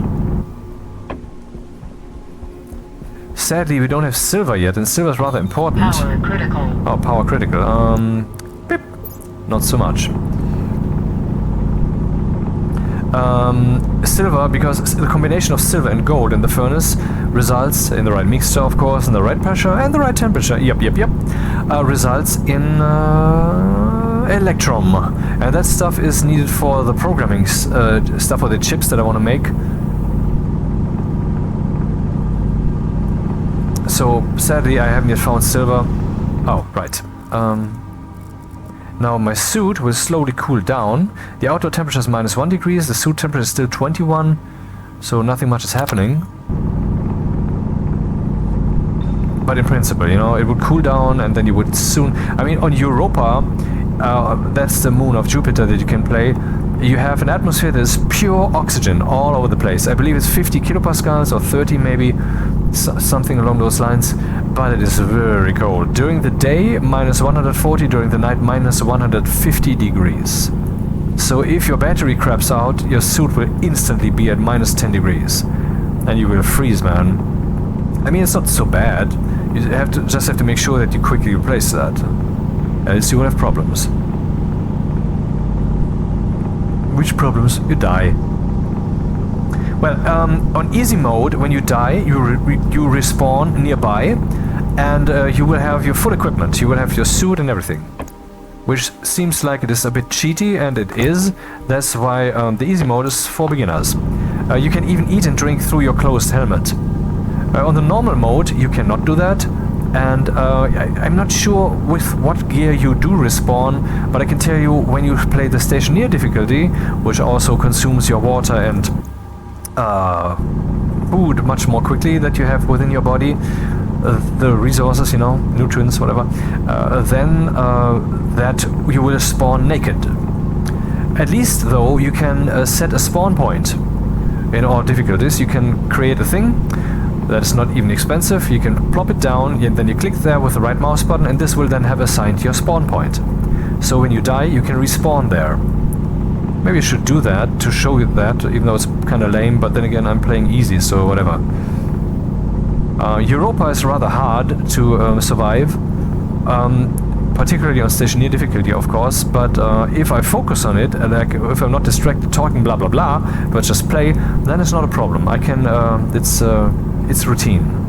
Vulcan is still tricky for me, and Venus I haven't yet really dared to play. I know it's just a game. Why the fuck would I have a problem just failing, or what's the problem? But for some reason I can't get myself to do it. I don't know why. Anyway, it's time to go back. 333. Oh, the direction I was already looking. That's convenient. Power low. Yep, power is low. Was it in the direction? Because wasn't there a mountain? I'm kind of missing the mountain here. I wonder if the direction's right. Did I dig this? I think I'm in the wrong direction, man. Uh-oh.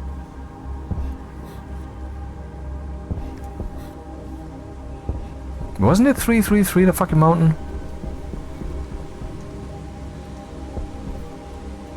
Well, let's walk back to where I just came from. Which is... kinda here. And look for the mountain. For I'm sure there was a mountain nearby. And this is not that. Oh, there's a mountain. Ah, this might be it. Let's climb up and watch down. Come on, jump. Bunny hop the fuck out of this.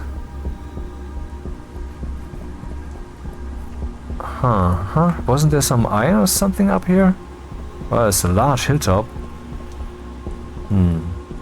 Somehow I feel we're in the wrong place. Which is bad. Oh, did I dig here? No. Uh-oh. Uh-oh. Bad, bad. And I didn't find oxide when I was going up the hill, so this is the wrong place. I am in the wrong place. Fuck.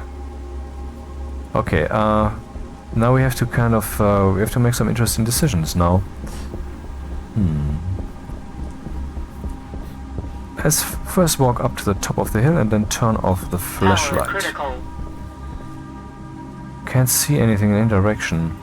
I can also not see where the sun is, or can I? Let's see. The sun is currently at the bottom, or rather we are turned this way, that is how that works. And but since we're not on the moon or Europa, I don't have a convenient sun clock, sundial. How many batteries do I have? Let's take some inventory here. I think we can last the night, and during the day we should be able to find the station. No, that's not that. Mining drill, tool belt, handheld, and angle grinder. That's all we have. Let's hope that it lasts. And enjoy the night.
Where's that rock that I saw? Is it still visible?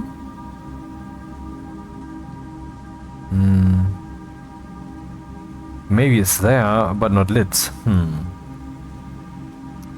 Well, I'm kinda lost, I have to wait.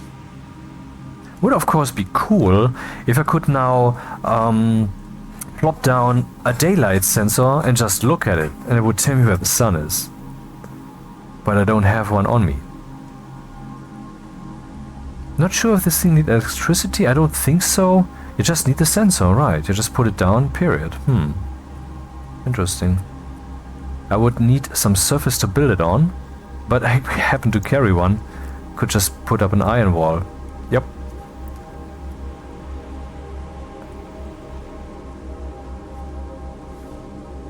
Oh well. But let's go completely wide angle, yeah.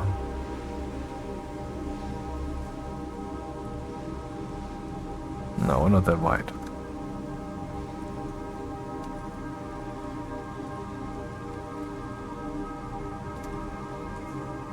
Ah, look at that! Morning is dawning.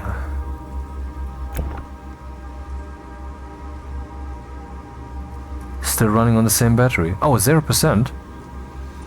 It's minus 5 degrees out. In my suit it's 19, even though the target is 21. It'll probably descend to 18 soon. But the temperature of the planet is catching up, so that's not a problem. But I need to breathe. And currently my air supply is not active. It's not doing anything. Oxygen low. Yep.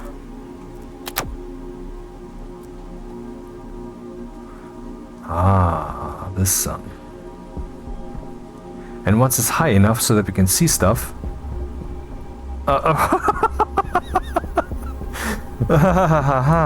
Okay.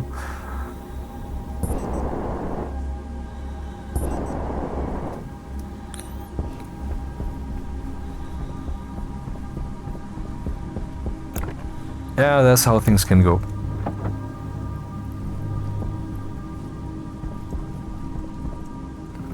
Ah, back home. See, you should always bring your tracker chip and have a thing in here. The structure, not the tracking beacon, but the structure beacon that you can install consumes 300 watts. That's rather expensive, but you can of course just only turn it on when you're outside, and that of course you can automate. If you have multiple airlocks, then why not just use your distance from the station? And if your station is extensive, then you would have multiple such sensors, and you would have Power critical. some kind of central calculations, blah blah, that checks that out and whatever. All of that is possible, and fun it is too. The things you can build here, and this game is still in early access. And no, it will not come out in 5 months. They have extensive plans for this thing. Nuclear power, for example. They will not go 1.0 and call it a day. This is Rocketworks. They don't do that shit.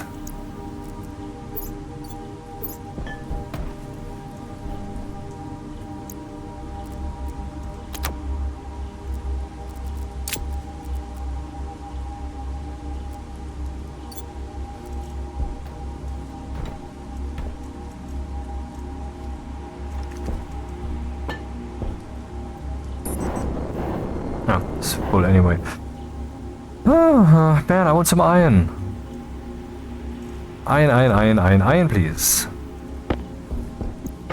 Do I even have some iron? Yes, I just saw it there. And what will come in next? Well, not iron, because iron is smelted more quickly, so it must be copper or... it must be copper or iron, gold or the... this stuff, silicon. Yeah, it's kind of a drought right now. I'm waiting for things, else I cannot continue. You know, that's a bit stupid. But that happens too, and that's yet another reason to try to make things so that they will not be like this. See, the game has a lot of motivation. It's all under control. Only right now it's not. but it is under our control whether such a thing happens.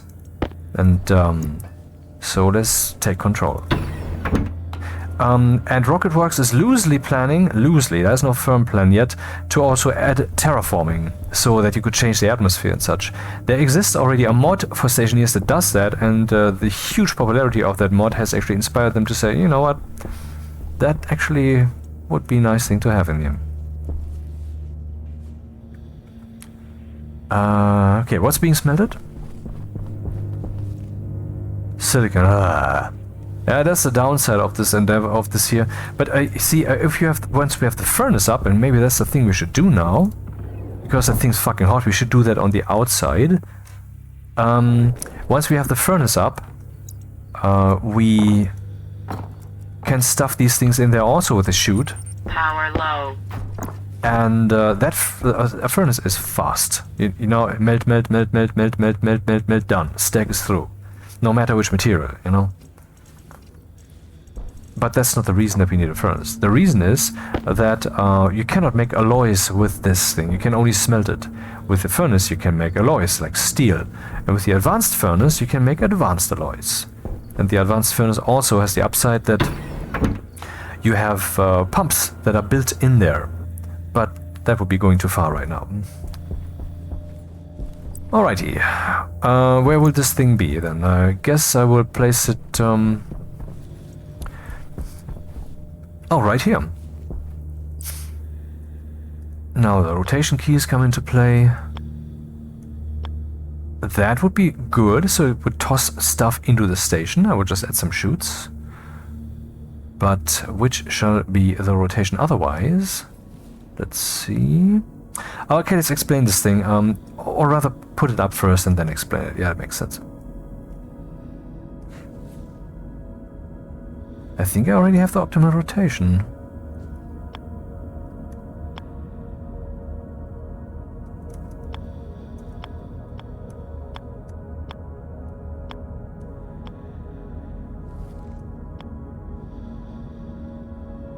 Yep, this is rather optimal. Let's do this then.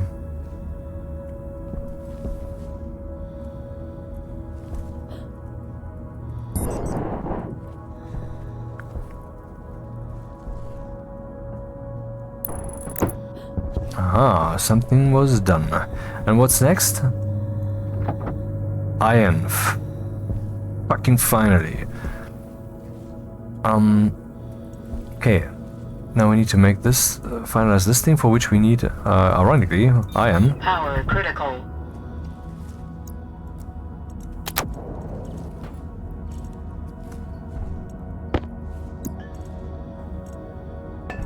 La la la. Ah, there are the bottles. Nice.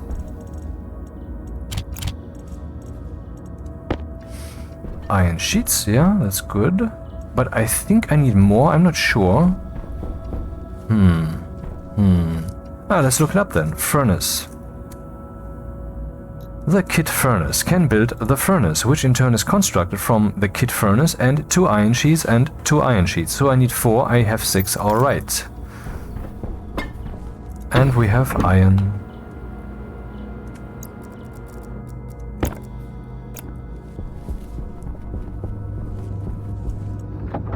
And now it's smelting iron instead.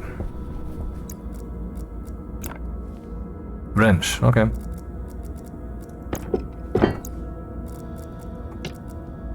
Come on.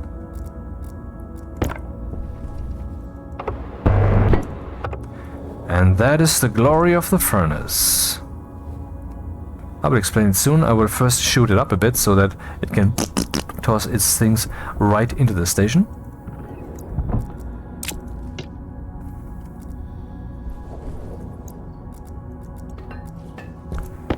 Alrighty, let's make some iron sheets. And how much glass do we still have? 16. That's not enough to close everything up there. So do we have some silicon in here? Not yet. Where is the silicon? Probably buried somewhere here. Yep. Ah, this is an interesting game.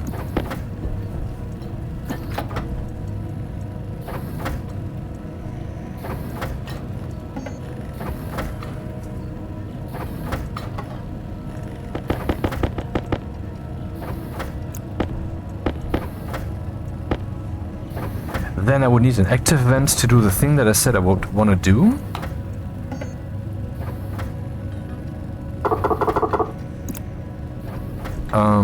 Of course we need iron in here.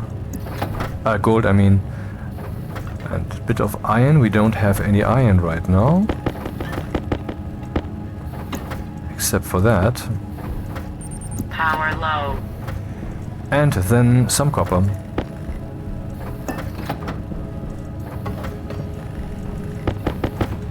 That's enough, thank you. Oh, okay, never mind.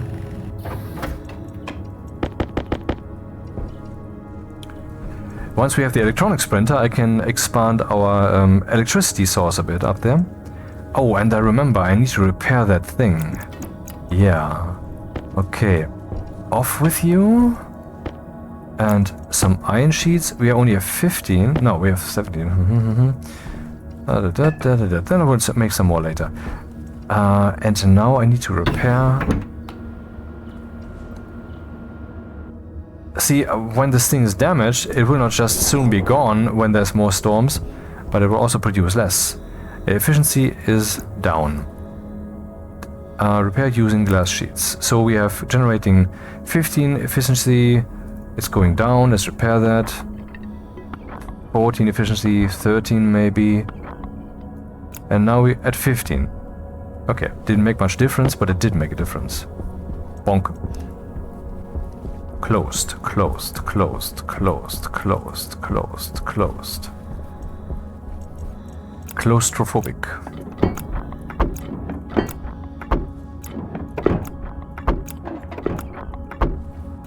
See how fast it is night again? I mean, they would probably implement something later that you can adjust the day length. There's even already a hidden slider in the new world screen that someone found. But anyway, you can already play with slower day lengths by using the trick I showed you at the beginning of this video.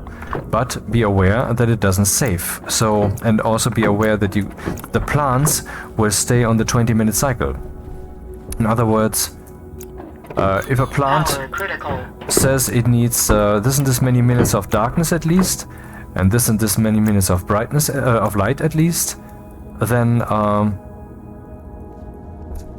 this is referring to an overall amount or time frame of 20 minutes.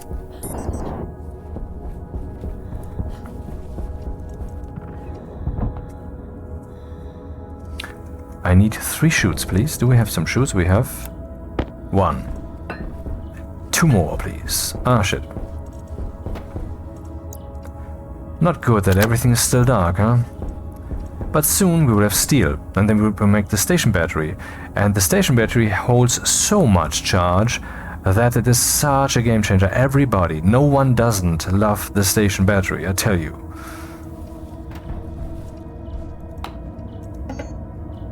That step forward when you suddenly have it.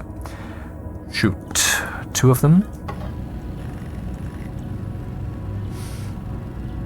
So, while the second one is printing, let's already select the iron sheets.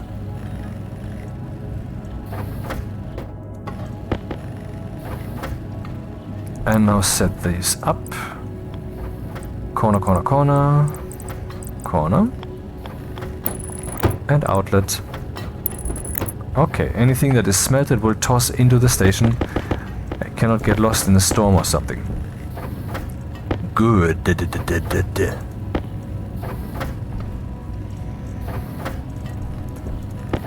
So we have storm-proofed the arc furnace and also the other furnace, which it has not yet been used.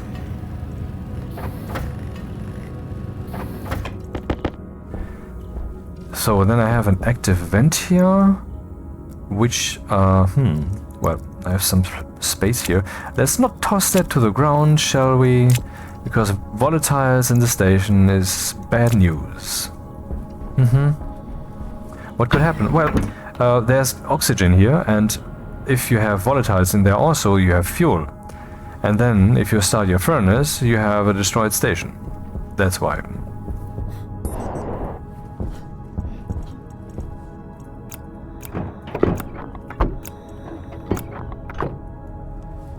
Closed, closed, closed.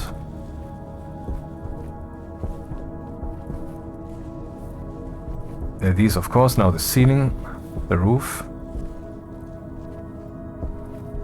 Aha, there's still one open. Closed. Next row. There's still one open.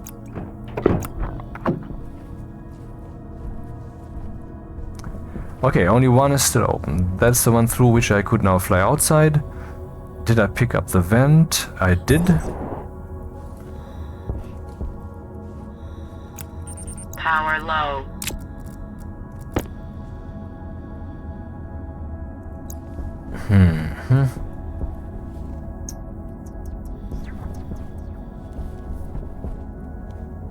I'm looking for a way to actually reach through the window, because you can click these buttons also through a window, and if I place it right, I can do so. But it's kinda not the right way to do it, right? I mean, normally, basically, when I play through, I place these things so that I can just toss my coal and whatever in there right away. But this time I avoided that, and actually did so because someone in the comments section, I believe on YouTube, suggested so, because I was not aware. I didn't even...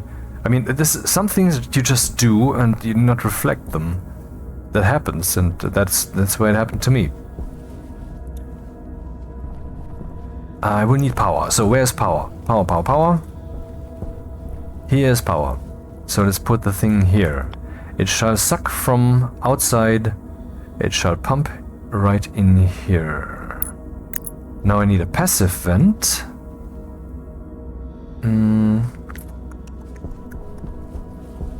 Yeah, let's use a different entrance then.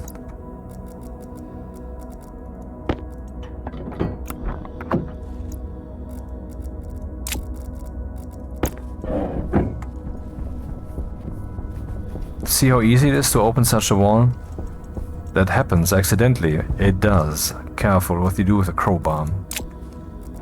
This isn't Half-Life. The crowbar can be your enemy. So we need some power. Oh, we need some cables.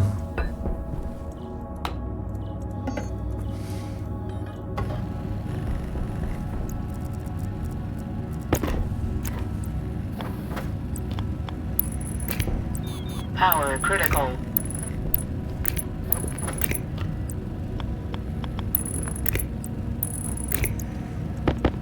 The electronics printer is much faster, and once you have upgraded the manufacturers, they will be even more fast. So this thing could be turned on and need a passive vent also, which could then pump that air back into that room. And I will actually need 2 passive vents, right? Yes, I will need 2. Why 2? Haha, I will show you. This is how pitch black it would be during the night. Oh, and my helmet is closed. These doors are rather beautiful, aren't they?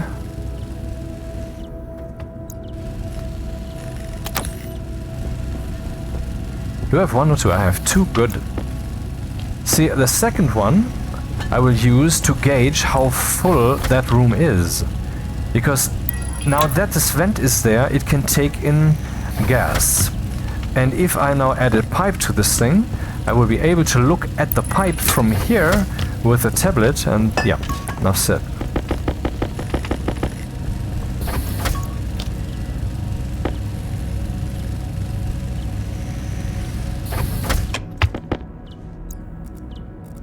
And then I can zip outside and quickly fix the damage that is about to be done because the pressure is too high. Where is... didn't I have to... What am I doing? Okay, the airlock chip is no longer needed. Let's put it here. And then let's start doing something interesting. Oh. Close helmet. Well, pumping in air during the night might not be the best idea. It's minus 36 degrees. Here, this thing can be connected directly to the active vent, as opposed to most other things which need a pipe in between. You can see that the yellow color will tell you. It's now reliable. There was some bug for a while, but now the yellow color should tell you. So if we turn this thing on, we will be pumping in the cold night air into this room very, very slowly since the pressure is very low. But I will not do this now because it is cold. Hydration critical. I will also leave this door open. By the way, interesting thing, when the day comes, it will be warm out here. In here, it will still be cold.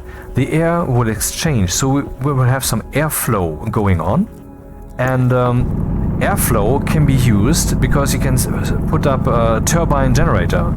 That thing is basically just a wall, just like this thing here is a wall. And then there's a wheel that catches the wind and it turns and has a power outlet. Yeah. So you could basically build little tunnel thingies and just use the day-night cycle to produce some wind. This can possibly even be used on... Oh my god. I never thought about this. You could go on a planet which has no atmosphere, and you can make a tunnel like that and fill it with gas and then... Power low. Yeah, but would it really do much damage? I mean, you would get 3-4 watts maybe from one turbine. I don't know. Anyway, so our next step would be wait for the day. And then maybe I can even demonstrate the thing with the temperature. Actually, out here, we can already do this. We can see here 3.5, 3 minus 2, minus 3, minus 2. Let's go in here. What happens? Yeah, minus 15 degrees. See, this slowly exchanges. So if we wait until the afternoon, the room will be at 25 degrees, which will be the ideal time, I guess, to start the pump. Or would it be? I'm not sure. At least wait for a moment.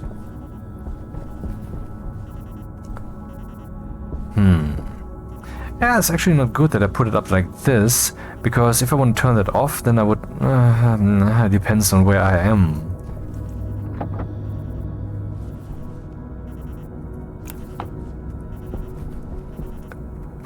Okay, here we have 4 degrees.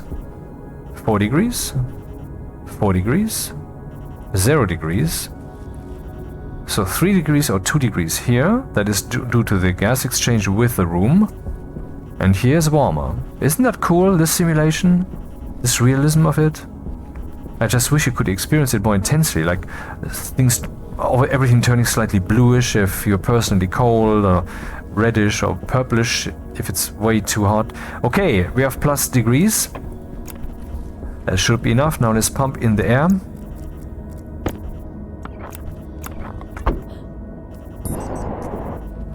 Safe. Suck from the room into the pipe. Power critical. And let's see what that feels like. Oh, the battery is rather low. 19. Oh, 19 is okay. So, what is the tablet saying? You can see now the pressure is increasing, actually rather quickly, more quickly than I expected. And in here we have a temperature of a pressure of 47 kilopascals. So once over there we have like 60 or so, I should turn that off. Then I rip down the walls, and then we will have nice warm temperature. Not much oxygen, but for that I have some oxide here, so maybe I should actually stop earlier before it is that high a pressure, so that the oxide can do some damage without overpressurizing the situation. What happens then? Well, the station would start moaning if the pressure is too high, and then eventually walls would start breaking. But it would be a slow process, so there's enough time for you to react. There are so many action scenes, engineering action scenes that you can experience in this game. One, for example, I fondly remember is that I had a greenhouse on the moon, and I had all kinds of interesting electricity going on, and you know, displays and such with a graph that showed when the cooling would kick in. You know, to the nth decimal place, it would show a graph vertically changing when there was when the cooling would kick in, you know, that change. And I had filled that greenhouse, I mean, we're on the moon, right? At first by running a furnace on the outside, not in the inside because it's way too hot, of course. And then it was producing lots of CO2. And then I let that CO2 cool down, and then I pumped it into the room. So, and then at some point I was busy outdoors, and there was some LCD displays, you know, with the numbers made from the consoles. I showed that earlier. And then I was cutting one of those off, and that was in the early days of my Stationeer programming when I wasn't yet so proficient. So I was using a certain way to address the devices, a way that is error prone, basically. So if you disconnect the device, if you cut a device off the network, then the code will say, well, this device no longer exists, therefore I cannot run. The problem is I had this whole thing was running Power low. on the chip that was also running the greenhouse cooling. And unfortunately I had cut off that device while the cooling was on. In that short few seconds, you know, it clicks every 20 seconds or so, it will kick in when the temperature has risen again from the sun during the night. Therefore it doesn't happen that much, only the devices in there will heat it up anyway. So at some point I look inside and think, oh god damn it, the air is moving, the cooling is still running. And then I realized what was going on. I had disabled the chip, and so the cooling, you know, it had been turned on by the chip, and so it was on now. Yeah, well, and then I, of course, ran inside and shut that thing down, but we had like minus 20 degrees or so, and there were plants in there, and they were in the process of dying, which isn't quick, but still. And so then I ran outside and fired up the furnace again, but this time I didn't cool the gas, I just pumped it in straight away. So, a quick fix, and there was an engineering action scene. That was fucking cool, man. And this stuff can happen to you all the time, depending on what you're doing. This game is one of the best games ever made, and if you don't agree by now, then I don't know what the fuck to tell you. Okay, we have 31 degrees in here, and over there we have 9 degrees, so that's fine, so we'll get some cooling. The pressure over there happens to be, hilariously, the exact same fucking pressure we have in here. How can that be? We have 47.3 kilopascals, and over there we have 47.3 kilopascals. Exactly the same. This is impossible. This has never happened to me in 1200 hours. I mean, am I doing this wrong? This is what's happening. That's the pressure over there. You can see it in the temperature also. This means that when I open this wall now, what happens then? Nothing. Power critical. I mean, at some point there should be some air movement, because the temperature change should increase the pressure and or decrease the pressure, but no. We have the big station. Let's rip down all the windows. No, not this one. And this wall. Yeah, baby. A big moment in stationeering history.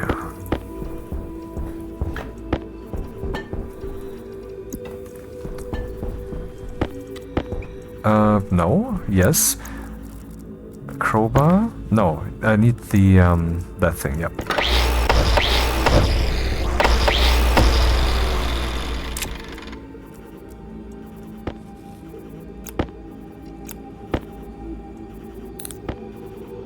Oh, I don't have any power.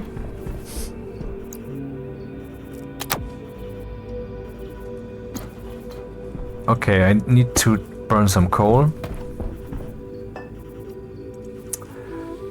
Okay, now we have a bigger room. Hello, hello, hello. I mean, it still looks fugly, but we have space to breathe.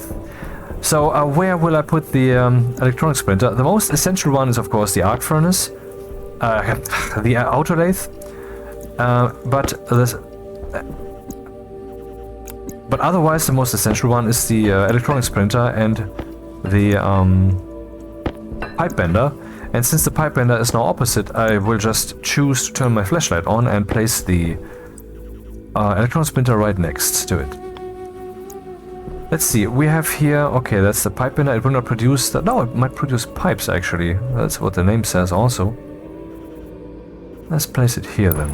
I mean, we do have the space, don't we? Or maybe I should place it even slightly further, which gives us the chance then to add a stacker to the side. And we will still have enough space to do the same here. Yeah, this is the way.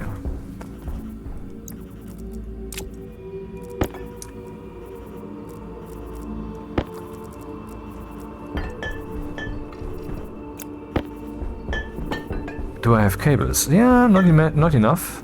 Make some... Oh no, let's make the cables with this dude once we have it. Weldy weldy.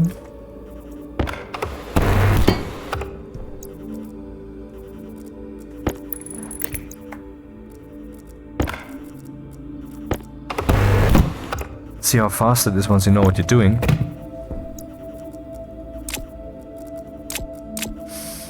Cables. I can actually get some cables back, because this is no longer needed. Huh?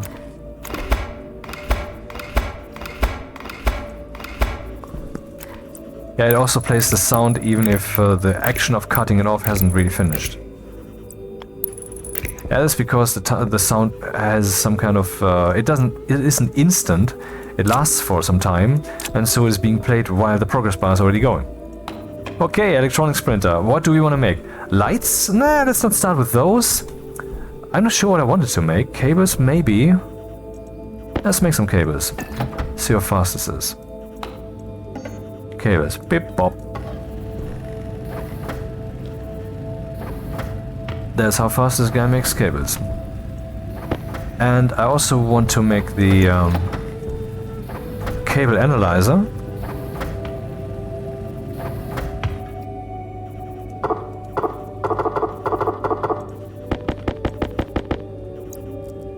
For that I need some iron. Do I have iron? What chaos do I have in here? Power low. No iron? Oh. Maybe I should go out there and push. Go out there and push. It's 2 AM in the morning. I guess I will stop this very soon and do the arc furnace and the battery and everything another day. Smelting iron ore. Yep. And then we can also put some chips up, which will tell this dude to turn on automatically, so we can just conveniently toss in the stack and forget about it, you know? Yeah, this air is now streaming because of the pressure change caused by the airlock. Bit stupid that that it looks like the air is now being lost from the station, but that's not really happening.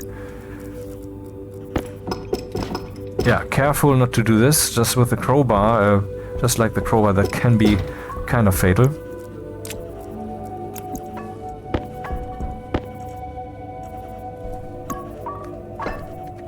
I want another locker.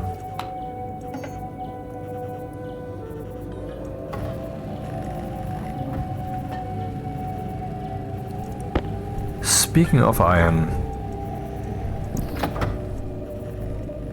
a cable analyzer, or maybe even two.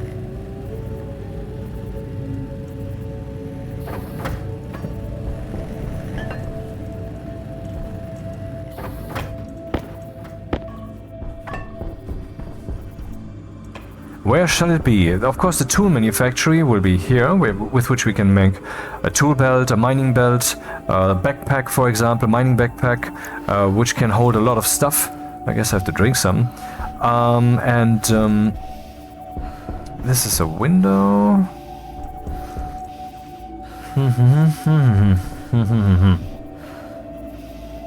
I want to put this up here, because I guess I will put the hydroponics right here. Power critical. Yeah, it's a lot of messages that you're getting, or a lot of things that you keep in balance, right? But it depends on how you play it. I mean, I have been talking a lot in the beginning, so I wasted a lot of time. And by now I mean, also, you don't have to build the station the way I did. This was completely random. I was doing this, I was doing that. It's different every time. I've never built a station like this before. It's different every time.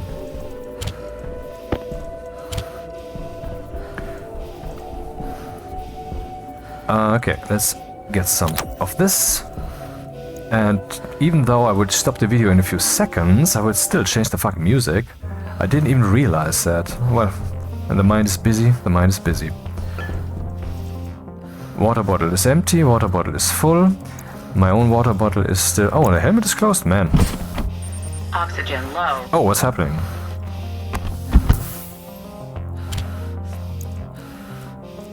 how is the oxygen then? I guess it's just a ratio.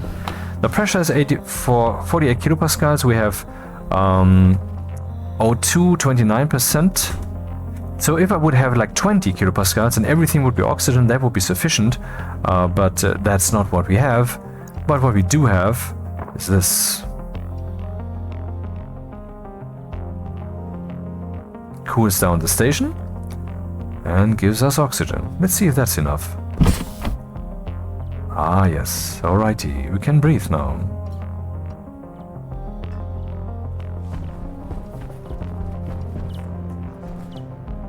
Yeah, the atmospheric change is making things roll around.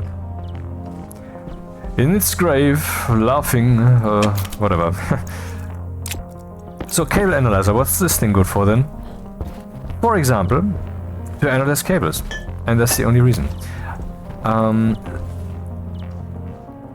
So we can see what electricity is being used by the station.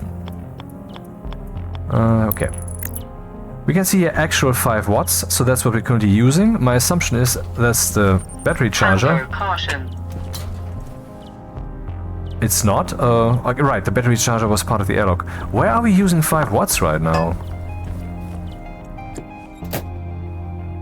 Required 5 watts. Where are we using 5 watts? Anything on? I don't understand. Oh, that thing over there, I thought it was... Okay, the arc furnace, I thought it uses 10 watts. Apparently it's only 5. Yeah, it's only 5. Yeah, we just measured that. Not bad. So that's that. And I want to put another one up out there where the other cable network is. Because that's where the electricity is being generated, and so things are a bit different here. I wonder if I can read that from the inside. Let's try that. Power low. I can, oh nice. So actual 0 watts, required 2.03 kilowatts. That is how much this dude would like to have. Let's give it something to eat. And this one is also being charged, alrighty. What are we... Now what's coming out is 20,000 watts. Required 2 kilowatts, so quite wasteful, right? Turn this on again. Now it's slightly less wasteful. Slightly. Battery is being charged. Yep. And that's how you play the game. Ah, the question would... I mean, at this point you shouldn't ask the question why to play the game, because once you're in the loop, you don't care anymore. You just want to keep it going and want to improve things, want to play with the logic, want to play with the atmosphere, want to set up the wind turbines, want to build the big station batteries, want to get the big spacesuit, want to make your habitat, want to decorate things, want to have airlocks that are faster, want to program source code, want to make things automatic. It's an endless fun. And with that, I will leave you alone. And you can dream of this game, or you can just buy it, motherfucker. I mean, it's like, it's 33 euros. You don't have that cash? I mean, many might say, no, I don't, and yeah, that actually happens, but if you have the cash, help us. Pay for the game, get it, and also play it, because enthusiasts help more than just purchases. Now, thank you, and good night.